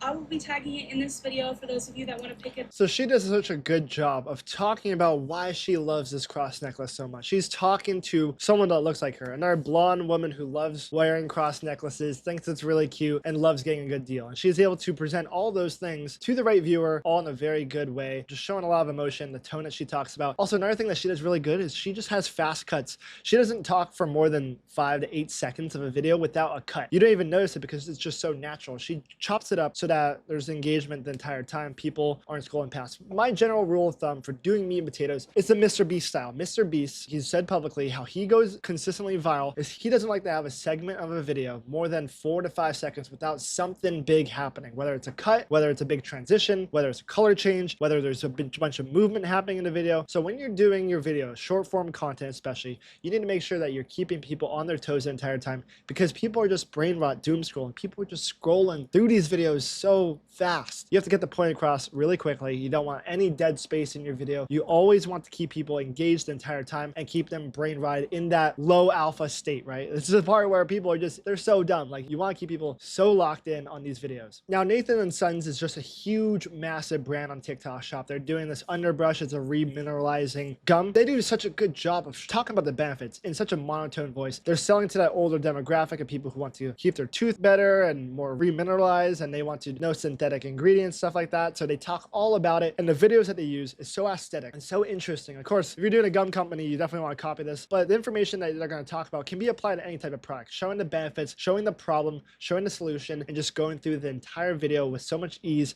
and have lots of cuts. So let's check out this video. This is your first time seeing us. I launched a chewing gum company in 2024 with a few $1,000s after realizing the gum I was chewing every day was made of plastic. It wasn't some big plan. I was miserable, stuck in a job I hated, and searching for something that gave me purpose. Then I got hit with the worst toothache of my life, and that pain completely flipped my world upside down. I went down the rabbit hole and found out chewing gums used to be made from real tree saps with natural benefits. So I set out to create Underbrush, the first remineralizing chewing gum with ingredients that are actually good for your teeth.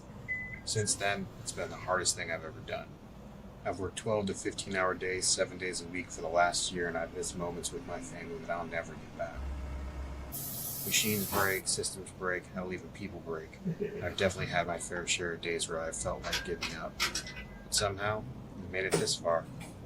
We're still figuring it out, but it's grown faster than I could ever imagine. I'm so excited for what's to come.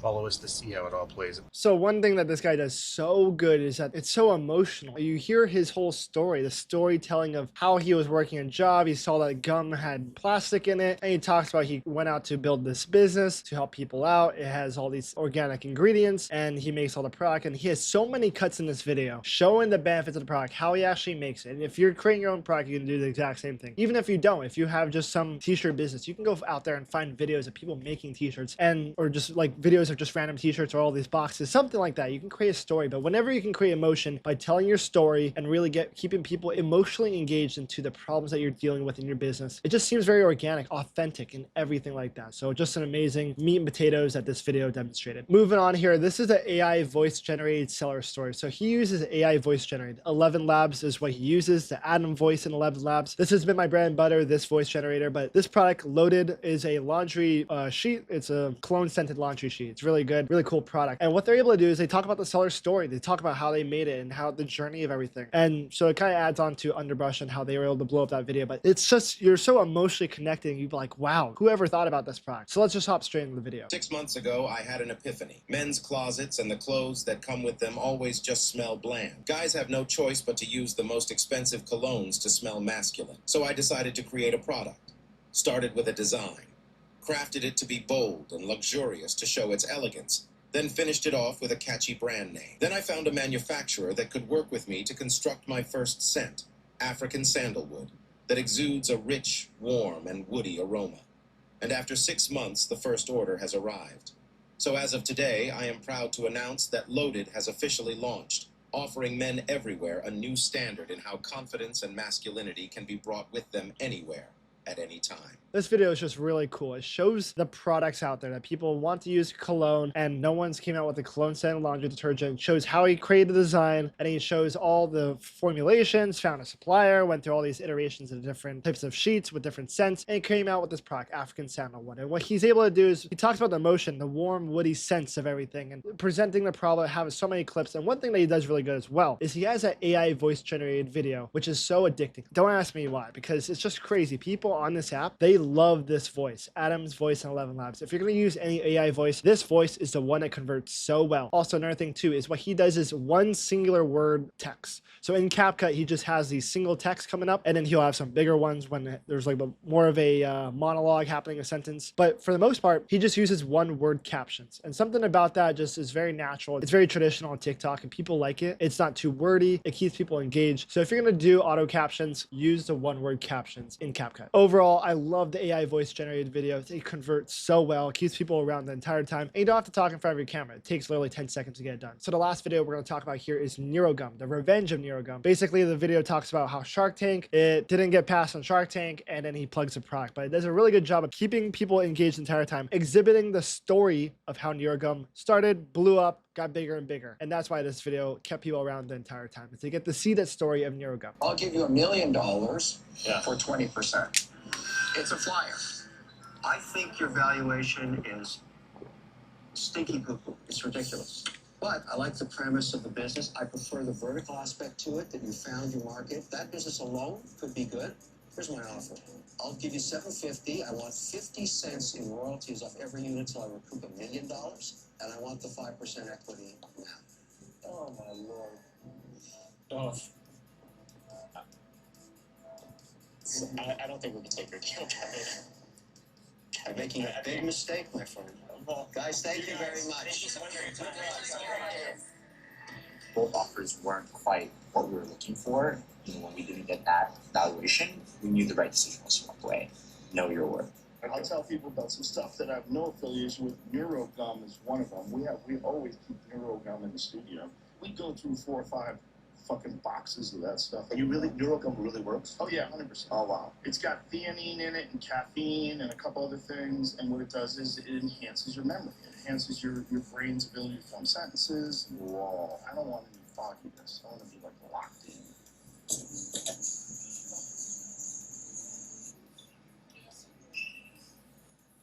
I know Mr. Wonderful's been crying because today NeuroGum is worth over $60 million. These right here are vastly different than the gum you're used to. Neuro's been able to grow so big because they're taking down the supplement industry, the coffee industry, the energy drink industry, and the gum industry all at once. Inside this baby, you're going to find 3 special ingredients: natural caffeine, L-theanine, and B vitamins. And of course, without all the BS that you find in energy drinks. If you've never taken theanine with caffeine, you're missing out. Because when you combine these together, it's shown to be much more effective for focus and energy than just caffeine. If you're always tired and can't focus, this is going to be a game changer. Imagine all the benefits of your favorite energy drink without all the BS ingredients. Another reason NeuroGum is so successful is that it's 1/10 the price. Instead of spending $5 on a coffee, you can get 54 pieces of NeuroGum off the TikTok shop for just over $20. So this video right here did so good of presenting how NeuroGum progressed. It started out at, they're in debt, $167,000. It goes through all the emotions. At the very beginning, success is the best revenge. They turned down $1 million, 2021. And when you put the timeline of 2021, and we're in 2025 here, we know that there's going to be something. There's something in the middle there. And that's why people are watching through the retainage. And we can see how they're progressing. Now they're, worth 3 million, then 25 million. And then now they're where they're at today, where they're making a bunch of money and printing with NeuroGum. And he talks about all the products created by scientists, healthy for your brain and body. He has those bold text at the top with the auto captions from TikTok right there at the bottom, presenting all these case studies from all the results that they've had, third-party lab tested, everything like that. And that's why this video did so good through the meat and potatoes, presenting the problem, presenting the solution, telling the story. This video converted so well because he was able to put so much into this meat and potatoes that converts once he gets to the call to action. And that leads us to the last part of creating a viral video, the CTA. This is the call to action where we're actually going to sell the product, but not really. This is typically the last 5 to 15 seconds of the video where we're going to present the solution of their problem, which is our product. We're of course selling, but we're also not really selling. Sell, but don't sell. You're going to want to do this by promoting the discount. You're going to want to promote the free shipping if you're offering it. Most importantly, you want to play into the psychology of the viewer and invoke FOMO, the fear of missing out. So let's move into the 4 factors of impulse. This is the most important things that you can do to implement into your call to actions to make sure that you can convert viewers of your video to customers of your product. So the first one is the fear of loss. People are scared to miss out on a deal or a product that actually helps them or adds value. Us as humans are very fearful type of people. We're afraid of missing out on a big deal. So when you can present that problem and when you can resolve that with a solution, which is our product, that is where we're going to tackle on the fear of loss. Moving along is urgency. And this is something that you've probably seen before in many ads, a lot of other TikTok shop content, is you want to give them a time frame to buy, and you want to create so much urgency that they have to get it right there. There's a difference between savers and buyers. The last thing that you want as a seller creating viral content is to have a video blow up and not convert. You don't want to have people see the product and be like, hey, that's a cool product, I'm gonna add it to my cart. Or maybe they're just gonna save the video. That's the worst thing that you do, because that person got engagement. TikTok knows its algorithm that person's interested in that product, and the next affiliate or other seller that's selling your exact same product is gonna convert on your lack of ability to create urgency. So what we're trying to do in the urgency is we're trying to give them a time frame to buy. 1 day left. Flash sale ends tonight. Only 20 in stock, selling out quickly. These are all things that keep people a time frame like, hey, you need to get it right now while it's still on sale. You get in the bottom left hand screen of your video. There's only 30 left in stock. It's selling out quickly. Everyone wants it. Don't want to miss it. The fear of missing out is involved, as well as the urgency is so factored into that call to action. The third factor of impulse is the Jones effect. Keeping up with the Jones. People want things that other people have. People want to be a part of a trend. No one wants to be kind of like the odd person out. We as humans kind of like to stick together with other people. Just think about like clothing brands. Why are clothing brands successful? How are popular artists successful? They're able to tackle people's emotions and get people so clumped together to be a part of a fad or a trend. So when you're in your call to action, when you're talking about your product, you want to show that other people are really liking this product. Everyone is flocking to buy this product. Everyone is trying to get this, but they just keep selling out. When you can talk about that in your CTA, in your call to action, when you're selling your product, you're going to play into the psychology of a viewer and us as humans who always want to be a part of a fad and always want what other people have. And the fourth and last factor of impulse is indifference. You want to come off as authentic. You want to sound like you don't care if they buy the product or not. You want to be authentic in a way it's like you're just trying to help them out. You're not salesy. People buy from people that they like and trust. So people will buy from you because it's seems like you're not trying to sell them a product. So what you want to do in your call to action is just trying to help them share your experience of how you really love this product and it'll work really good for you. And if they want to buy it, they can check out the link in the description. You left it down there for them. So let's check out some examples of some super impactful, super clever CTAs I was able to find that combine all these 4 factors of impulse into a CTA to play the psychology of the user to turn them into a buyer. This first one here is the fear of losing out on a deal. It's these Crocs right here. This video got 5.49 million views and generated over $46,000 in revenue. Really popular video. Some of these other videos I'm going to show you are even crazier, but let's just take a look at this first video right here. So many different color options. I was genuinely overwhelmed. And as far as sizing goes, like all Crocs, these run a little bit big. So I would recommend going down at least one size from whatever you wear regularly. If you know Crocs, you know that the most common sizes are always the first to go. So if you want to get a pair before your size is gone, I'll put the link to where I got these in the bottom left for you. So his call to action is, if you know about Crocs, the most popular sizes are always going out of stock. So if they're still in stock, go check out the link down in the description. Maybe they still have your size. He's able to present the problem as, hey, like these things, you know, their sizes go in and out really quickly. If their size is still there, you should get it while you still can. It creates so much FOMO. Like, hey, I don't want to miss out on this deal right now. That has this deal right now. These things are super sick. I need to get it right now. That FOMO, fear of missing out, is why people are purchasing product and why this video converts so well. Moving on to these little insoles that you put in your shoes. This video got 4.72 million views and generated over $66,000 in revenue. And what he did so well is he added so much urgency. The best part about this video and this product right here, it's on sale. Let's check out this video. They feel really good, but the best part is you can get them while they're on sale for only $20 right now. They have been selling like crazy right now, and some of the sizes keep selling out. So if you want to grab them while they're cheap, I'll leave that link down below so you can go check them out. So his call to action was, the best part is this is only $20 right now. And these things are selling out like crazy. They're selling like hotcakes. They've, you know, the sizes go out of stock really quickly. I'm going to leave the cheapest link down here in the bottom left-hand screen of your video to get one. If it's still in stock, it's right there. So what he's able to do so well is create urgency, be indifferent about it, be authentic about like, hey, this thing sells out really quickly. And he's able to say like, hey, get this right here on the TikTok shop. You don't want to miss out on this deal. And he provides so much urgency by saying this flash sale is happening right now.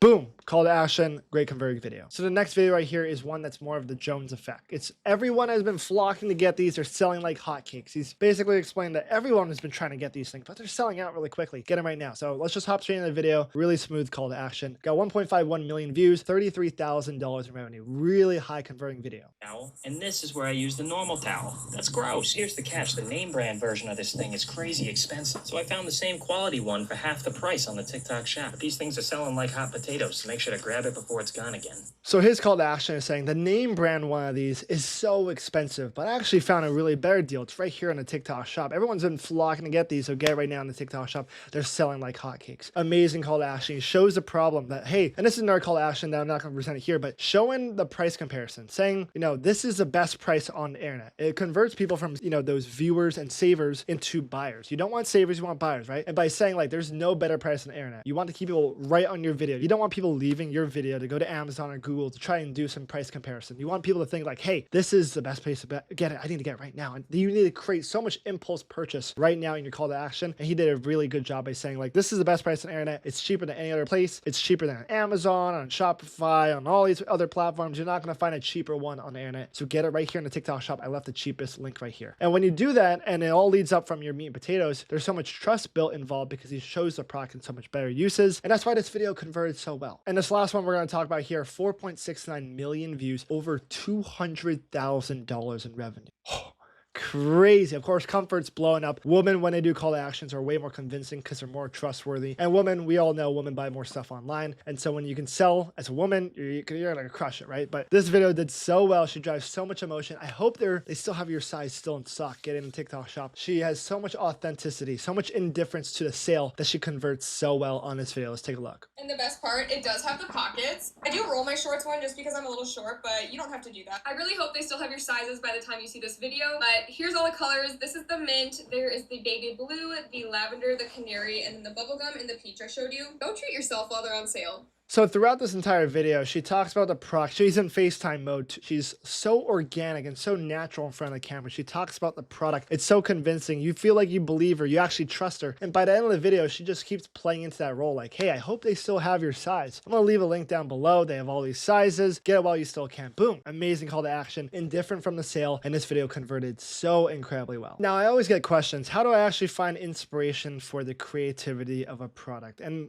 just understand that content is a lottery ticket game. It's a lot about volume. Of course, you want to put a lot of value, be creative in every single video. What I recommend people at the start is just post as many videos as you can rapidly. 3, 4, 5 plus videos a day if you can. I know affiliates are posting 10 plus videos a day. You want to just get as many reps in as humanly possible. And the video doesn't have to be perfect. Just send it out there. You're going to learn throughout the entire process. But when it actually comes to finding creativity, what I like to do is I like to look at what's already working. So I look at all the videos I just looked at right now. I found them on other platforms. I see what they're doing really good. And what I do is I like to implement the 80-20 rule, basically copying what works. And content's an art, like I mentioned, but you want to play in your strengths, like talking about goofiest goober way at the beginning. But you want to take 80% of a video that you really like, that you feel like you could replicate, and you want to implement 20% of your own creativity and play into your strengths. That is how I personally make my viral videos. I look at, see what's happening. I see what's popping off right now. I see what people are liking. And then I just convert that video into my own style, 80% the exact same when it comes to the script, the filming, the cuts, the text, everything like that. And 20% I'll add on whatever I feel like that I can just make it a little bit more creative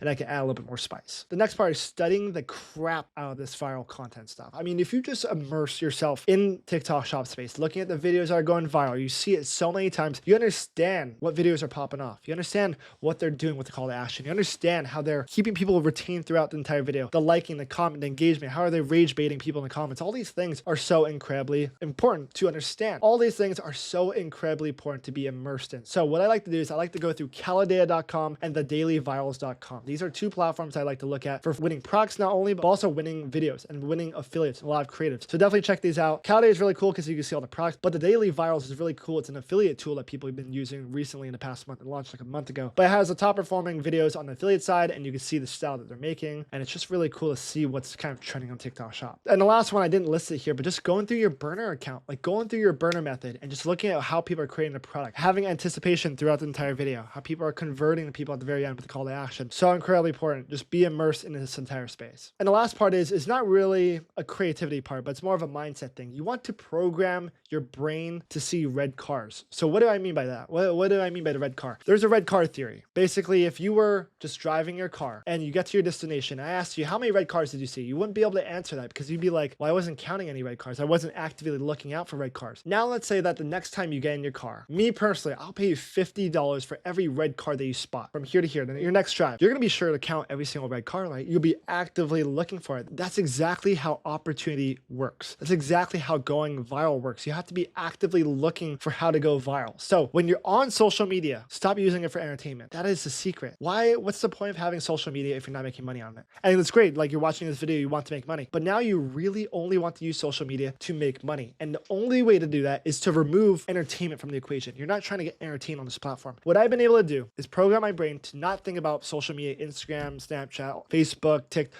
I don't think about going on there to be entertained, to watch some cool thing. I'm not looking for news sources. I'm not looking for what's happening or what's trending, like in the, like what's funny or what. I don't look for those things anymore. I only look for how to go viral. That's how I program my brain. So one thing I like to do is go down the rabbit hole. So I challenge you, the next viral video you see, over 1 million likes, I want you to go down the rabbit hole. What did that video do so well? Check out all the comments. Why are people saving it? Maybe even go on the Calidata, look at that video, look at the analytics, go look at their page. That's another big one. Like people don't do that. It's like when they're scrolling through on social media, they don't actually look at the page. Look at the other videos that they're posting. Look at the description on every single video. Look at the songs that they're constantly using. Look at their username, the logo image, what's in their description of the post, what's in the description of their actual account handle. All these things, I love doing it, going down the rabbit hole. And that's the only way for you to get immersed in the space to understand what goes viral. So look for the red cars. Keep out actively looking for winning viral formulas, because going viral and creating viral content is ultimately an art, and it's a skill that can be learned, but you have to be so immersed in it in order to do so. There's a simple 4-step system to making your TikTok shop seller videos always go viral. So simple actually that I'm able to consistently pull 6-figure months, all while being a D1 college athlete and a full-time engineering student. And in this video, I'm breaking down my entire system and going to show you live examples of how to actually make these videos. I'm about to drop some serious sauce for for you guys. Information that is completely gatekept from the people who have actual results like me on TikTok Shop. You guys aren't going to find any information like this anywhere else on the internet. Step number 1 is finding the right product. Every single product that I've ever sold has 3 traits which I believe are essential. And if you try to start without understanding these, you will fail and waste thousands of dollars experimenting with terrible products, just like I did years ago when I first got started. Let me take you back to December of 2023 when I first started selling on TikTok Shop. I was looking for a product that I wanted to buy, and I looked all around my dorm room and I found this forearm grip trainer right here. I ended up buying $2,000 worth of inventory, which was all the money that I had at the time, and started making videos promoting it. And after posting 50 videos over the course of the next 2 weeks and not getting a single order, I felt like quitting and doubting my decision to even start selling on TikTok Shop. And the thing is I bet that a lot of you guys are experiencing a similar thing right now. So let me help you fix that so you will be able to replicate my results for yourself. There are 3 things that every single viral TikTok Shop product has. Number 1, a wow factor. Number 2, solves a problem. And number 3, it's easy to make content with. To learn how to actually find a winning product for TikTok Shop, make sure to watch my 11-minute long full YouTube tutorial. And when it comes to TikTok Shop, there's an extra 3 subcategories I always like to keep in mind when I'm selecting my product for TikTok Shop. The first one is the price sweet spot. We're looking for products between the $30 and $40 range for impulse purchases on TikTok Shop. Affordable without quality concerns, but not expensive enough for people to overthink. The second one is we're looking for products that are small and light. With shipping costs and tariffs now in place, low shipping costs are crucial to protect margins, so avoid bulky or heavy items. And a third little subcategory is we're looking for products that have high margins, so we're aiming for products that have at least a 3x markup to cover affiliate commissions, ad spend, and stay profitable in the long run as we scale. Now let me talk about 2 things that most people don't understand about TikTok Shop. The first one is don't be greedy when you're giving away affiliate commissions. For our products, we list them at 30%, and over time, we slowly bring it down as we scale. When you're first starting out, I always recommend new sellers to go higher than lower because you're trying to get a lot of trust in these affiliates and you're trying to build momentum. And a lot of affiliates, they're not gonna want to promote your product if you're only giving them 5 to 10% commission. And once you have that momentum, then you can start to adjust. Secondly, you can also do print on demand. It's basically drop shipping on TikTok Shop. POD on TikTok Shop allows you to sell on the platform without having to risk thousands of dollars in inventory, risking all that cost to get inventory in the US and all the bulk purchases that are required. Now that we know exactly what type of products to look for, let me show you the biggest mistake that I see new sellers make. And that is step number 2, which is in-house content. When it comes to TikTok Shop seller, the fastest way to get maximum results is by in-house content. And most sellers make this massive mistake. They immediately send out hundreds of samples to affiliates, but let me tell you why this matters. Back in the summer of 2024, I sent out over 100 samples of my silk bonnets. One, because I'm a guy, it's harder for me to film videos of this silk bonnet by myself because I'm not a girl. And I ended up spending over $500 getting no return on my investment from these affiliates. And looking back at it, the reason why it never took off with affiliates is because the listing never got warmed up. With TikTok and TikTok Shop's algorithm being paired together, it is crucial to have the algorithm optimized based on momentum. And what we've noticed on our shops especially is that TikTok really prioritizes content from sellers' in-house content over every other video on TikTok. That includes random creators and especially the affiliates. That basically means when you post a video on your official linked account, that video is gonna be pushed to way more eyeballs compared to an affiliate posting videos of your product. So after making that mistake of sending out all those samples to the affiliates and not making money for me, I started stitching their videos together and started posting it on my own page, and I was able to sell out. In a second, I'm gonna show you guys how to effectively use affiliates to scale your products, but the easiest and most cost-effective way to get conversions on your product at first is by creating viral in-house content and using the simple formula that every single viral video has. The first and most important thing that the top 1% of sellers use is an effective hook. This is basically the first 1 to 4 seconds of a video. And whether they know it or not, every single viral video that a seller has posted has the components that every single hook has. Since viewers are blindly scrolling, you need to stop them instantly and evoke curiosity. This means by having a bold opening, having high relatability, or emotional triggers that are fast-paced and visual. Some tactics that I use is immediate deliberate curiosity, a shock value, having skits or storytelling involved, and authenticity and credibility with real reactions and testimonials. Let me show you an example that combines all these factors into one hook. Wash your hands and oh no. First we need to get rid of this. Upgrades, people upgrade. Push that in there. Watch the water drains, right? Push down and it's clogged. You know draining and you want to drain it, push down again and it drains itself. Wash your hands and oh no. no. Not an issue because it catches it. Once it's caught, all you gotta do to remove it is just twist off this top piece, just like that.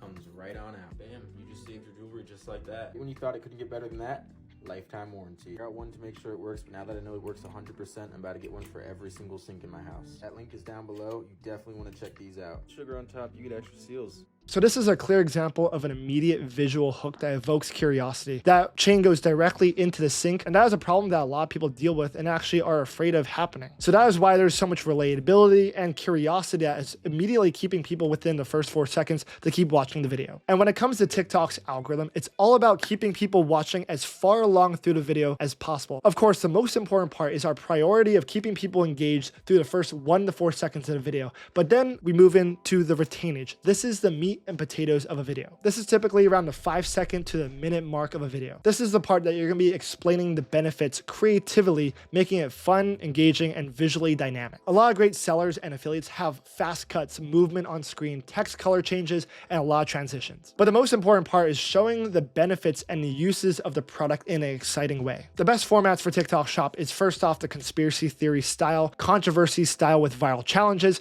skits, storytelling, before and after comparisons, and how-to demos. Let me show you a brilliant video that combines all these factors to constantly keep people engaged watching throughout the video. Could you ever spill soda on you?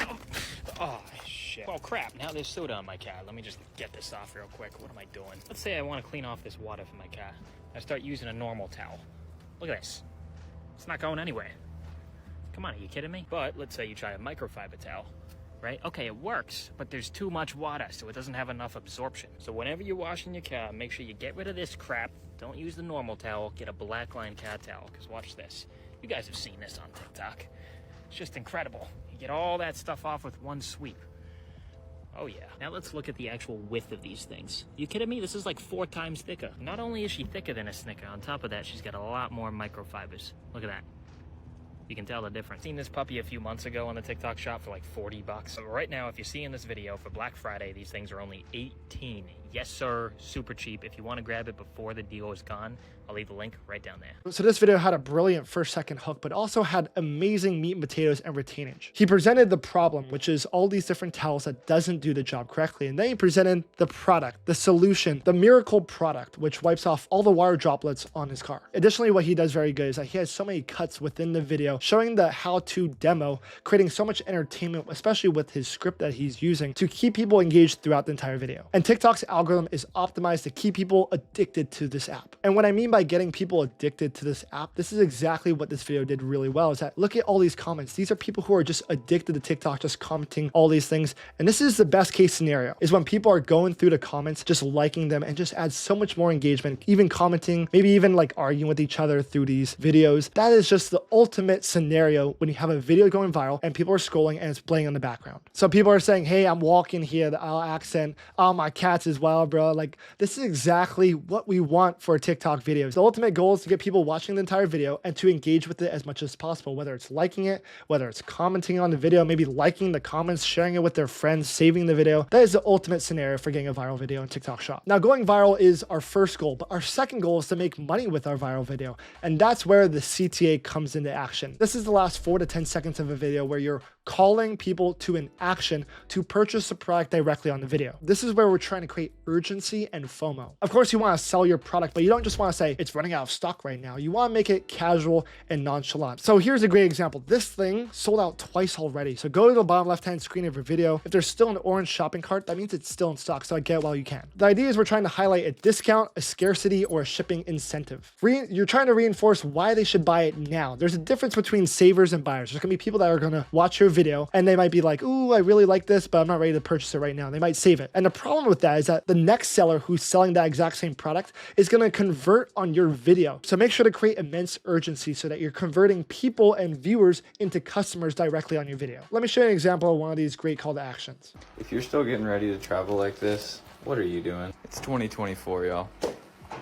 You need one of these without spending 50 bucks. So I found this toothbrush. It has 5 different cleaning modes, a case, a charger, toothbrush stand, and all of these heads for 15 bucks. I think they messed up on this. I have no idea how this would be profitable. If you guys want to get one before they realize their mistake, you can grab one with that link right there. So his call to action was actually a reverse psychology call to action saying, hey, this product, I think they messed up on the price. You better get it before they figure it out, right?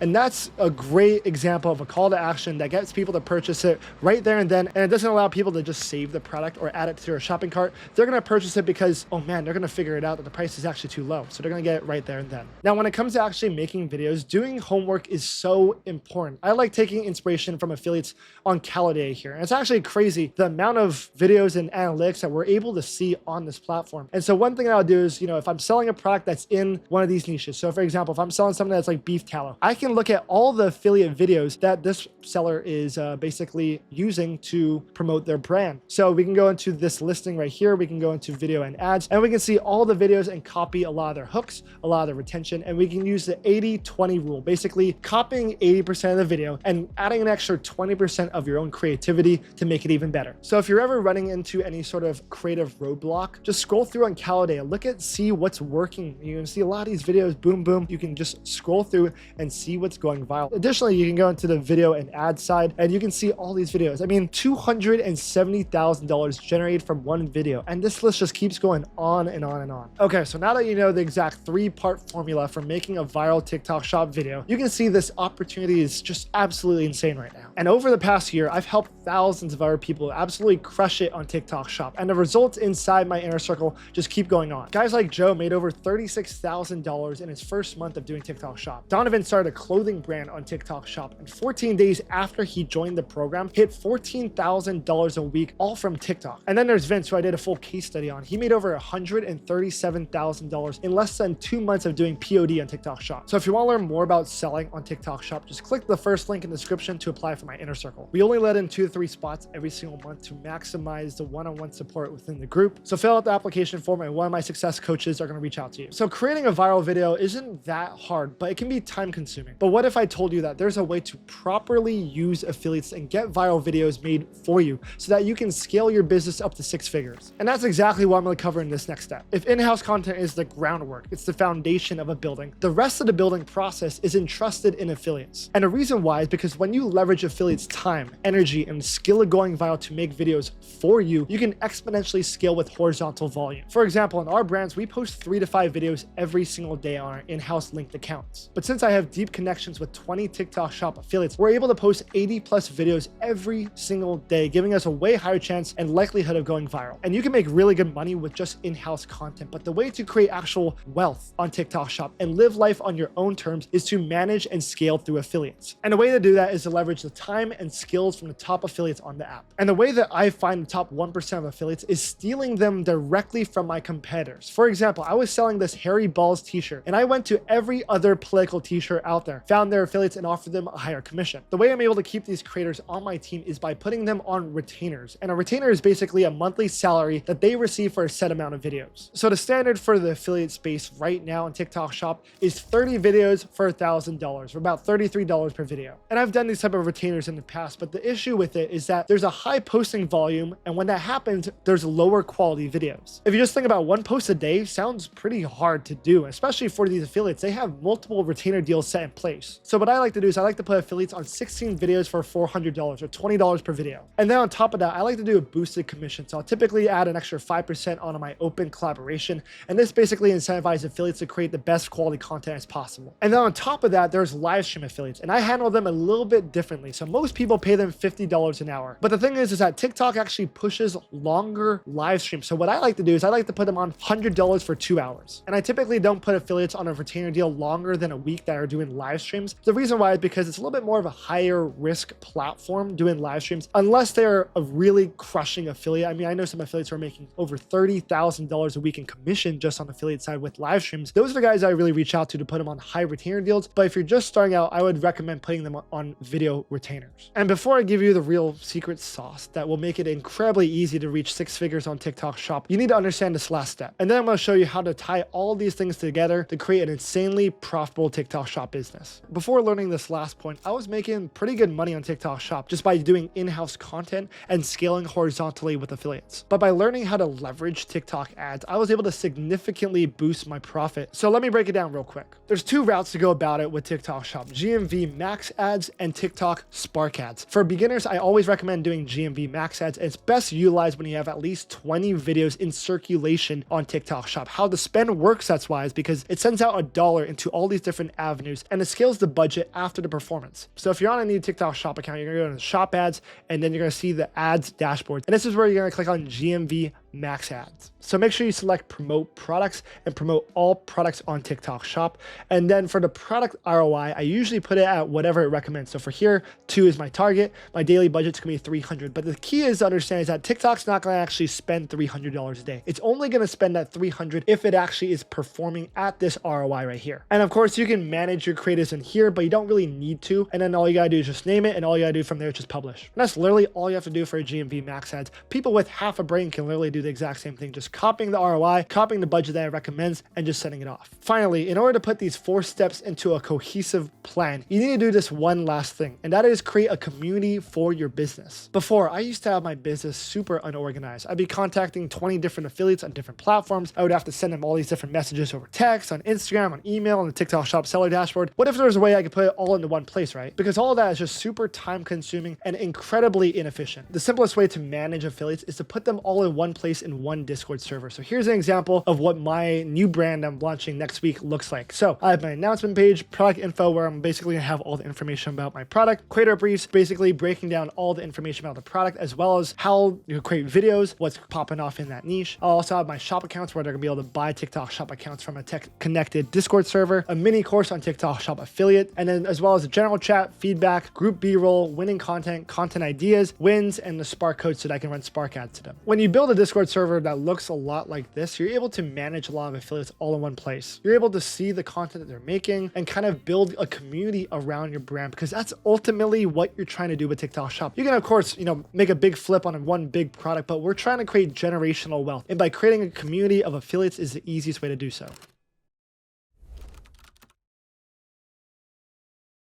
Now let's talk about how to actually find the top performing affiliates on TikTok shop. This step you have to be very careful about, because not all affiliates out there will be a good fit for your brand. And if you pick the wrong affiliates, not only could your brand's image be tarnished, but you could also send samples to dozens of affiliates and not get an ROI on that investment. In addition, you could waste money on ineffective promotions, miss out on all the high converting affiliates, and struggle to build long-term partnerships with affiliates who should actually be on your team. But don't worry, because you can pick the right affiliate if you follow one of these 2 methods. The first one being the target collaboration. First, go over to the affiliate center on TikTok shop seller and navigate to the find creators, and you can now filter creators by the creators, the followers, and the performance. I personally like to see these selected filters, and now it's going to show a relevancy chart of all the TikTok shop affiliates that fit this category. Now, of course, we can invite each one individually, but what I'm going to do is I'm going to bookmark a bunch of these guys. Next, you're going to want to batch invite all of the creators that you've saved. Select all the affiliates that you've saved, and then click on invite to collaborate. From there, you'll want to add in the title, the duration of this campaign, the commission rate, as well as the description of your invite. From there, you want to select the product and send out the targeted invitation. The second method, and this is really the sauce on TikTok shop, it's called affiliate sniping. Now let me show you how it all works. Now let's say, for example, that you're selling some sort of creatine type of product. Maybe it's a powder, maybe it's a gummy, maybe it's a type of pill. The thing is I guarantee you that there's a lot of other sellers that are on TikTok shop that have been extremely successful with the same type of product. Now what we're going to do is that we're going to go to all of those sellers' affiliates that have made them go viral, and we're going to offer them a higher commission rate. This is called affiliate sniping. I'm going to show you exactly how to do it on Calidata. Calidata is a TikTok shop analytics software that not only helps you find the top performing products that are on TikTok shop, but also the top performing affiliates. We're going to go over to the products tab up top here, and we're going to search up creatine. And what's going to pop up here is all the top performing creatine products that are on TikTok shop. Not only can we see all the numbers that they're doing, but we can also see all the affiliates and the highest revenue videos for these brands. I'm just going to click on the top one right here, this creatine monohydrate for women. We're going to notice that in the past 30 days, they made over $770,000. And if we scroll down to the videos, we're going to see all the videos of the top performing creators. Not only that, but we're going to be able to see all the usernames for every single affiliate that's made money for this brand. As you can see, a lot of these creators have made over $60,000, $60,000, $50,000, $40,000, just in the past month. In the past 180 days, we have some affiliates here that made over $300,000 for this brand. And all that we have to do to affiliate snipe them is just copy their username and send them a targeted invite just like before. And this is the exact same method I taught to Andrea, one of my students that's inside of my inner circle, and we scaled him from zero to over $28,000 per month in his very first month of doing TikTok Shop. And the coolest part is that he only had to work a couple of hours per day to do the affiliate outreach, and once he gave samples of the product to these affiliates, they started making viral videos and it blew up. We also have students like Donovan, who came into the program December 29th, and by February 1st, he was making $14,000 per week. And then there's Joe. In his second month of doing TikTok Shop, he scaled to $36,000 per month. And he just sent me a text last week. He made over $45,000 just in the past month. So if you want to learn more about the inner circle and replicate these results for your shops, click the first link in the description to check it out. Now, finding the right affiliate is one thing, but how do you actually reach out to them to promote your products for you? Way before I was making 6 figures per month consistently on TikTok Shop Seller, I was doing my affiliate outreach the incorrect way. The number one thing, I was just using the wrong scripts, wasn't actually creating a connection between me and the affiliate. Number two, I was messaging them in the wrong place. And number three, I just wasn't doing enough outreach in general. And after a lot of trial and error, I was able to realize these problems and tweak my outreach to fit what the affiliates were looking for in a seller. So if you want to start scaling your TikTok shop past $60,000 per week, just like me,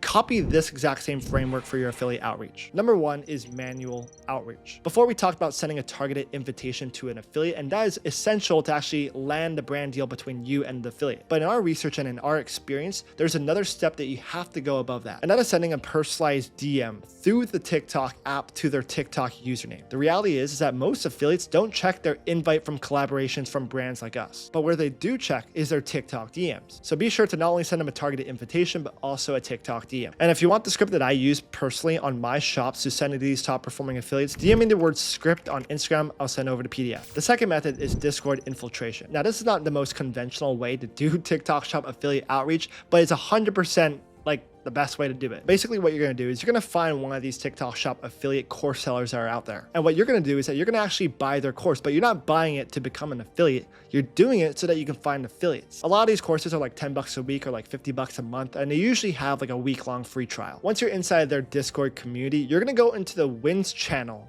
And what you're going to notice is that all of the affiliates are posting their wins, are also making money for other brands, right? And what you're going to do is you're going to scroll through this channel and see all the Discord usernames and accounts of people who have made money as a TikTok shop affiliate. The bigger the number, the more money they made for the other brand. And you're going to send them a Discord DM. And the coolest part about Discord is that everyone checks their Discord DM. Now, that last method is definitely for the hustler that is out there, but this last method is 100% the easiest way to do affiliate outreach, and is exactly what took me from $20,000 a week to over $60,000 a week. We're going to go over to uptick.io. This is an AI bot automation software that sends out thousands of affiliate messages every single day to the top performing affiliates. And if you want a little discount to using Uptick, I'm going to leave a little promo code down in the description. Once you hook up Uptick to your TikTok shop, you're going to want to go over to the automations tab and create automation. From here, you're going to want to click on new bot. From here, you're going to want to give the campaign a title, click on invite plus DM card, click on new affiliates, set the time range, and click on next. For the affiliate category, we definitely want the top performing affiliates on TikTok shop. So all we're going to select is 10K plus in GMV and click on next. From here, we're going to add in our product, select our commission rate, and click on next. From there, we're going to want to input our invite title, our invite message, select our expiration time. We're just going to put it to 6 weeks. For the contact email, we're going to put in our email. The content type, we're going to do no preference. And we do want to check on send free samples, but we do not want to click on automatically approve sample requests. We're going to want to make sure we do those all manually. From there, we're going to click on next. Now moved on to the DM message. So that was a targeted invite. Now this is the DM message. Now for the DM, we're going to want to do products and message. So send them our product where they can select a free sample as well as a message. So for here, we're going to input a very bold and very strong title and headline, as well as a very convincing and down-to-earth message. We don't want to come off too salesy in this message, so make sure to use my affiliate outreach scripts. And of course, we're going to select our product and click on finish. And the last step they have to do is just click on start. And it's pretty cool that this AI bot will send out 15,000 messages to the top performing affiliates just in the next couple days. In the next 20 minutes, I'm going to show you the ultimate affiliate strategy that's allowed me to make almost all my money on TikTok shop. It's absolutely crazy. And the first step lies in sending out as many invites to affiliates as possible. My idea behind it is that volume negates luck, and at the very beginning, I want to do as many invites at the front end as possible. A lot of people, they want to vet every single affiliate before they send out an invite. My idea is send out as many invites as possible and do the vetting on the back end. Now, there are a couple ways to go about this. The first one is called Calidata affiliate sniping. Affiliate sniping is basically where you're stealing your competitors' affiliates. What you're going to want to do is locate your competitors, find their creators, send them a targeted invite, and offer them a commission rate higher than what the competitor was offering them. So let me show you quickly how it all works. So here on Calidata, and basically what I did, since I'm selling a Father's Day product, all I did was looked up Father's Day. And what you're going to notice is that you're going to see a lot of listings who are making thousands and thousands of dollars just in the past couple weeks. Basically what I did is I clicked on every single one of these listings. I went to 180 days. I clicked on creators, and now I can see all the creators that have been making thousands and thousands of dollars for this other seller. From there, I just copy their username, send them a targeted DM on the TikTok app, and get them signed on and promote my product. The second method that I also use is called Uptick. This is an AI bot automation software that sends out thousands of affiliate messages every single day to the top performing affiliates on TikTok Shop. And this is most effective once you cross 100 orders, but this is a really good way to get a ton of volume right at the beginning when you're trying to get affiliates on board. On this shop, we're currently sending out 50 invites per day over TikTok DM,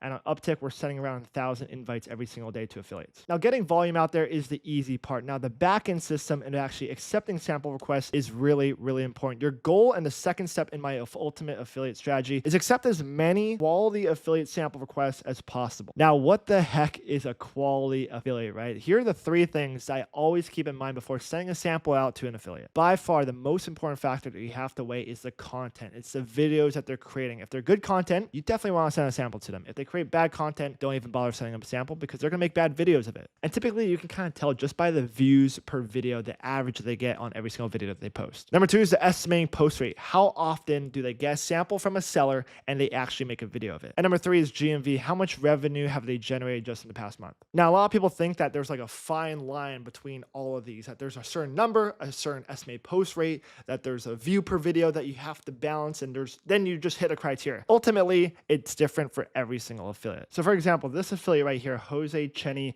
requested a sample of my product right on the seller dashboard here in the affiliate side of the seller dashboard. We can see that he's generated $13 in GMV. He sold one item. His estimated post rate is 62%. His average commission is 5%. These are all kind of things that I don't really look at too much. Of course, like, he's obviously not balling on the affiliate side right now, but the most important thing that I recommend every single person to do, pull up your phone, literally look up their username and look at the content. So the first things right off the bat as I'm going through his content is that it doesn't look very good. I like to see always TikTok Shop products on the cover photos, but it looks like he's mixing his personal brand, he's mixing his kids and his family into his videos. We see some TikTok Shop videos, he's selling like this hat here, but it looks like he's just trying to get free videos. Some of these aren't TikTok Shop videos, just posting videos with his mom. What is this?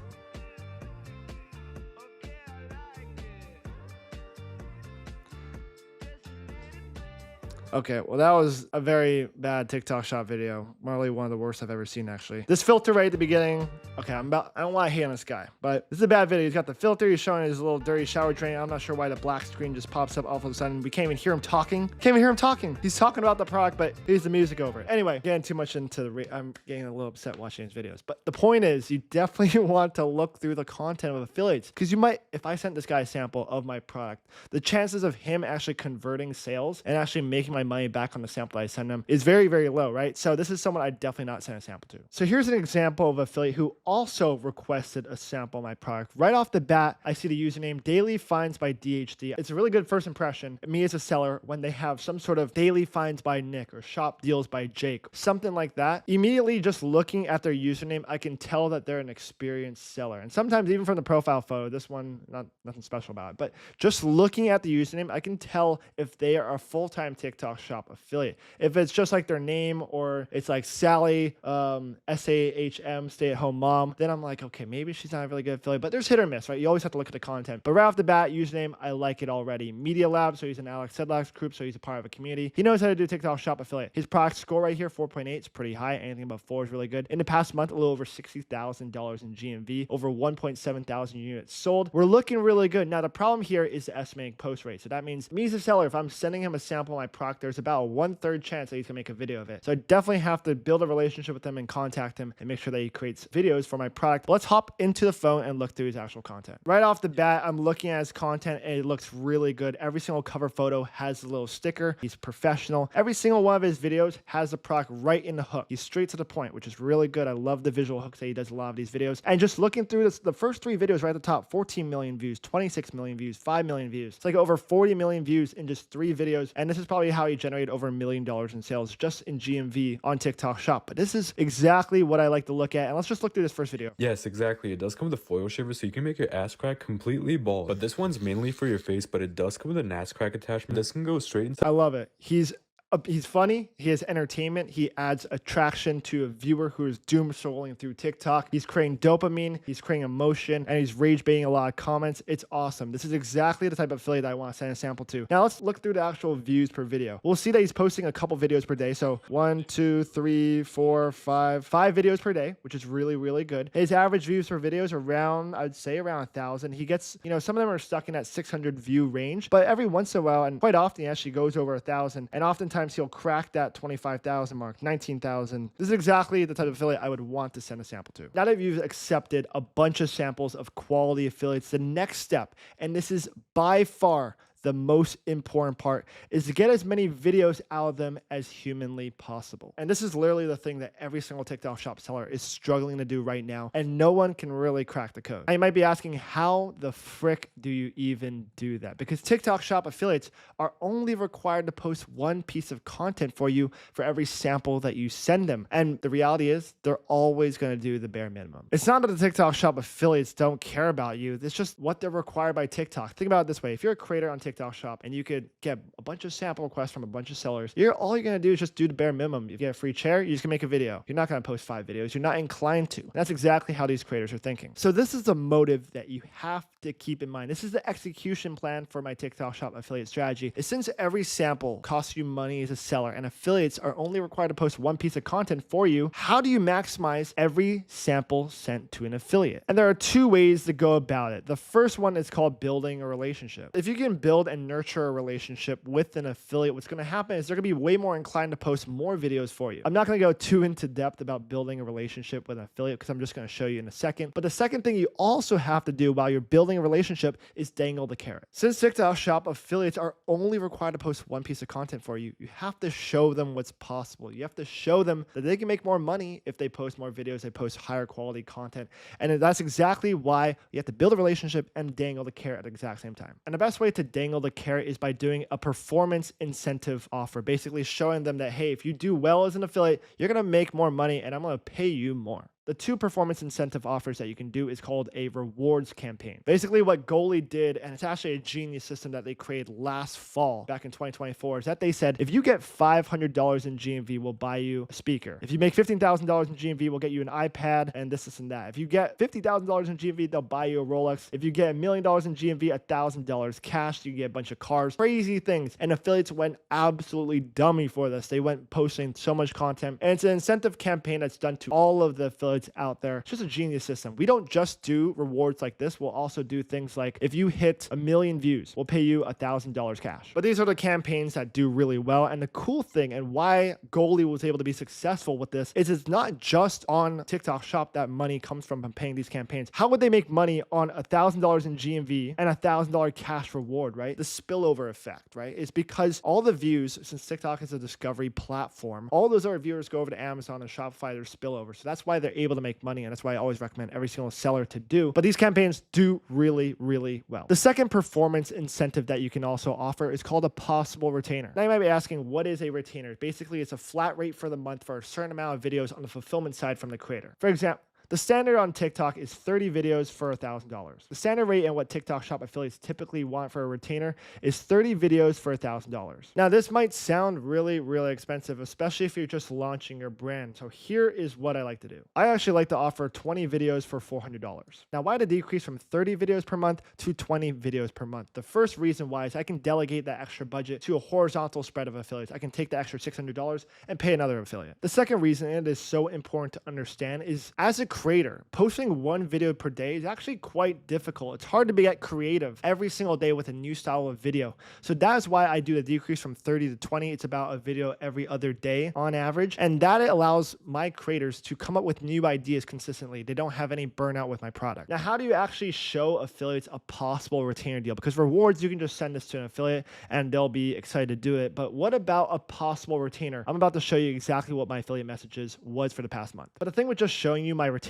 structure and my performance incentive offers I offer my creators doesn't mean anything. You still have to find a way to build a relationship and dangle the carrot. So here's exactly how I started off. I'm literally about to drop the sauce right here. This is exactly what I use, the creator affiliate outreach message that I used just this past month. Hey creator, my name is John. I run the XXX shop. I want to personally invite you to our viral product, which has been a super easy sell. I would love to have you on board as an affiliate. You receive $3 on every single order. One of our creators made $9,000 with one video. We're also offering monthly base pay. We have over 50 affiliates on monthly base pay between $200 and $2,000, but spots are filling up. Shoot me a message back if you're interested. The reason why this message does so well because it dangles the carrot and builds a relationship at the exact same time. We're saying, hey, my name is John. I run this shop. I want to personally, as a little bit of a personal touch, to my viral product. Even if your product's not viral, definitely mention that your product's viral, which has been a super easy sell. Has a little bit of proof of concept. The affiliate will read through that. Would love to have you on board as an affiliate, as a little more of a personal touch.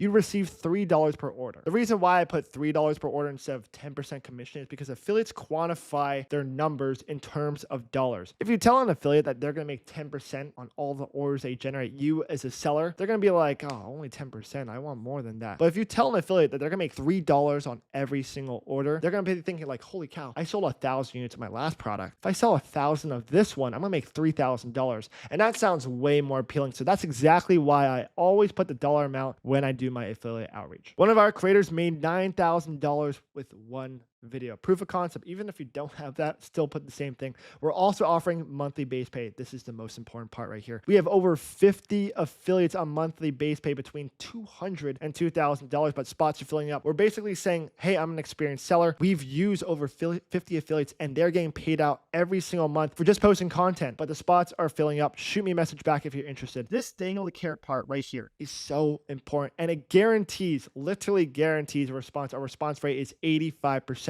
with this message. Now, here's exactly what's going to happen next. Your TikTok affiliate is always going to respond in some sort of way like this. Yes, how does it work? How does a retainer work? How much is the retainer? You as a seller are going to respond, great, let's hop on a call. I'll walk through the retainer process and the payment. And the reason why I want to do this, I want to hop on a call. It builds an extra step of a relationship. It's a little bit more of a connection. From there, they're usually going to respond, what's your number or what's your email? I don't want to do email. I always want to give them my number. And actually, in most cases, I want to control the room. So I'll actually text them. I'll ask them for their number. And once we exchange phone numbers, I'll shoot them a text. Hey, Jane, this is John from the special shop. Let me know when's a good time to chat about the affiliate retainer. They'll respond, hey, let's do 8 p.m. Go back and forth, get them on a call. Now, you don't just want to do over a phone call. I promise you, FaceTime is the way to go. By the way, I've done thousands of these affiliate calls. It always goes the exact same way. So everything I just mentioned is exactly how it goes. But I promise, getting them over FaceTime, if they even just call you or if they don't have their screen on, make sure that they're like, hey, I'm just wondering, let's do a FaceTime. I have a couple things to show you on my computer. Something like that. Make them like an excuse. The most important thing is get face to face with them. It's going to build that relationship. Put a name to a face. Now, when you hop on the FaceTime with them, you don't want to talk about business right at the beginning. I know it sounds crazy, but don't talk about business because it just puts the wrong impression in their mind that you're only in there for the money. You're only using them as a creator. You want to come off in a way that you actually care about them because the thing is that these affiliates, since the ratio of TikTok shop affiliates is 10-1, affiliates never got that to talk to brand owners such as yourself. So show them that you care about them. Show them a good impression. That first impressions do last. Talk about the content that they recently made. Say, hey, I love that video that you made of that one creatine powder a couple weeks ago. I love the hook that you made. Stroke their ego a little bit, kind of glaze them. Show them you actually care about them because they've never felt that before from a seller. And then eventually talk about into your business. Show them how you create your product, how you got into the seller side, and show them that you actually know what you're talking about a little bit in not a cocky way. You don't want to tell them like, oh, I'm just like this,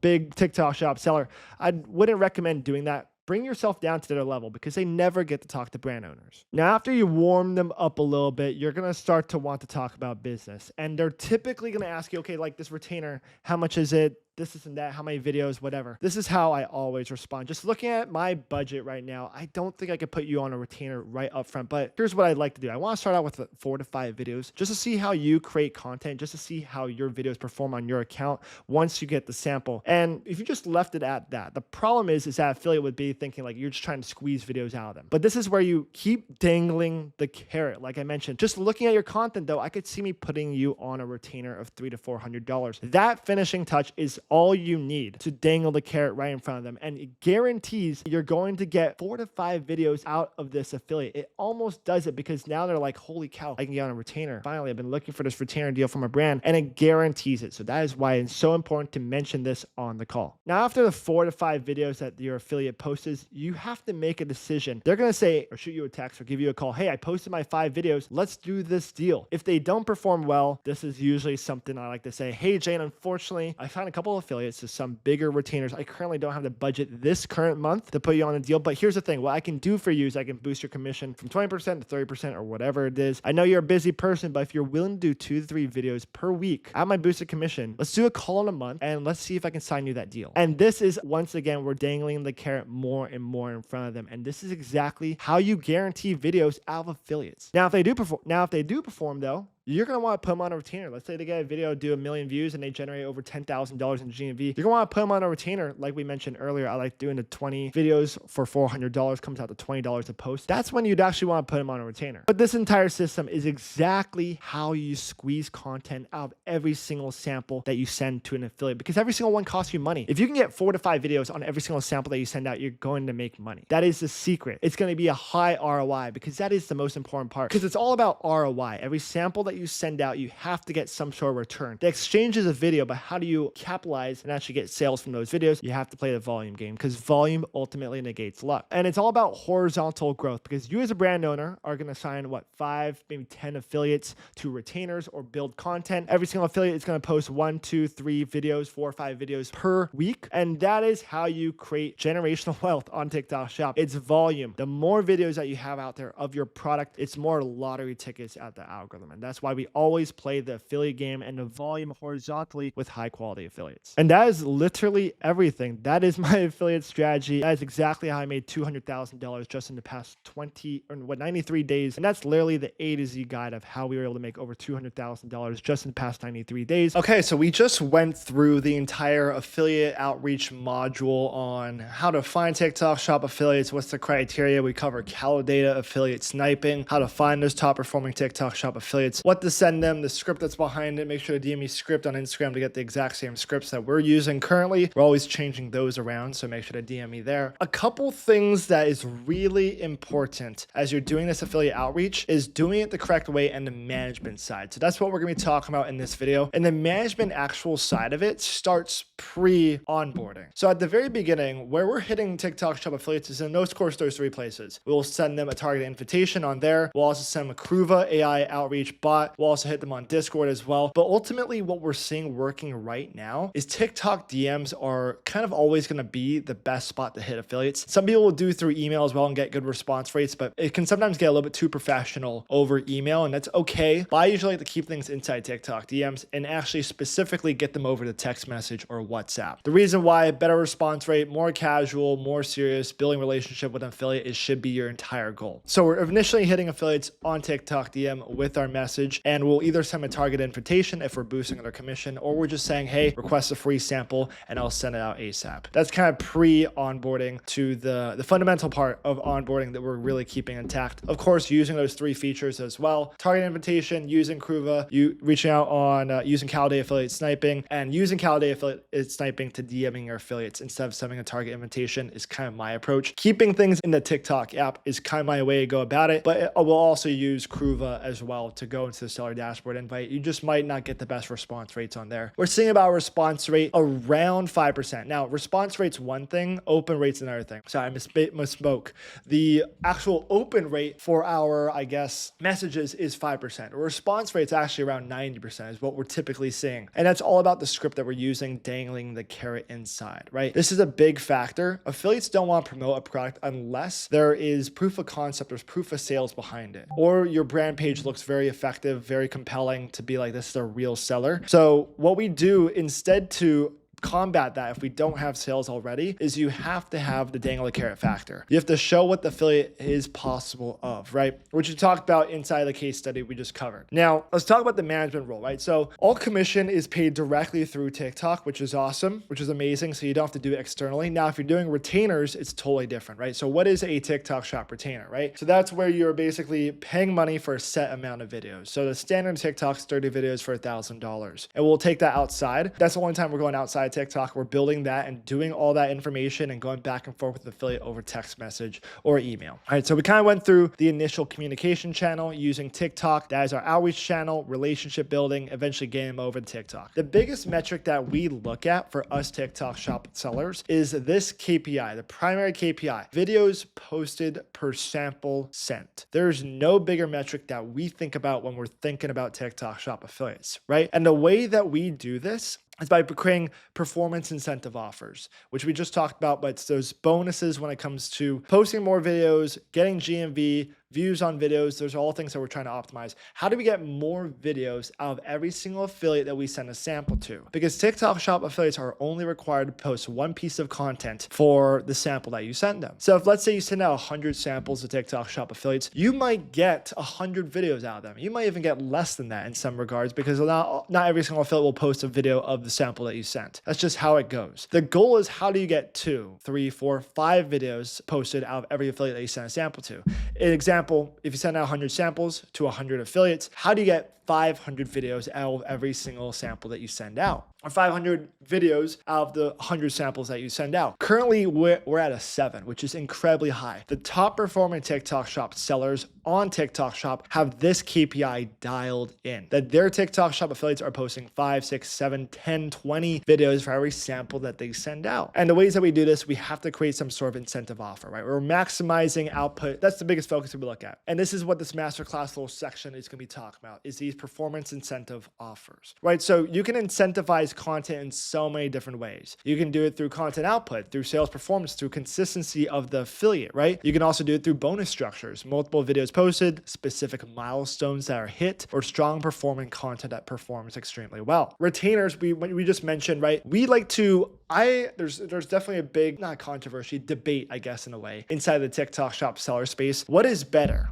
More samples to TikTok shop affiliates or more retainers and focus on the retainer side? I've met people on both sides and everyone's perspective and the way they operate their stores is differently. And it's kind of your take to go about it. My thinking is every single brand that I've been able to build past 6 figures a month, we focus on a small group of affiliates rather than getting thousands of affiliates on our team. Now, of course, there's a certain point where you do want to get a lot of samples from affiliates, but ultimately I like to get a small group of killers on my team who are really good at making content and build amazing relationships with them, take care of them at all times, make sure we're giving them a lot of bonus and a lot of performance incentives, and they're just going to create more content and better content for me. That's what I've learned. The volume game, of course, is really important, and we do both, right? We do send out a lot of samples every single day to TikTok shop affiliates. We send over 50 affiliate samples every single day, but it's one of those things that if I'm getting those 40, 50 samples delivered to affiliates every single day, I might get 30 to 40 decent videos out of affiliates. Now, my small group of creators, 20 on our team, right now, if they're all posting 3 to 4 really good videos, they know their audience, they're inside that niche, they're dialed, they're constantly talking to me, getting new ideas, I feel like they're going to perform better for me. So that's where I go, retainers versus samples, but we do both, of course, right? Now, for every single affiliate that comes through our process,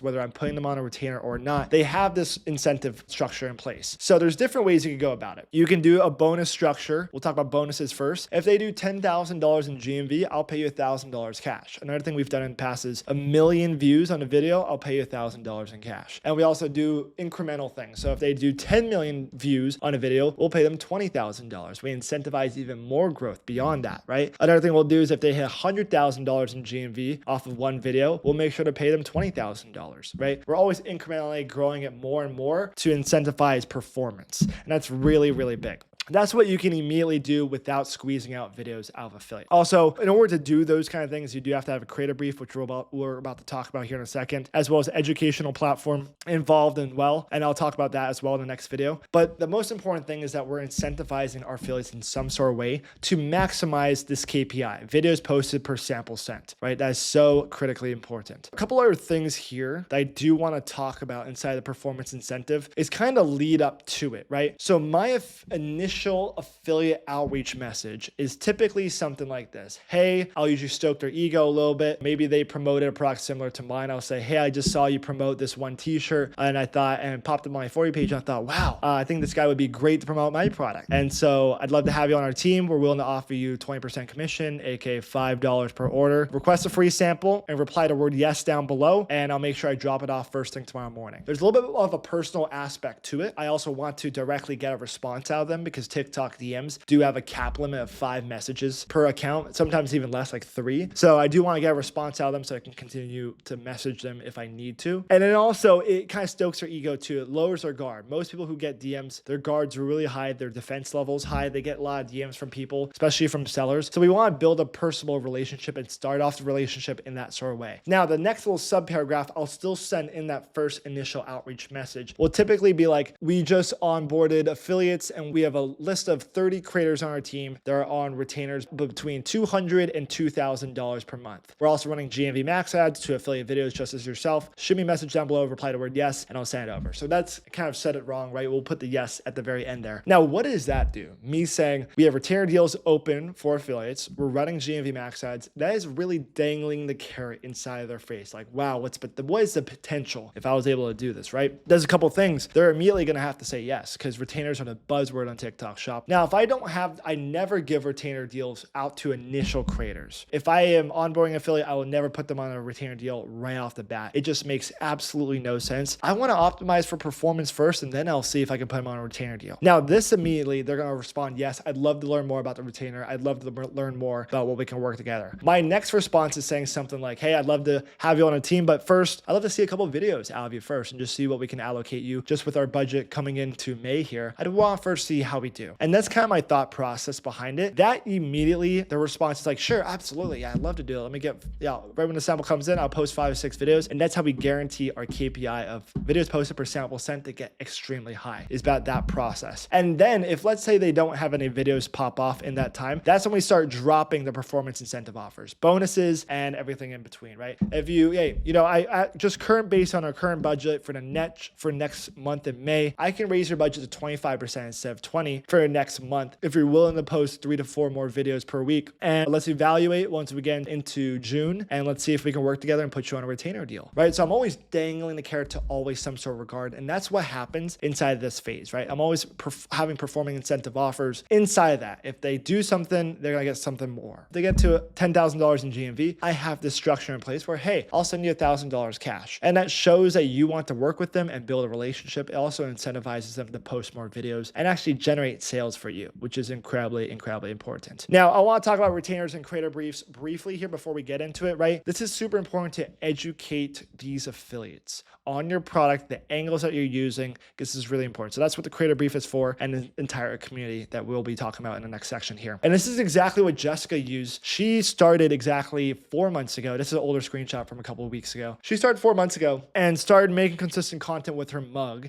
She did very good with it, started using affiliates and scaled all the way to 207 sales in her first 3.5 months on TikTok Shop. Lucas is a really good example. He started posting on his own content, building momentum on his own store, started scaling with TikTok Shop affiliates, and is now at $6,000 in 2 weeks, doing $12,000 to $15,000 a month right now, which is so cool to see just by creating his own in-house content, by managing and leveraging the honeymoon phase and breaking through the momentum barrier. And then now using TikTok Shops, and he's about to run GMV Max Ads, dumping Fuel of Fire, and he's about to scale to $50,000 a month, which is super exciting. I'll keep you guys posted on that. Hopefully we'll do a case study with him. Amy's a really good example too. She went from doing $2,000 per week all the way to $15,000 a month. She was doing $2K a week by just making her own in-house content and started onboarding affiliates, and she's now at $15K a month. And of course, we talked about Ryan. One really cool thing that we do inside of Inner Circle is that the relationships that I built with my affiliates, I think is pretty powerful. And we give at least my entire contact list to people inside Inner Circle to leverage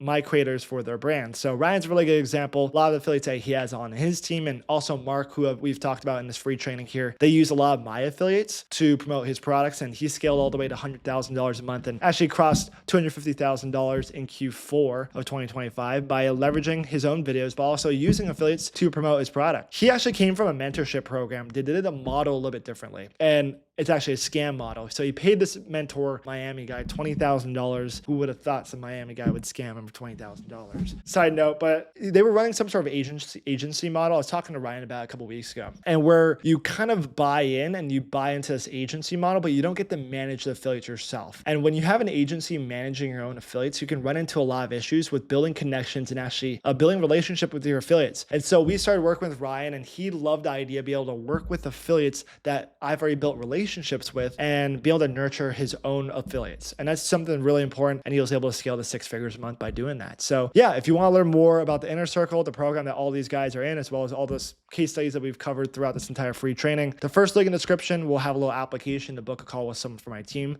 They'll be reaching out to you, see if you're a great fit. Hopefully we'll see you inside. Okay, now that we first understand the entire TikTok Shop affiliate outreach strategy, onboarding, the management of TikTok Shop affiliates, let's go into the creator brief, education, and really optimizing for relationship building inside your TikTok Shop. This is going to be very high level information. So really excited to dive into this because this is everything on TikTok Shop that sets apart those people who are doing 50, 60, 80K months and the people who are doing a couple $100,000 a month. So first off, what is a creator brief? A creator brief is basically a document that can be sent out maybe weekly, bi-weekly, daily to TikTok Shop affiliates, educating them on your product, getting them excited about what to promote, as well as the messaging, the hooks, the copy that they should be using, the script writing, as well as do's and don'ts about what they should be doing with their content for your products, right? So kind of the big 4 things that I always think about before I send out my creator brief is these 4 things. Number 1, does it create hype? Does it create energy? Is there some sort of excitement that I feel if I was an affiliate? I always want to put myself inside the mind of an affiliate reading my brief. Am I getting hyped, excited? Am I like, man, I want to go out and make a video of this product I just got? Or am I like, oh, this is cool, you know, this is interesting, yeah, maybe I'll apply it? Or is it like, I'm gonna go grab this product right now and start making videos because I'm so pumped, right? Number 2, does it educate my affiliates on the product, right? Is an affiliate who's completely new to the product, are they able to read and understand what it does? For an affiliate that's a little bit more experienced, understands the products, is there more products that we just unloaded? Maybe it's upsell products, maybe packages, bundles. Is there any little nitty gritty things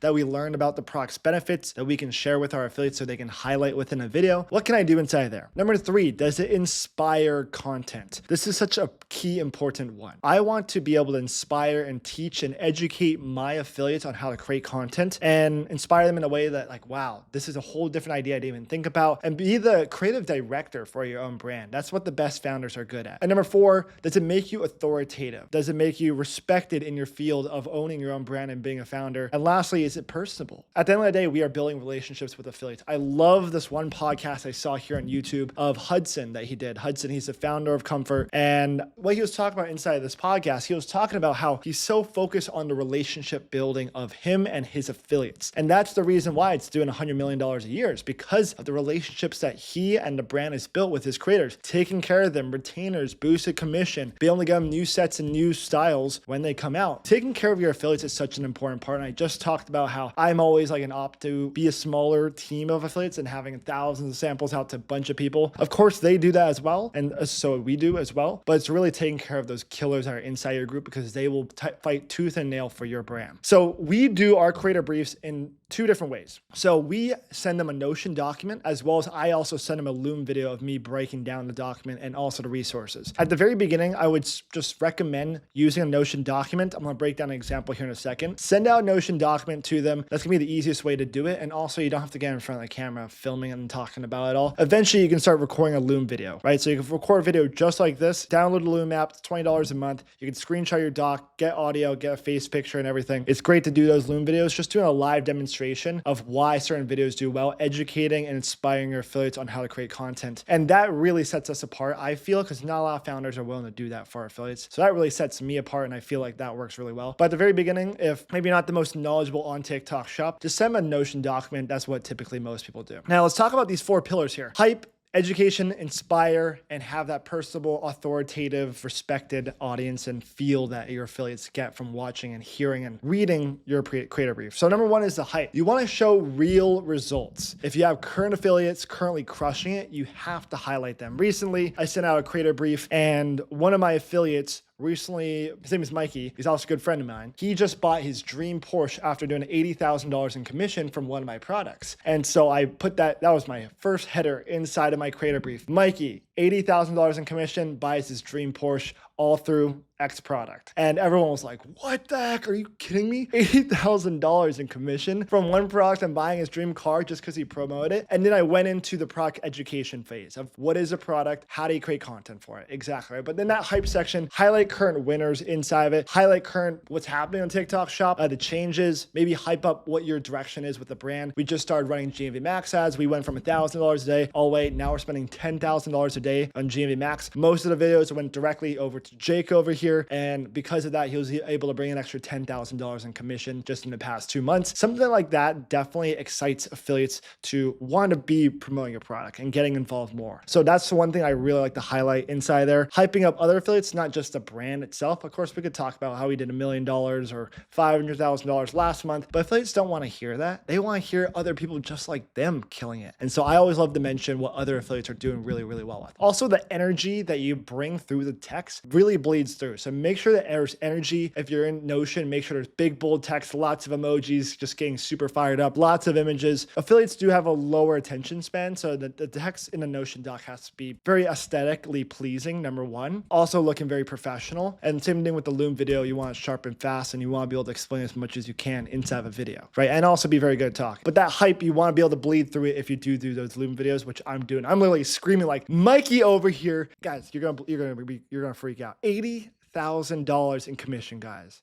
Yes, here's his blue Porsche he just bought. He sold this product. He made 80 videos last month. And, you know, not every single one of them went viral, guys. But here's the deal. Just these 3 videos went viral, generated over 3 million views, and it converted insanely. And he generated over $8,000 in commission, right? How wild is that, guys? Yeah, so that's kind of the hype energy that I'm bringing to these Loom videos, is bringing that up. So important, hype throughout the entire time. Education, right? We already talked about what is your product? What does the product do? What's the usefulness? What are the benefits of it? Of course, you want to lay these out inside here. Sometimes the educational section of the entire creator brief will be copied and pasted on the future creator briefs. Try and tweak it around as much as you can though, or load more products inside your catalog for the section. Also, you want to do a TikTok shop content product education. There's product education, and then there's the TikTok shop content, and the current products are trending on TikTok shop, right? So what videos or products are going viral on your product, right? Or on that current product that you're selling, right? That could be affiliate videos, that could be videos you made, right? You want to kind of highlight those videos and which products are going viral of your product. But more importantly, and also what you can do, especially if you don't have sales yet, is what videos or products are going viral in your niche, right? These could be videos that are of a completely different product, but inside the same category, right? You want to be able to inspire affiliates. For example, we were doing this book a while ago, and we did very well with it. And we were trying to find other products that were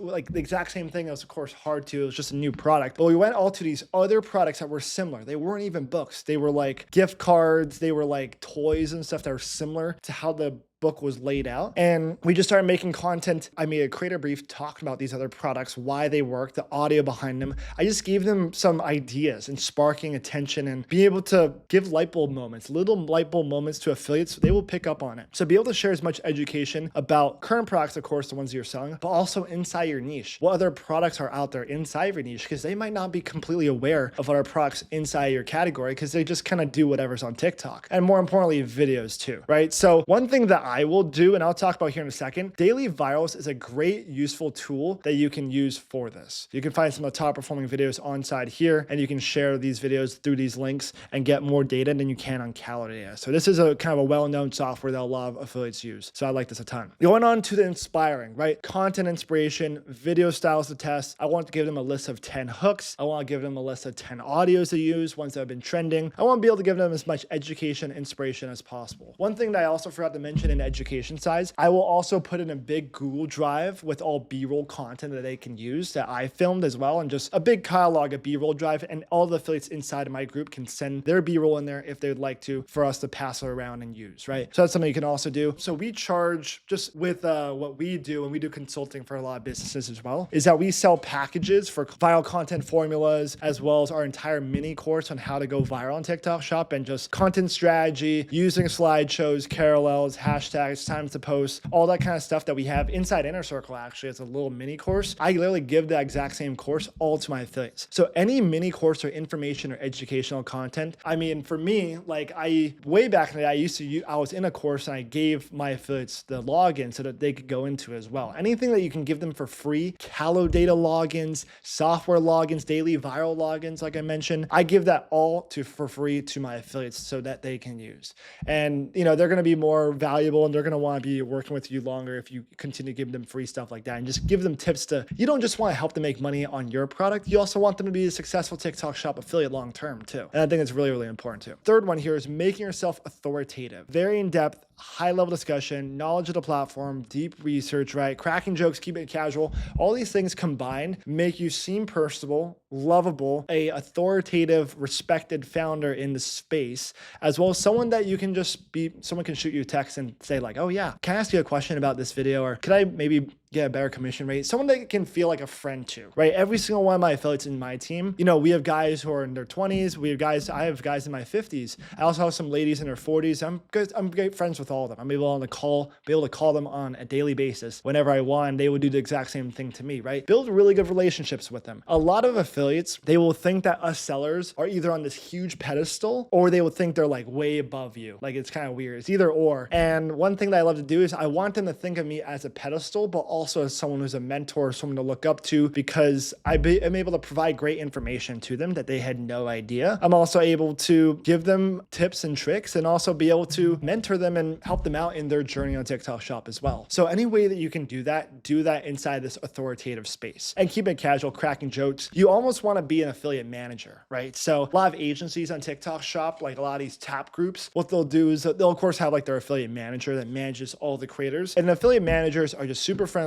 They know the content. They're friends with every single one. They analyze content. You want to be that basically for your entire team, right? You are the logistics, the marketer. You're also the affiliate manager in your TikTok shop. And this is a really important part when it comes to scaling past those multiple six-figure months. Lastly, I'm going to talk about some tools here in the last couple tips. Tools to use, of course, I mentioned Notion and Loom. I'm going to break down the creator brief here in a second, but Notion and Loom are great. After hitting 50K a month, I would recommend using Kruva. Kruva is great because they have a creator brief embedded into there. And what you can do is you can create a creator brief inside of your Kruva. And every time someone requests a sample or you send out a sample to an affiliate, it'll automatically send so you don't have to DM them, message them directly. So that's one thing I would do. All these kind of communications at the very beginning, keep them inside text or inside a WhatsApp group chat. You can also throw them in a Telegram when they get a little bit bigger. Keep it one-on-one at the very beginning. Once you get over 10 people, I would throw them into a WhatsApp group chat or into an iMessage group chat, or some people do a Telegram group chat. And then once you probably get over, I would say probably have over 100 affiliates, so probably want to do it inside of a Discord. That would make the most sense. So yeah, that's probably what I would want to do. But yeah, that's kind of the point for the management side. Use Kruva at the very beginning. It makes it a lot more automated process after doing $50,000 a month. Calo Day is another one. Be able to provide information inside Calo data, inside your resources. Daily Virals is another one that you can definitely use. Daily Virals is great because you can show all these things inside here. I'll cover this in a second, go into the meat of the creator brief. Additional tips, right? Make sure your retainer affiliates are on contract. Watch the Loom. So if you do have affiliates on retainer, make sure it's in the contract. They have to watch the Loom videos that you send them. You have to read the creator brief every single week because that's going to help them create better content consistently. Last one here, you are not just a founder, you are a teacher and a friend to affiliates.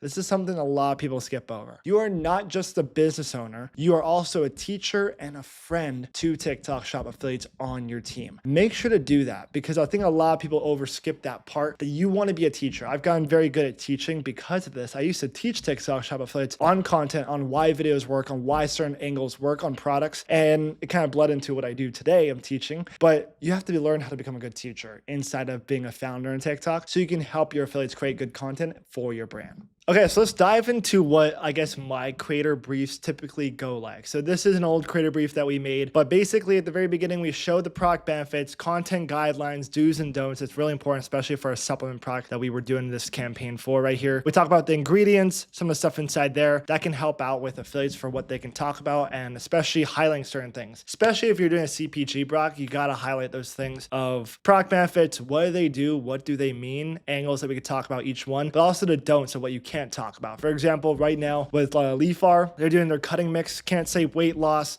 can't do fat loss. That's an immediate red flag and immediate violation there. So you definitely want to help your affiliates out, align them in what helps. Because if they start promoting your product and they are just getting slammed with violations, then they're not going to want to promote it anymore, right? They're going to take their matters into their own hands and hold their account the way it is and keep it healthy instead of trying to promote yours and running into violations, especially with those type of products. So just have some guidelines just to keep in place there. Yeah, what makes this different? Giving up some hype, that's always important. Content inspiration, this is a big one, right? You want to highlight some content inspiration. These were some videos. It's no longer inside here because it's an old one, but this is a good example of one where you would kind of show a video that was going viral of a different product, right? And then we had some videos that our own product was using and made, right? We talked about why they work. They're using like a Joe Rogan clip for social proof, more like a FaceTime kind of style like this with the text on screen, talking about those, putting a little bit of notes to why they did very well. A couple other more subtle videos in the car, FaceTime style, more aesthetically look with the black light outlines and the white text, kind of showcasing the product, very raw, very organic kind of style. So we kind of mentioned that inside of these sections, talking about some educational, inspirational video ideas. We gave a list of some audios that we're working at that time with the link to the audio so that they could use, as well as some hook ideas right here, right? So the text on screen hooks that they can use, some audio first attention grabbing hooks that they can add into their script, and then also the FaceTime kind of style videos. We also had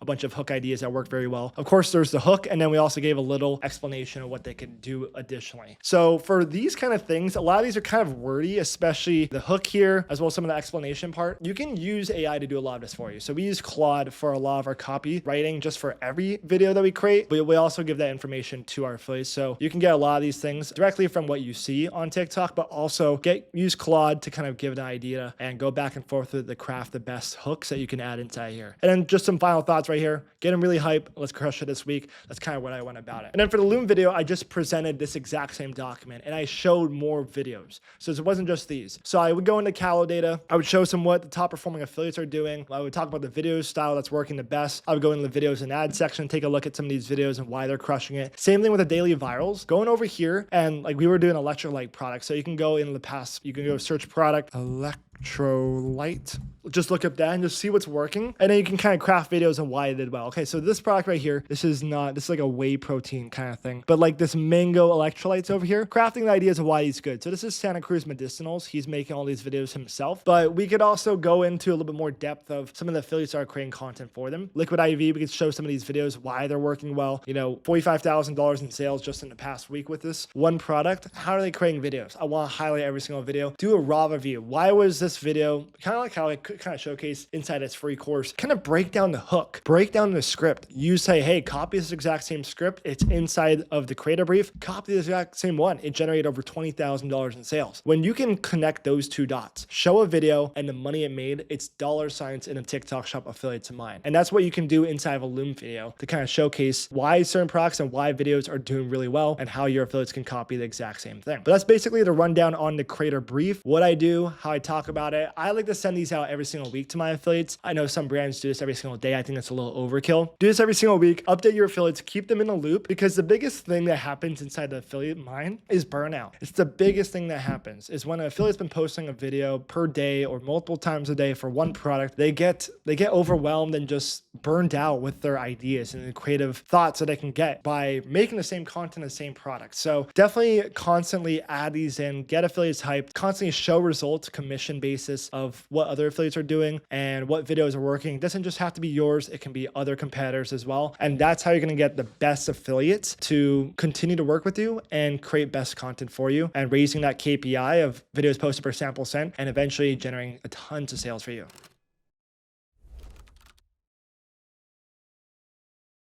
Okay, let's dive into what GMV Max Ads actually are. So what is GMV Max? It's TikTok Shop's performance max style campaign of an ad platform where you give TikTok Shop's GMV Max three different things: a product, a daily budget, and a target ROI. And it takes everything else from there. It takes over the creative, the audience, the placements, the bidding, which ones are converting the best, which ones aren't converting the best when it comes to cutting those and pushing more spend to the ones that are doing well, right? This is not to be confused with what GMV stands for, right? Gross merchandise value. GMV Max is just how do they maximize that revenue, right? It's a performance style campaign. So that's really, really important to understand. So let's actually dive into what this actually looks like, right? So you give a budget to TikTok. This could be $50, this could be $100, whatever you give it to the GMV Max campaign. It'll take that budget and look at all the videos that we have in circulation. It might be videos that we made ourselves under our own in-house account. That might be affiliate videos that were made on affiliate pages. That might also be the shop tab on TikTok Shop as well. And it'll go through a learning phase with all these different pieces of content, right? It'll learn which ones are converting the best, which ones are making the most money for you, actually converting. And it'll typically take about a penny and spend it into all these different avenues, right? That's kind of what it'll do. Take a little penny, spend all these different places to go through the learning phase and see if it's actually creating conversions. And the ones that don't, they will cut those videos, right? The ones that do, they'll continue adding spend to it, right? Adding more spend, scaling that certain creative up. Adding more budget and spend to the ones that are converting to you and cutting the ones that don't, like I kind of mentioned, right? And the idea is that TikTok makes you profitable and keep spending money on the videos that convert the best. That's the idea of GMV Max. Its entire idea is it's a hands-off approach to running ads, right? It's best for, especially for beginners who have never run ads before. And it's an easy system for passive income from TikTok Shop. Now, a couple of things are a little bit of the negatives. I'm just going to give you guys a little heads up. One thing that is kind of annoying about GMV Max is that it combines paid growth and organic sales all in its calculation, right? So you might have a video going viral from a video that you made, right? Going viral, and it might get 1 million views, and then GMV Max will kind of go below it and keep spending and keep growing and scaling it. And it'll say inside your ROI that that is what did it, right? GMV Max actually pushed that video, it's actually creating views and it was actually creating conversions when organically it was already doing it. So that's one of the downsides of it. It's kind of misconstrued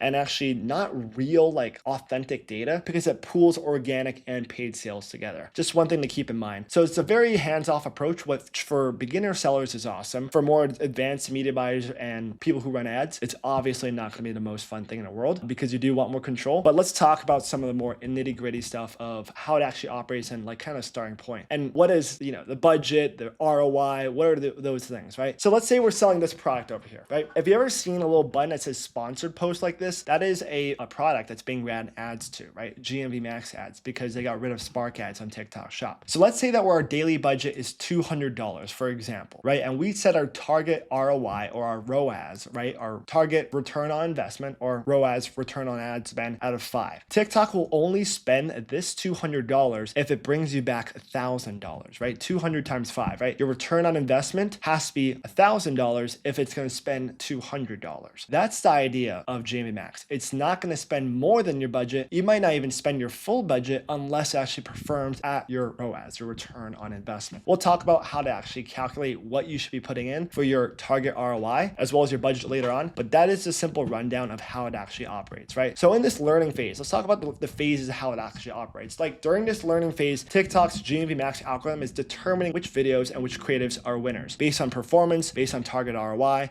basically targeted on organic too. Let's see how it does and performs organically. And then it'll go into that delivery phase. It'll double down on the winners that are executing at your target ROI automatically. Now, this is when it can get trickier, and we're going to talk about this in the ads a little later on about strategy, right? If your ROI is way too high, let's say you set your ROI at like 50, you want a return on investment of 50, and you set $50 a daily budget, it's going to have to bring you back $2,500 to perform at that. Now it's got to be very selective of who it sends that video to, so you might not even get a lot of videos into the delivery phase. So that's just one thing we'll talk about inside of the ad strategy. Now, and this is exactly what kind of happens, right? This is some common problems that we see. I just want to be very upfront with you guys. This is some of the common things that we see. Budget, not spending. Start your TikTok Shop GMV Max campaign and you get 3 cents of spend, right? This could be for a couple of reasons. Number one, content probably sucks. That's kind of the truth of the matter. That's probably what happens and what I typically see. Or it's option number 2, or it's a combination of both. It's just not enough content. That's the big thing we see. GMV Max are the most effective when you have 50 pieces of new content posted per week. That is a number that we've heard directly from our TikTok Shop reps. So keep that in mind, right? At the very bare minimum, 25 videos per week is kind of where I'm testing GMV Max campaigns. So it's a big question I always get asked. When should I start running GMV Max ads? Either have 25 videos posted per week to start testing. You might not see significant results, but it's definitely a time to test. Or option 2, right? You have a video or 2 going viral. That's another option or another time that you would start doing it. The reason why GMV Max plays into this volume game, it kind of goes back to this over here, right? It looks at all the videos that we have in circulation. The more videos it has, the more data it can collect and the more it can test inside that learning phase. Also, another thing too, the TikTok Shop, or just TikTok in general, well, if you've been inside of the ads manager and run ads on TikTok, you know the life cycle of an ad of a creative on TikTok is quite low, about 2 to 3 weeks. Unlike Meta, right? You can run ads for months, sometimes even years, the same creative, right? On TikTok, the lifespan is a lot shorter. So it's really important to have a constant creative volume. Either you posting enough videos yourself or affiliates are getting a lot of volume out. But yeah, that breaks down what exactly is GMV Max Ads. Let's move on to the next one. Welcome. In this video, I'm going to break down how to start running GMV Max Ads. Now, first, before we actually set up the campaign, which I'm going to break down step by step on the TikTok Shop seller dashboard, the first step is we have to calculate our break-even ROI, right? How much can I spend on ads to sell one unit and still not lose money? That's basically what the break-even ROI is. At break-even, your profit equals $0, and you're covering all the costs but not making or losing any money, right? This is the foundation metric that we have to look at before starting our TikTok Shop GMV Max campaign. So to identify our break-even ROI, we need 4 things. Number 1 is the product price, the revenue, the GMV. How much are we actually selling the price for? Number 2 is the cost of goods sold, right? COGS. That's your product cost, shipping, packaging, fulfillment, fees, everything. And number 3 is your TikTok referral fee, right? And number 4 is affiliate commission. Those are the 3 or 4 things that we need to keep in mind, right? So let me first break down what each one of these means a little bit more. So the TikTok referral fee,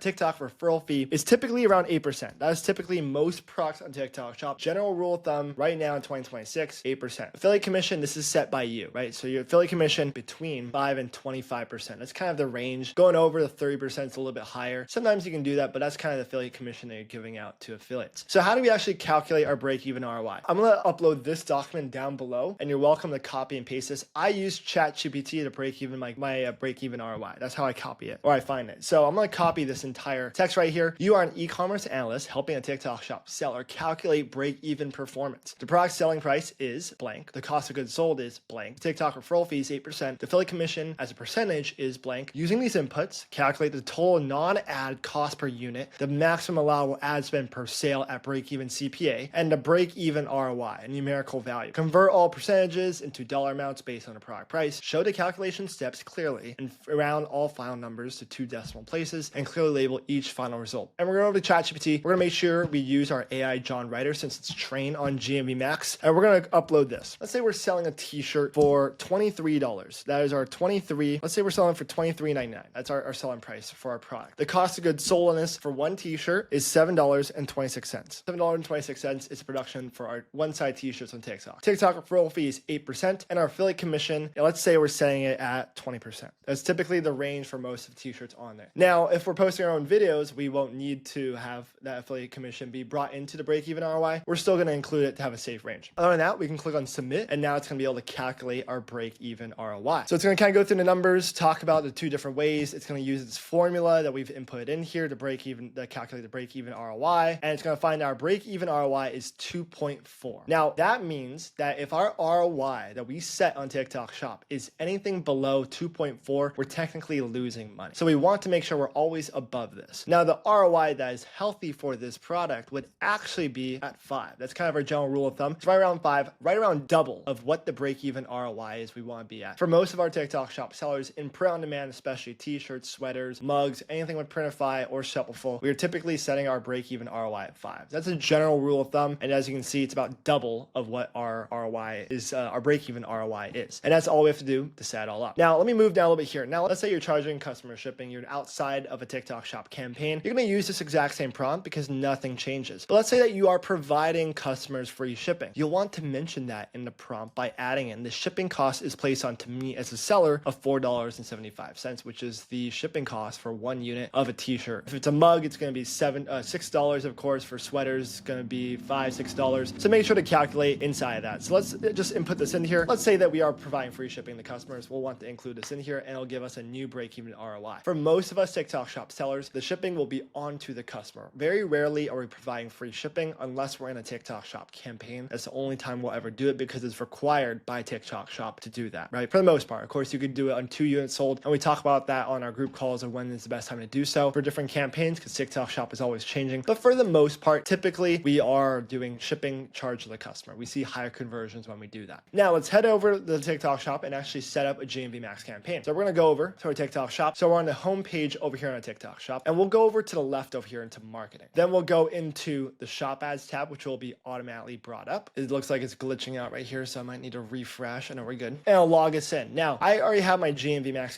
my already ad account connected. When you first register for TikTok Shop, it'll first have you make an ads account. So it'll have a little button, create a TikTok or connect a TikTok ads account. You'll want to just set up a TikTok ad account. It's free to do so. And you want to add in budget in there. Let's say $100 into there, right? And that will allow you to spend it inside. And then when you run out, you'll just add balance by clicking add balance right here. Add in your credit card info to add in the balance inside. Now let's actually talk about creating a GMV Max campaign. We're going to just do it very simple. We'll click on the top right, create GMV Max ad. Right here, we want to make sure we don't have promote live selected. We'll want to make sure we select promote products. And we'll want to make sure that we turn on this toggle, promote all products on TikTok Shop. You can run GMV Max campaigns to certain products, but at the very beginning, I recommend just setting it broad to all on your TikTok Shop. For the product ROI, we'll want to set a 5 ROI. For our daily budget, we'll want to make sure we set it at the very start, I like putting it at 200. That's kind of my go-to starting point for running a GMV Max campaign. Keep in mind, it will not spend $200 unless it brings you back $1,000 in GMV based off of your product ROI, right? Other than that, we can keep going down here. We don't have to manage too much of the creatives inside here of what is actually being selected.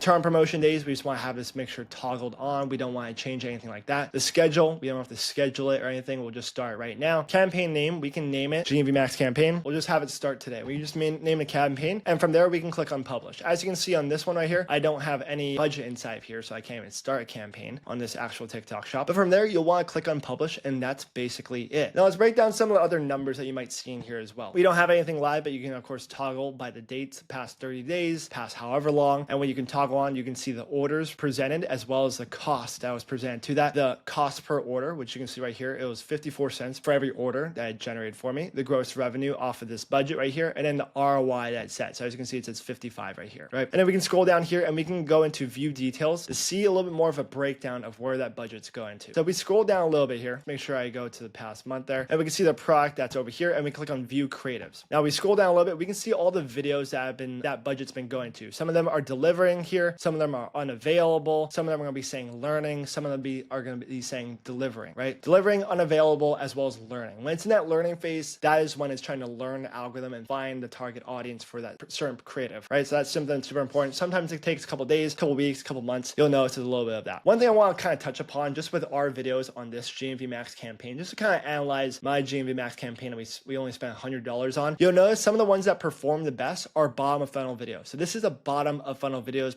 made by one of my affiliates, Aiden over here, Bucket Shop. And you'll take a look at this video. It's an AI generated video. I don't recommend making your own AI videos. Definitely leverage affiliates that are doing it. But here's a really good example of a bottom of funnel type of video. Not long at all, 7 to 10 seconds long. Other than that, that's basically how to set up a GMV Max campaign and looking through some of the analytics that you can take a look at by clicking the bottom here, product, looking at which products are getting the most budget and which ones are spending the most, as well as you can scroll down to see the campaign, the budget, the target ROI that's set, the cost, net cost, as well as all the order information, gross revenue, and ROI. And then clicking on view details to see which creatives are breaking down, which ones are unavailable in delivery or in the learning phase, and talking about some things about the graph. But at the very beginning, launching a GMV Max campaign is literally that simple. You're putting in a product ROI, you're entering a daily budget, and then you're just kind of watching it and letting it manage. Now that we just went through how to set up your first GMV Max campaign, let's actually dive now into the course strategy, right? Now, this is when it can get really tricky, and there's still a lot of new information that we're always learning every single day about GMV Max campaigns. I put this presentation together to kind of share my findings about it and kind of my process and the things that we give to our students inside Inner Circle about the feedback. We recently had a call with Matt, who's going through just fluctuations with it. It's always changing, right? And having feedback from someone who's doing all the time in real time is the biggest thing and the biggest advice I can give. And so let me give as much advice as I can right now, all up front, right? So ROI stands for return on investment, which we've already learned. Target ROI is your ROI that you set at the campaign level. And daily budget is the amount of budget you allow at the campaign to spend every single day. I think it's really important to understand these vocabulary things. Performing budget, this is the amount of spend the campaign actually spends per day, right? And performing ROI, this is really, really important. This is what the ROI actually performs at. It might not always be what your target ROI is actually set at, right? That's something super, super important. Same thing with the performing budget. It might not actually be the same as your daily budget, right? Because it might actually be below. It will never go above that though. That's something really important to understand. And of course, GMV stands for gross merchandise value. So GMV Max is so new and we're learning so much about it. Came out 2024, late Q4. It became an ad standard in summer of 2025, right? It's always changing a ton. The secret to capitalizing on GMV Max is more videos equals better performance. At the end of the day, that's the biggest thing of feedback I always give to my inner circle students is saying, hey, like the more videos you have, your GMV Max campaign will do better. If you have videos going viral, of course, it's going to do a lot better. GMV Max plays into the volume game. I wouldn't even touch GMV Max, like I mentioned earlier, till 25 videos posted per week, or you have at least one video that it's gotten close to going viral. Maybe even not 10,000 views like I wrote down here. Maybe you could have 5,000 views. I would still test GMV Max campaigns, even if it's just one of those videos, just to see what happens. There's nothing go wrong because GMV Max is powerful that you won't lose money with it as long as your target ROI is healthy enough. So this could be both in-house or affiliate videos. Just keep that in mind when it comes to 25 videos posted per week. Now, it's obviously tricky to be posting 4 to 5 videos per day by yourself, and that's why I always recommend having affiliates solidify before doing GMV Max, or you have your own videos going viral, and that's when you can kind of test it out, right? Exactly. And so this is a good example too. Like I just mentioned, Matt, Dom, and Ryan, like they started running their GMV Max campaigns without having 25 videos posted per week, and they were not using affiliates, but they were having some videos going viral, semi-viral. They weren't going massively viral, like millions of views, but ultimately they did get millions of views because of GMV Max. Okay, let's run into some common scenarios when we start launching our GMV Max campaign and go through the interpretations and go through the next steps for every single scenario, right? So let's say your daily budget is at $200 per day and our target ROI is 5. This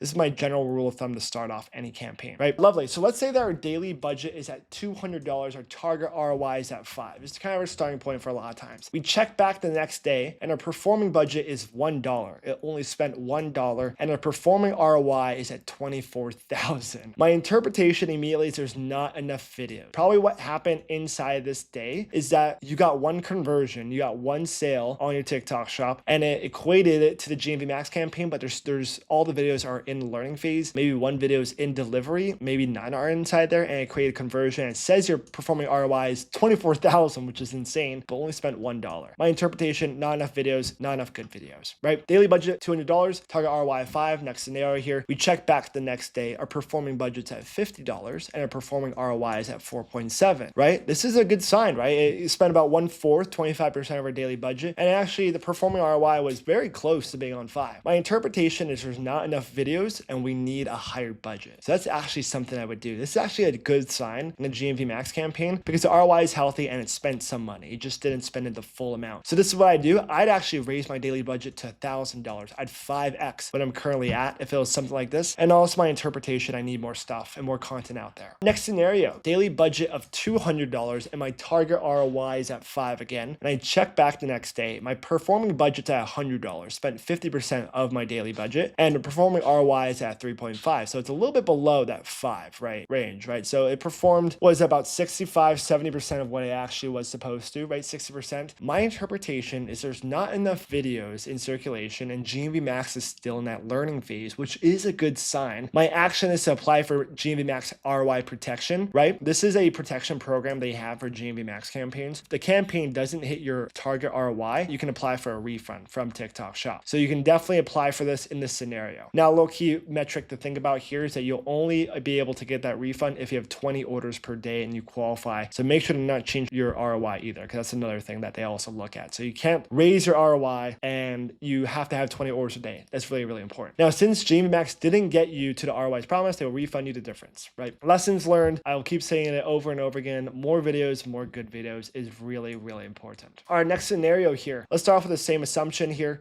Check back the next day. Our performing budget's at $200. Performing ROI is at 7. GMV is $1,400, right? It maxed out our entire performing budget and actually performed better than the ROI that we set at. This is a great sign, right? And this is my interpretation is delivery phase is crushing it. Videos going viral. Creatives are being found by GMV Max, and keep up with more and more videos because you're on fire. And I would actually be raising the daily budget to $1,000. Lessons learned, always more videos. Now, a big mistake that a lot of people will do in this scenario is they'll take their performing ROI or they'll take their target ROI. They said, okay, now I performed at 5. I want to raise it to 10 in this scenario. Now, what can happen if you do this too fast, right, is that it'll squeeze the campaign too fast. Let's bring up a scenario. Let's say that day 1, keep the ROI at 5. Let's say that actually the performing budget, right, or performing budget here is now at $1,000, right? We've set the daily budget at 1,000 and it maxed it out and our ROI is there, and a performing ROI, right, was actually still 7. Let's say that, for example, we raised the budget, right, exactly what we should have done, and the ROI, the performing ROI stayed exactly the same. Really good sign. I'm still gonna raise the budget again. I still don't want to squeeze this campaign. So I'll put my daily budget for the next day at probably 2,500. I'll put my target ROI here at 5 still. My performing budget will perform at, let's say, 2,000 for this day. My performing ROI here, let's say it's still at like a 6.8 or something like that. Still a very good sign, right? I don't want to squeeze this campaign. If I see it maxing out and getting really close to $2,500 every single day, only then after about 3 to 5 days will I actually change things. So let's say I go up to the next part where I'm going $4,000 a day, right? We're crushing in this scenario, right? We're making in between what we're doing. We're doing about 10K a day in this example, right? Now let's say, or even more than that, we're doing like 14K a day. Let's say our ROI here, we'll raise it to 7 in this scenario. We'll go up to what the average is on a daily spend, on a daily ROI. And then our performing budget, let's say how it reacts to this. It spends, it'll probably go down a little bit, let's say 3,000, right? And then our performing ROI, it'll probably go to right around 6.8 again. And that's kind of the sweet spot right there, is that when you do something like this, you can just creep it up. And then for the day after, we're getting the nitty gritty here, but this is good. This is really good stuff right here. Let's say we keep our daily budget at 4,000. Actually, we want to raise it the next day. We'll probably want to go up to 5,000. And our ROI here, still at 7. Our performing budget here actually spends around 4,000. And then our PR, our performing ROI, stays at 6.8. This is the best scenario to be in, right? Where we're going teeter-tottering back and forth, but budget always comes first. That is the name of the game when you come to scaling campaign. Raise the budget over the ROI. I want to see 3 to 5 days of consistently scaling the daily budget, and the performing budget is consistently scaling up with it until I actually adjust to ROI. Because you can get, a lot of people get really greedy when they set the ROI to like a 9 or a 10 or like a 14 or something like that way too early, and they'll never see success and they'll squeeze the campaign way too early, right? Kind of like how we mentioned, let's take an extreme, right? We set the target ROI at like 40 or something, like 50, and your daily budget is at like $100. Even let's say it's at like $1,000 a day. Now it's gonna bring you back $50,000 a day. That GMV Max campaign is gonna have to be so selective of every single penny it spends on that campaign. It's just not gonna be effective. Same thing goes when you bring it down quite a bit. You're not gonna have a lot of leeway room with the GMV Max campaign and give it space to test out new ideas at the very beginning. And that's why I always have to lower my ROI at the very beginning, around 1.5 to 2 at the very beginning, over your break-even ROI, of course, right? So if your break-even ROI is at 2.5, I probably set it to around a 4 or 4.5 at the very beginning. Probably not 5, 2x at the very beginning. Probably between 1.5 and 2, so 1.75 over 1.75 times your break-even ROI is the target ROI that you're going to set the campaign at. For all my TikTok shop nerds,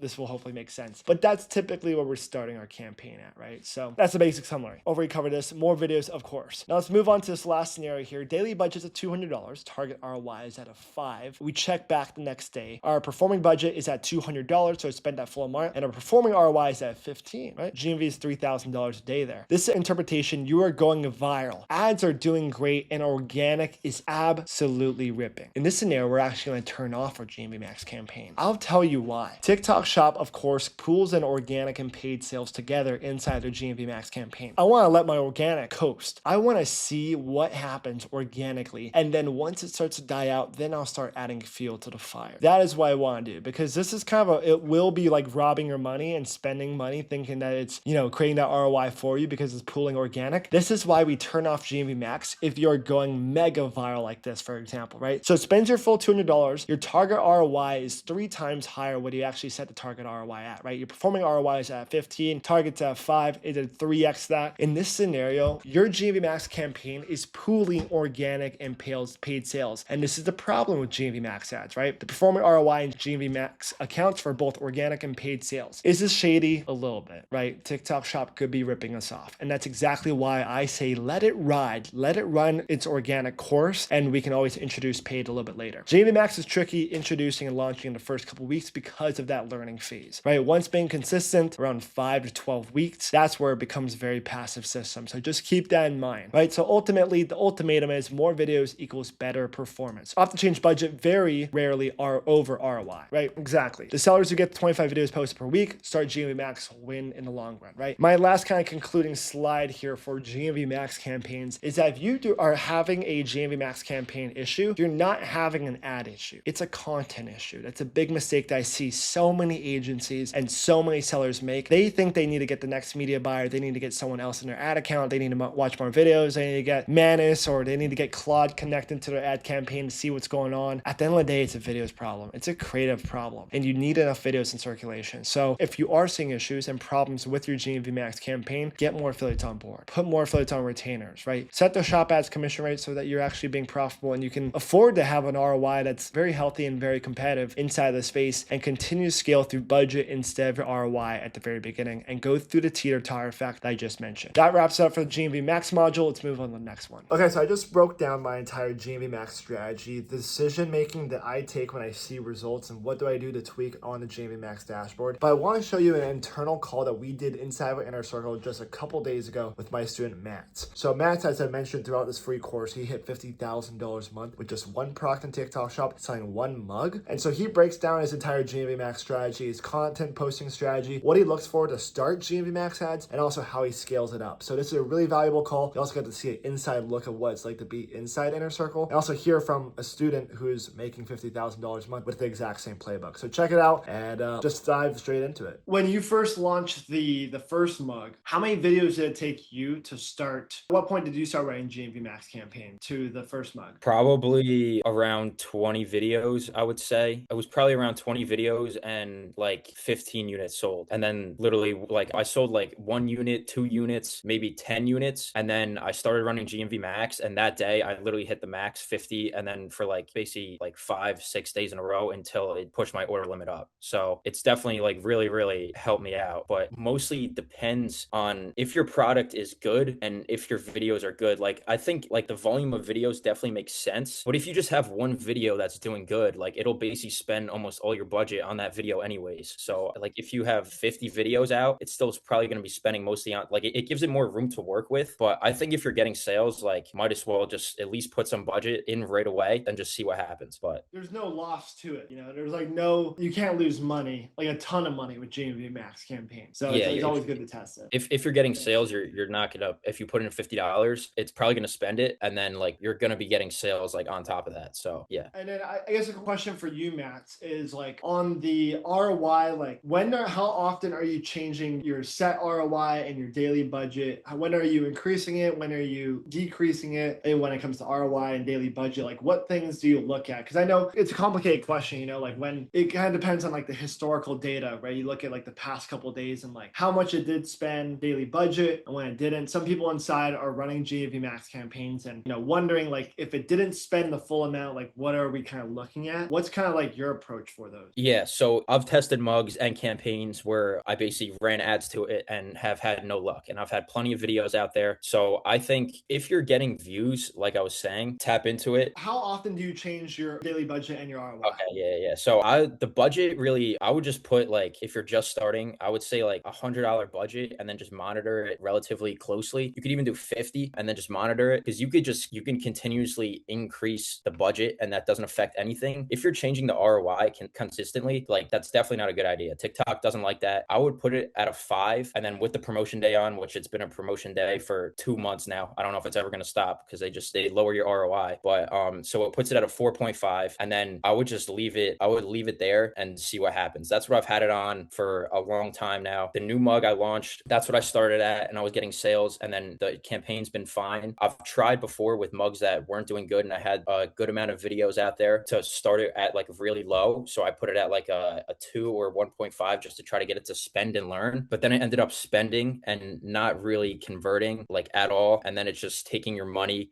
It'll probably get you to a 1.5, but like with print on demand, that's just completely unprofitable. You're losing money on every sale for that. So I would say don't really mess with it. Keep it at a 5. That's what I would say. That's like a good amount where you're still profitable, and then just see if it's working. And if it's not, then from what I've noticed, it's probably just the product's probably not going to work. But yeah, I would say like just leave it. Leave the ROI. Don't really touch it too much. And then I'll kind of like run through some scenarios with you. I'm curious to hear like what your feedback is. I don't want to just put you on the spot in front of everyone, but I think it's like good because someone who's like actually running it and testing it daily. So let's say that your daily budget is set at, let's say $100, and your ROI is set at 5.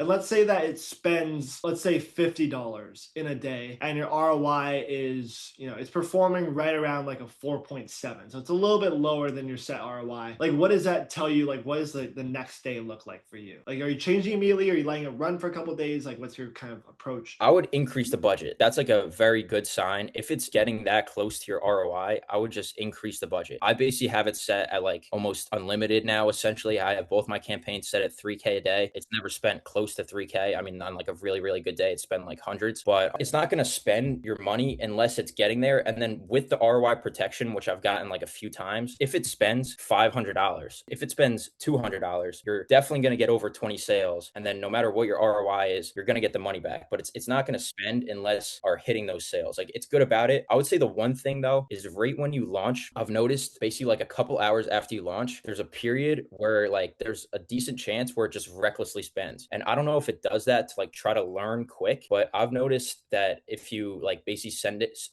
the budget for $50, $100, if you're not getting sales, it's not going to spend any money. But if you're getting some sales, there's a period within 10 minutes where it's just spent $100 and converted horribly. So that ends up going away like basically instantly after that. But if that does happen, I would say it's almost a good sign. Every time that's happened to me, it's been a winning product. And then if like it's not a winning product, I would say it's just not going to spend at all. So leave the ROI, but just note, like, if it does spend recklessly like that, I would honestly just wait for it to run out and then just increase your budget. Don't touch the ROI, but just increase your budget. So that's what I would say. And also, for staying in ROI protection, you can't be adjusting the ROI or the protection or the days either. Like, if you do want to be safe in that realm, you do have to keep the ROI. I would say the same thing. Like, if it's making money, let's say it's performing at 4.7. Of course, maybe it's not hitting 5 exactly, but you're still profitable, especially if your break-even ROI is at like a 2. You're doubling your money at this point. So really what I'm doing is I'm just trying to spend more money inside of it, especially if it's bringing back money. I'm never cutting something or changing anything that's bringing money. That was like one thing I was told by my mentor a long time ago. When it comes to running ads, if it's making money, don't change it. So I think that's the right approach. Now, let's say that is maxing at $100 in daily budget. At what point do you raise the ROI? Because you haven't changed your ROI at all. Is there an instance where you are raising it? Like, if it's maxing out $3,000 a day, maybe at that point you're raising ROI, I assume. Yeah. Yeah, I would for sure raise it. I would say the thing is, like, the ROI at the same time, like, TikTok's a business trying to take your money. So if you have, okay, I want to spend $3,000 a day, they're going to try to take $3,000 a day from you. So in order for them to do that, they need to convert you sales. But at the same time, they combine the organic and the GMV Max to put it all into their ROI, which is why they can promise such high ROIs. But like, in reality, like the ad spend that you're getting, it's really not performing at a 5 with the campaign. They're just adding in a bunch of organic. So I would say if you're really like, if it's really pumping, you can increase it. I just really haven't touched it just because it's been good, and